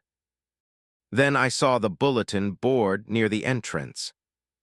It was covered in flyers, as always, lost dogs, yard sales, local events. Except the center was filled with missing driver posters. Not one, not two, dozens. All printed in the same template, same font, same paper color, like someone mass-produced them. Missing commercial driver. Last seen, slot 47. Time 01:54 a.m. Different faces, different names. Robert Hayes, Patricia Sullivan, Marcus Chen, Denise Klein, Eli Turner. Names I'd heard in other rumors, other stories that had started with a weird signal and ended with an empty cab. At the bottom of one flyer, a name I didn't recognize. Tomas VLZ. My CDL photo stared back at me with tired eyes and a forced smile. The poster looked new, corners still sharp, as if it had been printed minutes ago. My timer read 09:43. I stumbled backward, bumping into the glass door. The cashier behind the counter glanced up, eyes dull, then looked away quickly like she didn't want to be involved. A man by the coffee station turned his head toward me, and I saw his face was pale and waxy, his eyes too wide like he'd been awake too long.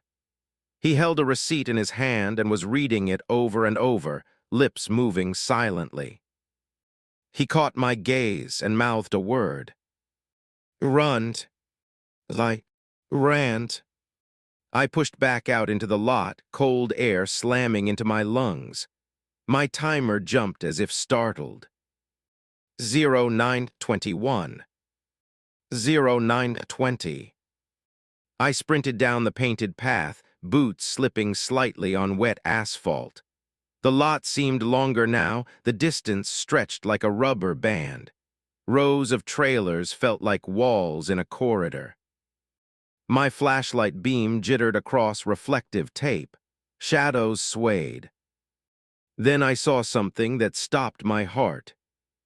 Ahead of me at the end of the row stood my truck. Not where I'd parked it. It was angled across the path. Headlights on, engine idling, blocking the designated walkway like a barricade. That was impossible. Slot 47 was behind it, farther down, where I'd backed in. Yet here my rig was, waiting in my way, as if it had moved itself to intercept me. My phone timer continued. 07:58. The CB, faint through the closed cab, crackled. Tomas, the voice whispered, almost kind. Wrong way. My stomach churned. I slowed, breath ragged, eyes stinging. I looked to my left and right for another path.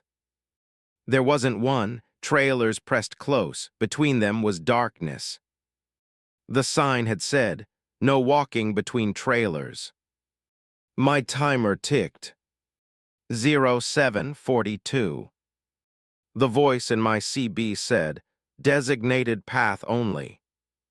My hands shook, I swallowed bile. I approached my truck cautiously, as if it might bite.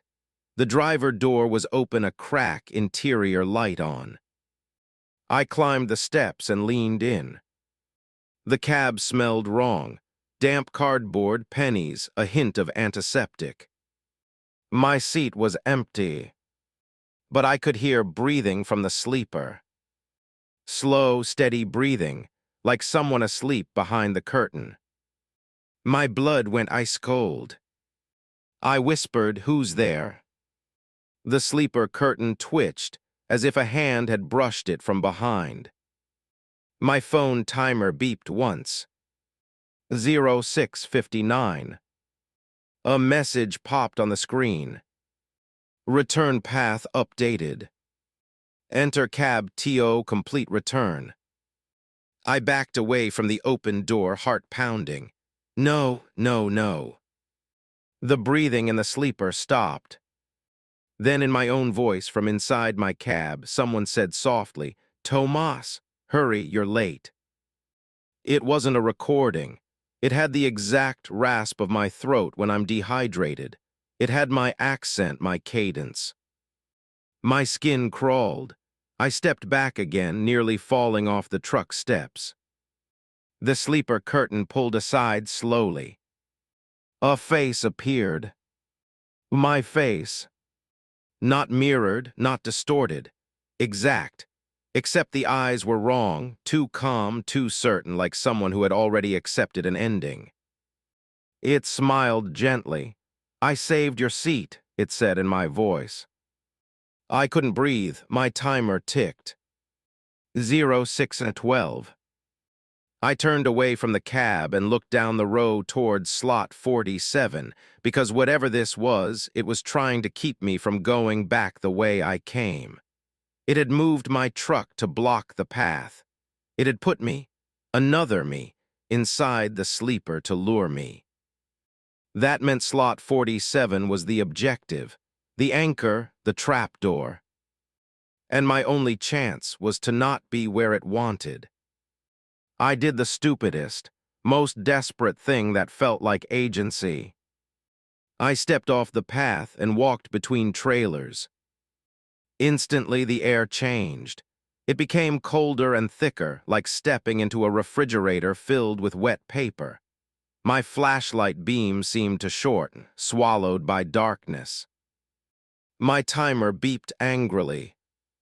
Warning, off path. The space between trailers was narrow enough that my shoulders brushed metal. The smell of diesel was gone.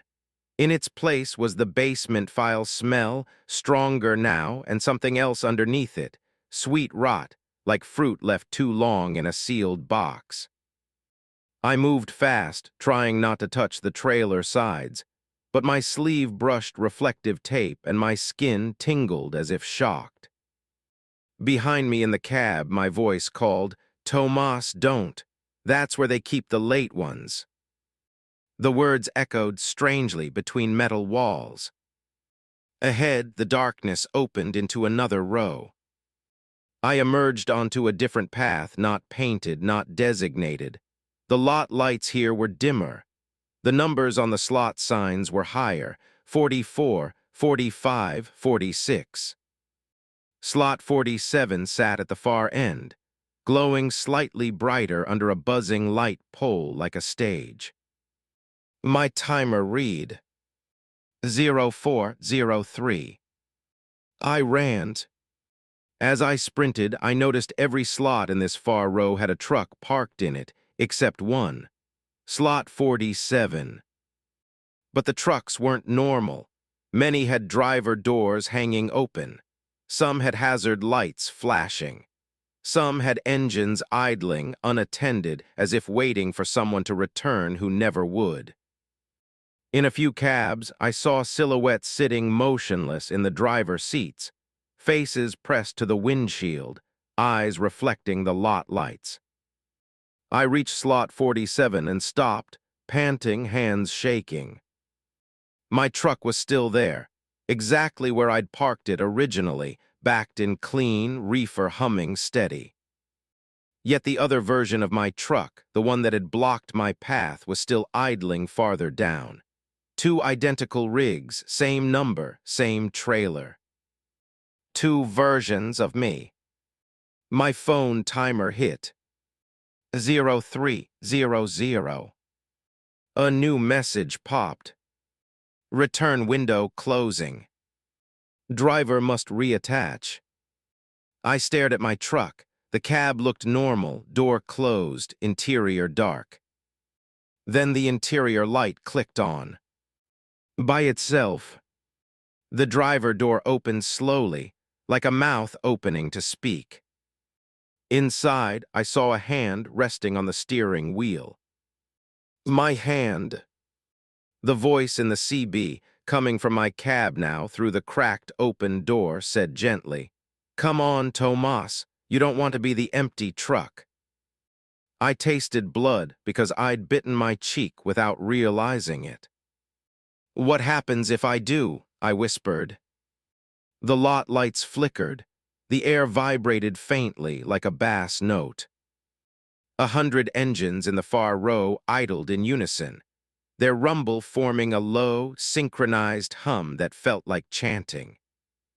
My phone timer beeped, and the numbers turned red. 0100. A sudden memory struck me, something I'd read once in a forum about disappearances. Drivers found trucks running, doors open, keys in, but no footprints away from the cab. Like they vanished on the spot. Like they'd been pulled inward, not walked away. Reattached, that's what it wanted. To reattach me to the truck in a way that wasn't physical. To turn me into the driver, status that the system could keep. I stepped toward the open door, unable not to, as if gravity had changed and my truck was the heavy object. The moment I got close, the air around the cab grew colder. My breath puffed white, my skin prickled. Inside the cab, my other self leaned slightly forward, eyes calm. "Just sit," it said softly. "Just close the loop." My phone timer hit. 0012. The reefer behind me changed pitch for a half second, not mechanical, like a throat clearing. I saw something on the dash, glowing faintly. A small sticker, like a shipping label, blank white, stuck to the windshield from the inside. It began to print letters, slow as an old printer. TOMASVE. My stomach lurched. That's what reattachment meant, printing, filing. I grabbed the door frame, shaking, and forced myself to stop moving forward. "Stop," I rasped. "Stop." My other self smiled wider, eyes still calm. "It doesn't stop, it just finishes." My timer hit. 0000. The lot went silent. Every engine in the far row shut off at the exact same instant, a clean, synchronized death of sound. Even my reefer stopped. The sudden silence made my ears ring. Then I felt it, a tug behind my navel like a hook catching in my insides. A pulling force, gentle but irresistible, drawing me toward the cab opening like a magnet. My feet slid forward on the wet asphalt. I dug my boots in, my muscles strained. I grabbed the mirror bracket with both hands, knuckles whitening. The tug intensified. The sticker on the windshield finished printing the name line. TOMASVLEZ. It printed a second line beneath. Status returned. My other self whispered, almost kindly, "Welcome back." The pull yanked harder.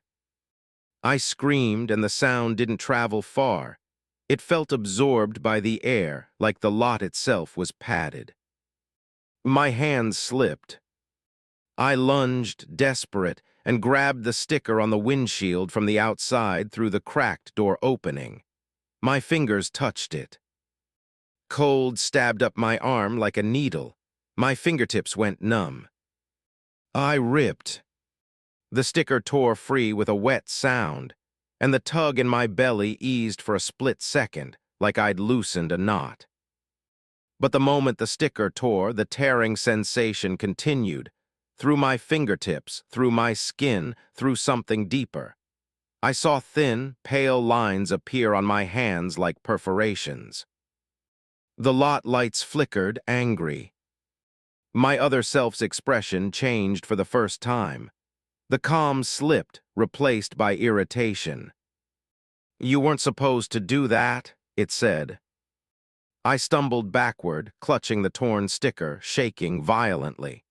The name TOMASVELEZ was ripped in half, letters split.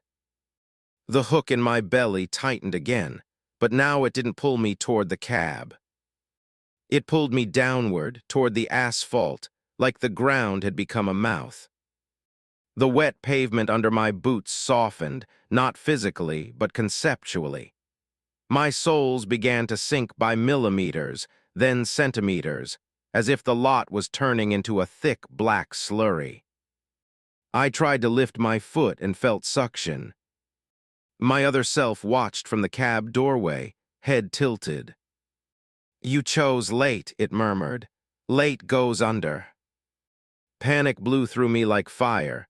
I kicked, yanked, fought the suction, but each movement sank me deeper. The asphalt climbed my boots like tar. The torn sticker in my hand printed one final line, tiny letters forming between the ripped halves of my name. "Unattached driver, archive." The ground rose to my ankles. Cold numbed my toes. The basement paper smell filled my nose, choking. I reached out toward the cab, toward anything solid. My other self stepped back into the seat smoothly and pulled the door a little wider, as if preparing to leave. The engine turned over by itself. Headlights flared. My truck began to pull forward out of slot 47, tires rolling cleanly, like it had a destination and a driver. I screamed again, and the sound came out as a wet exhale. My phone, still in my pocket, buzzed one last time before the screen died. Fleet tracking update. Unit 604, driver reattached. My knees sank into the lot. Cold climbed my legs. The asphalt pressed against my thighs like thick mud. The last thing I saw was my truck's taillights disappearing down the row, steady and calm, while my own shadow stayed behind in slot 47, stuck to the ground like a stain. And when the lot lights finally flickered back to normal, the parking placard didn't read slot 47 anymore. It read, slot 48. Story 10. The toll plaza that charges you in YEARS you've already LIVED. The toll gate lifted before I even stopped, like it recognized me, and the moment my front axle crossed the painted line, the booth speaker cleared its throat and said, politely, "Good evening, Avery McCall. Your balance is 87 years." My foot slammed the brake so hard my coffee jumped and scorched my wrist. The truck shuddered, air brakes hissing, trailer tugging like it wanted to keep rolling. The booth light was too bright, fluorescent white that made the night look thin and fragile. The toll clerk inside the glass box didn't move. He sat perfectly still, hands folded on the counter, face turned slightly away like he didn't want to make eye contact with whatever was happening to me. The overhead sign above the lane didn't show a dollar amount. It showed a countdown in red digits. 870000. 87 hours, 87 minutes. My brain reached for familiar units and found none. The booth speaker said, still calm, "You can pay now or we can deduct automatically." "Deduct what?" My voice came out dry and high. The speaker responded like it was reading a menu. "Time, Avery, the only tender that clears this route." Behind me in the mirror, the highway I'd come from wasn't there anymore. There was only darkness and a line of other booths stretching back like a row of teeth, all open, all empty, all lit and waiting. My name is Avery McCall. I run refrigerated freight out of Pittsburgh, mostly I-76 and I-80 corridors because I like routes with options, service plazas, exits, lights. Tonight I was on the Pennsylvania Turnpike heading east toward Harrisburg with a sealed load of pharmaceuticals at 36 degrees. Dispatch wanted it delivered by morning. The weather was clear, wind low, the kind of run you can do on muscle memory. I didn't remember any toll plaza at this mile marker. That's what made my stomach turn first. Not the voice saying my name, not the weird currency. The fact that the road had added a structure without permission, like reality had been revised while I was driving through it. I stared at the booth, hazard lights blinking, heart hammering. "This is a commercial vehicle," I said, forcing the tone I use with DOT and board clerks. "I have an ES pass, charge it." The booth speaker clicked once like a mouse button. "ES pass accepted," it said cheerfully. "Automatic deduction selected." The red digits above me changed instantly. 870000 became 862341. 23 minutes disappeared in a breath. My chest tightened. "Stop that." The booth speaker ignored me. "Thank you for your payment. Please proceed." The gate arm ahead lifted fully, and the road beyond the plaza looked like normal turnpike. 2 lanes, reflectors, black trees. But the air in my cab had changed. It felt heavier, like the oxygen had been filtered through paper. My skin prickled as if a cold draft was crawling under my shirt. Then my wristwatch, an old analog Casio I wear because phone batteries die, ticked loudly once, and the second hand jumped forward not 1 second but a full minute.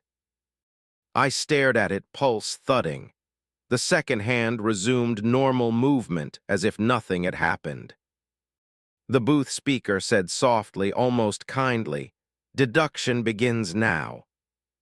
I gripped the wheel, knuckles white, and eased forward because what else do you do at a toll gate?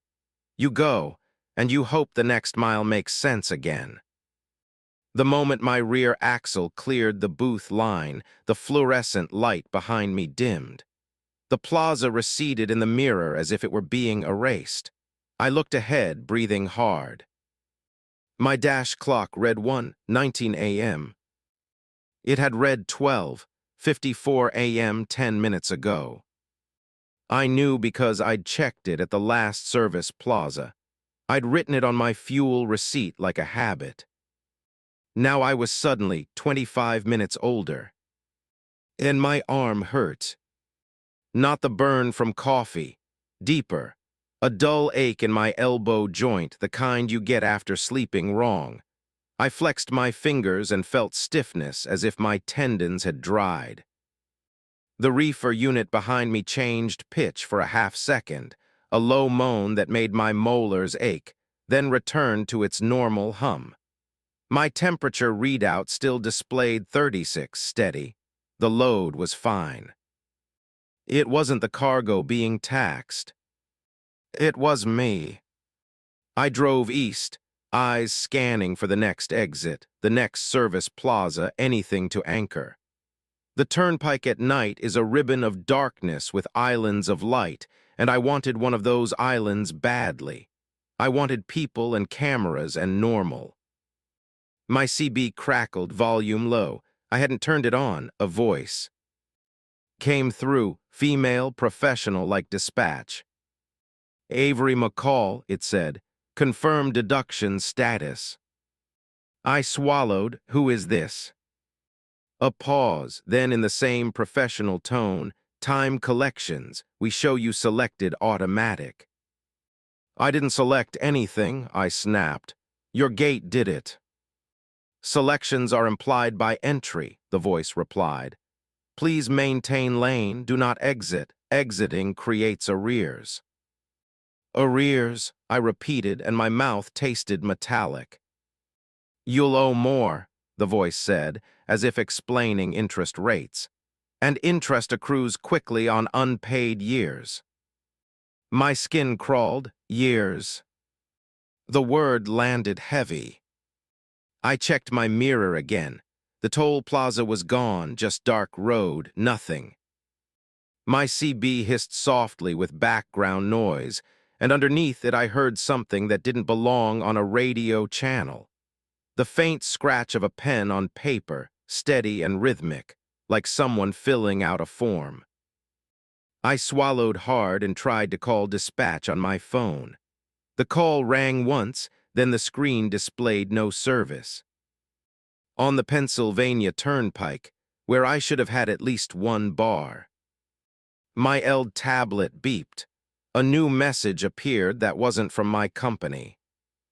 Time balance, 862304.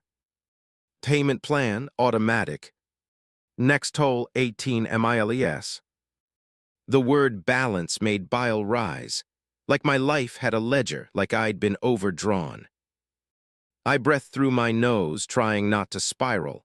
I told myself it could be a prank hack, a rogue transmitter, a dream, but my dash clock and my wristwatch agreed. Time had jumped. My elbow ached. My eyes felt drier, as if I'd been awake longer than I remembered. At mile marker 256, I passed a sign for a service plaza. I've stopped there before. It's normal bathrooms, food, fuel. I needed to stop. I needed to wash my face, call someone, confirm I wasn't losing my mind. As I approached the exit ramp, the CB voice snapped, sharp now. Do not exit. I'm taking a break, I muttered, more to myself than the voice. Exiting creates arrears, it repeated. Arrears create repossession. Repossession of what? I barked. A pause, then the voice said, softer, almost sympathetic, of your remaining time. The service plaza ramp was lit and inviting. I signaled right and began to drift.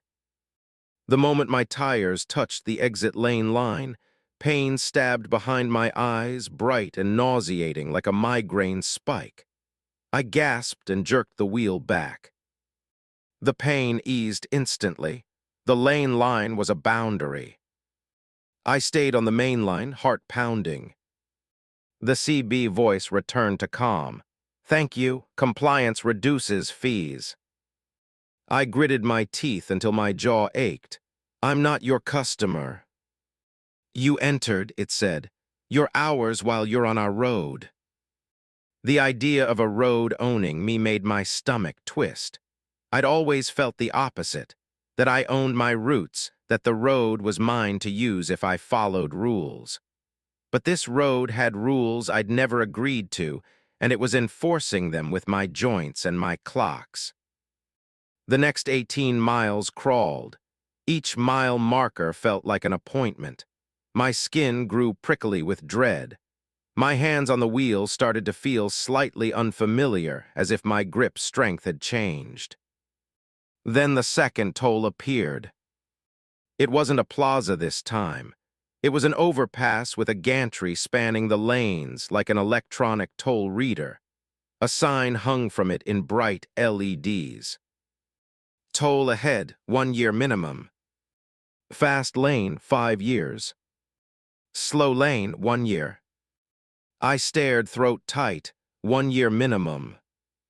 A year of my life for passing under a sensor. The CB voice said, almost conversational. Choose your lane, Avery. We recommend slow. You don't look like you can afford fast. My stomach turned. I'm not paying. Payment is mandatory, it said. Opting out is permitted. Opting out results in removal from route. Removal, I rasped. The pen scratch in the background grew louder, like someone leaning closer to write.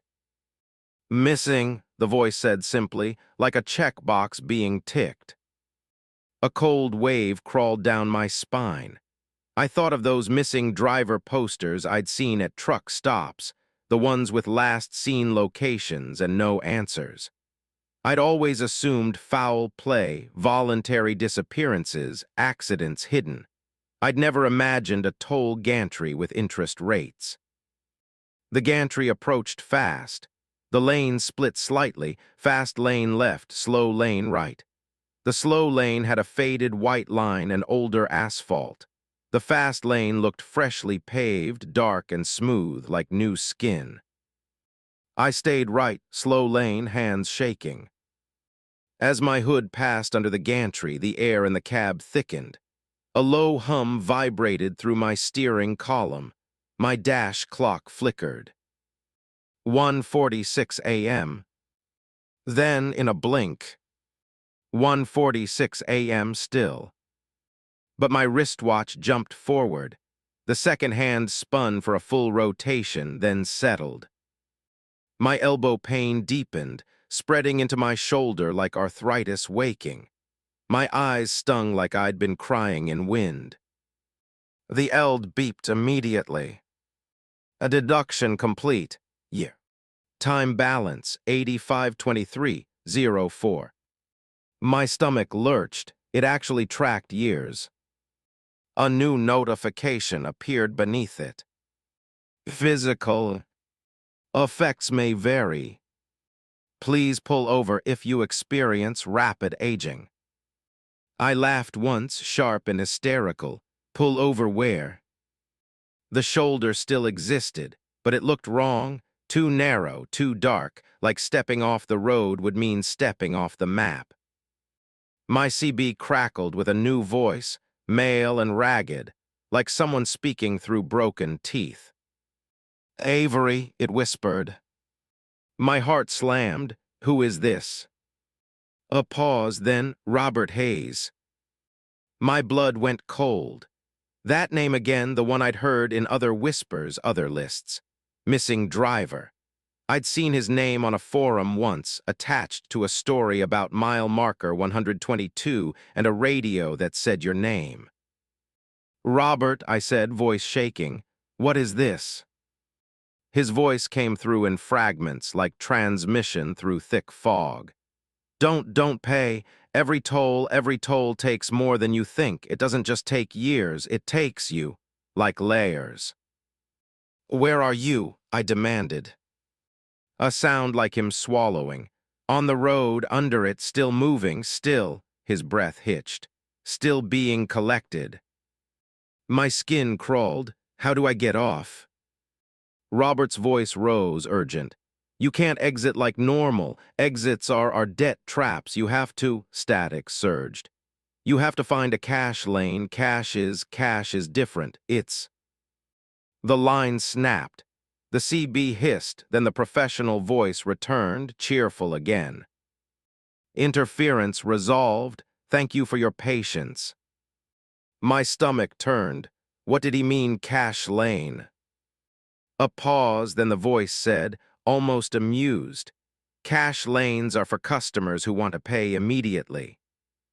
Immediately, I repeated, heart pounding. Yes, it said, all at once. The implication hit like ice water. Cash lane meant paying your whole remaining balance in one shot.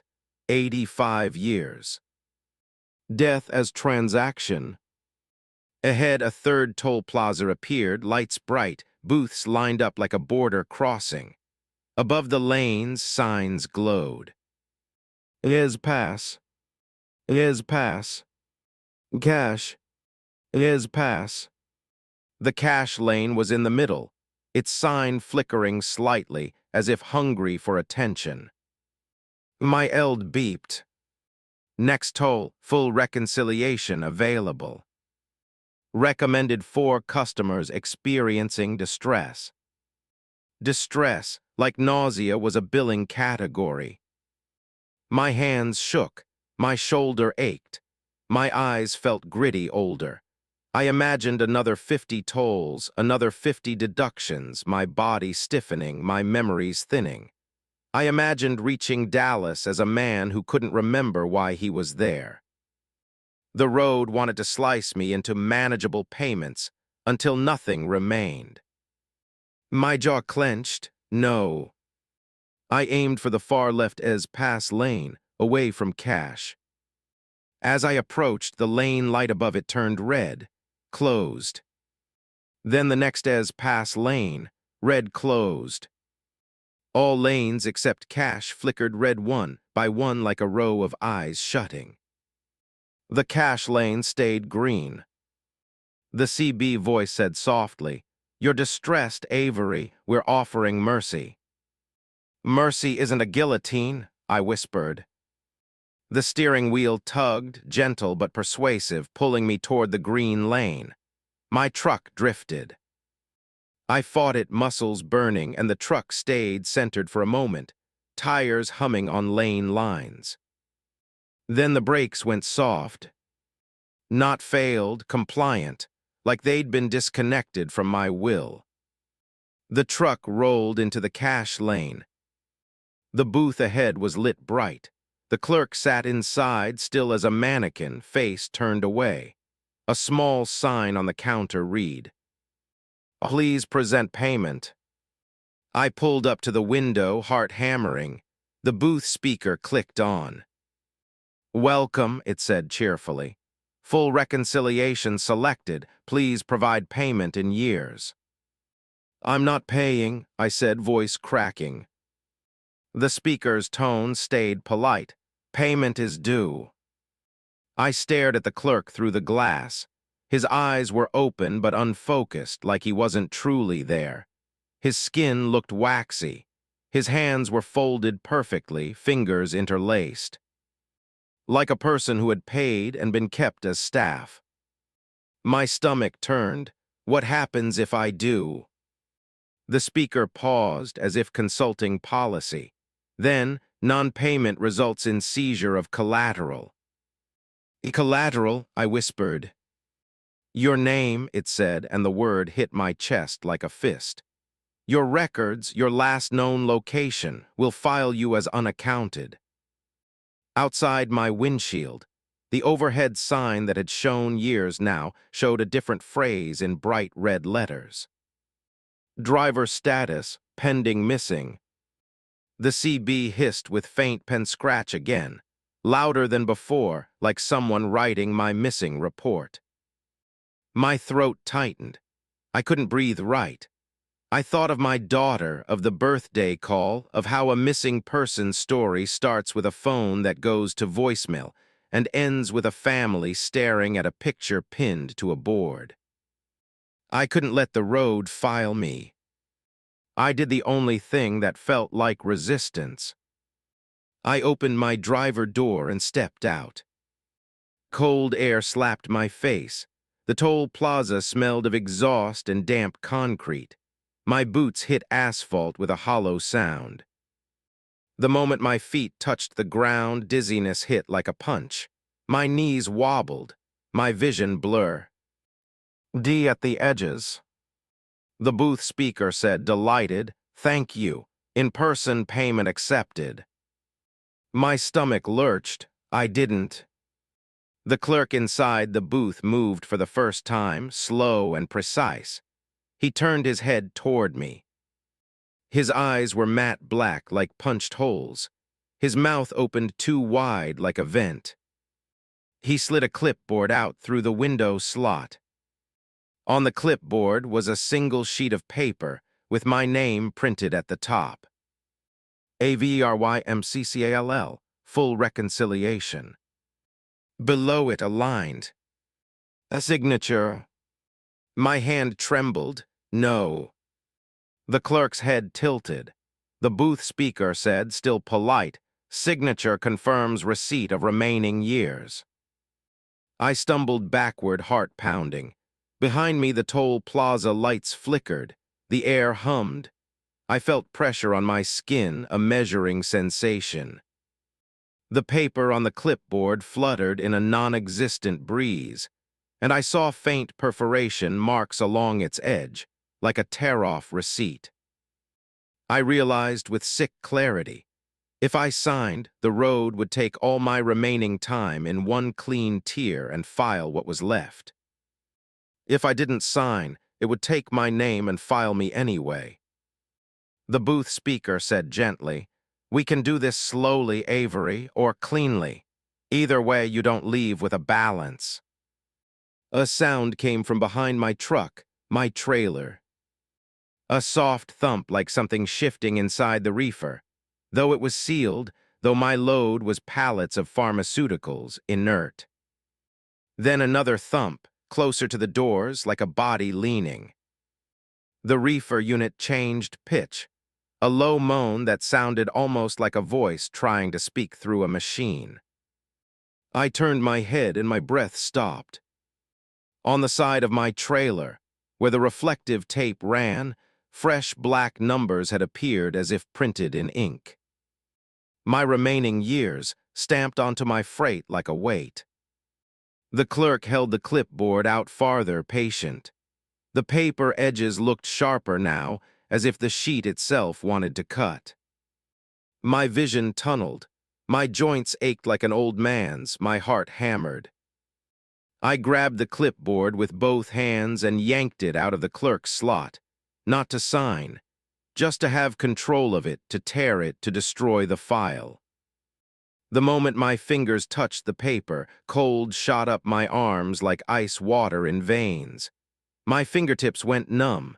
The paper stuck slightly like damp skin. The booth speaker sighed, "Thank you for accepting." Letters began to form on the paper under my name, printing themselves in real time. Last known location, Cash Lane 3. My stomach lurched. I ripped the paper in half. The sound wasn't paper ripping. It was bone cracking. Pain exploded in my left wrist, white-hot. I screamed, falling to my knees. The torn paper fluttered in my hands and my left wrist bent wrong like a hinge broken. The clerk inside the booth didn't react. The booth speaker remained calm. "Damage fees applied," it said pleasantly. "Collateral seizure accelerated." The overhead sign changed. "Driver status, missing processing." The toll plaza lights dimmed, and the world beyond the booths went flat, like the highway was being erased behind a curtain. My truck engine idled behind me, steady, indifferent, like it could keep running without me. The clerk inside the booth lifted his hand slowly and pointed at the torn paper in my grip, then pointed at my chest, then mimed peeling something off. My name.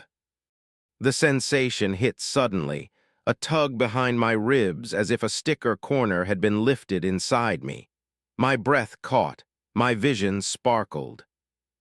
I tried to crawl toward my cab, toward anything, but my body felt heavier with each inch, as if years were being poured into my bones like wet concrete. The booth speaker whispered, almost tender, "It's okay, Avery. We'll keep your truck, we'll keep your paperwork, we'll keep you on file." My cracked wrist throbbed, my mouth tasted ink, my eyes burned. Above me, the red digits that had started as 87, 00, 00 now displayed a single word, bright and final. Paid. And the last thing I heard as the toll plaza swallowed the sound of my screaming, and the fluorescent light turned my skin the color of receipt paper, was the booth speaker's calm farewell. "Drive safe, Avery. Your remaining years are now company property."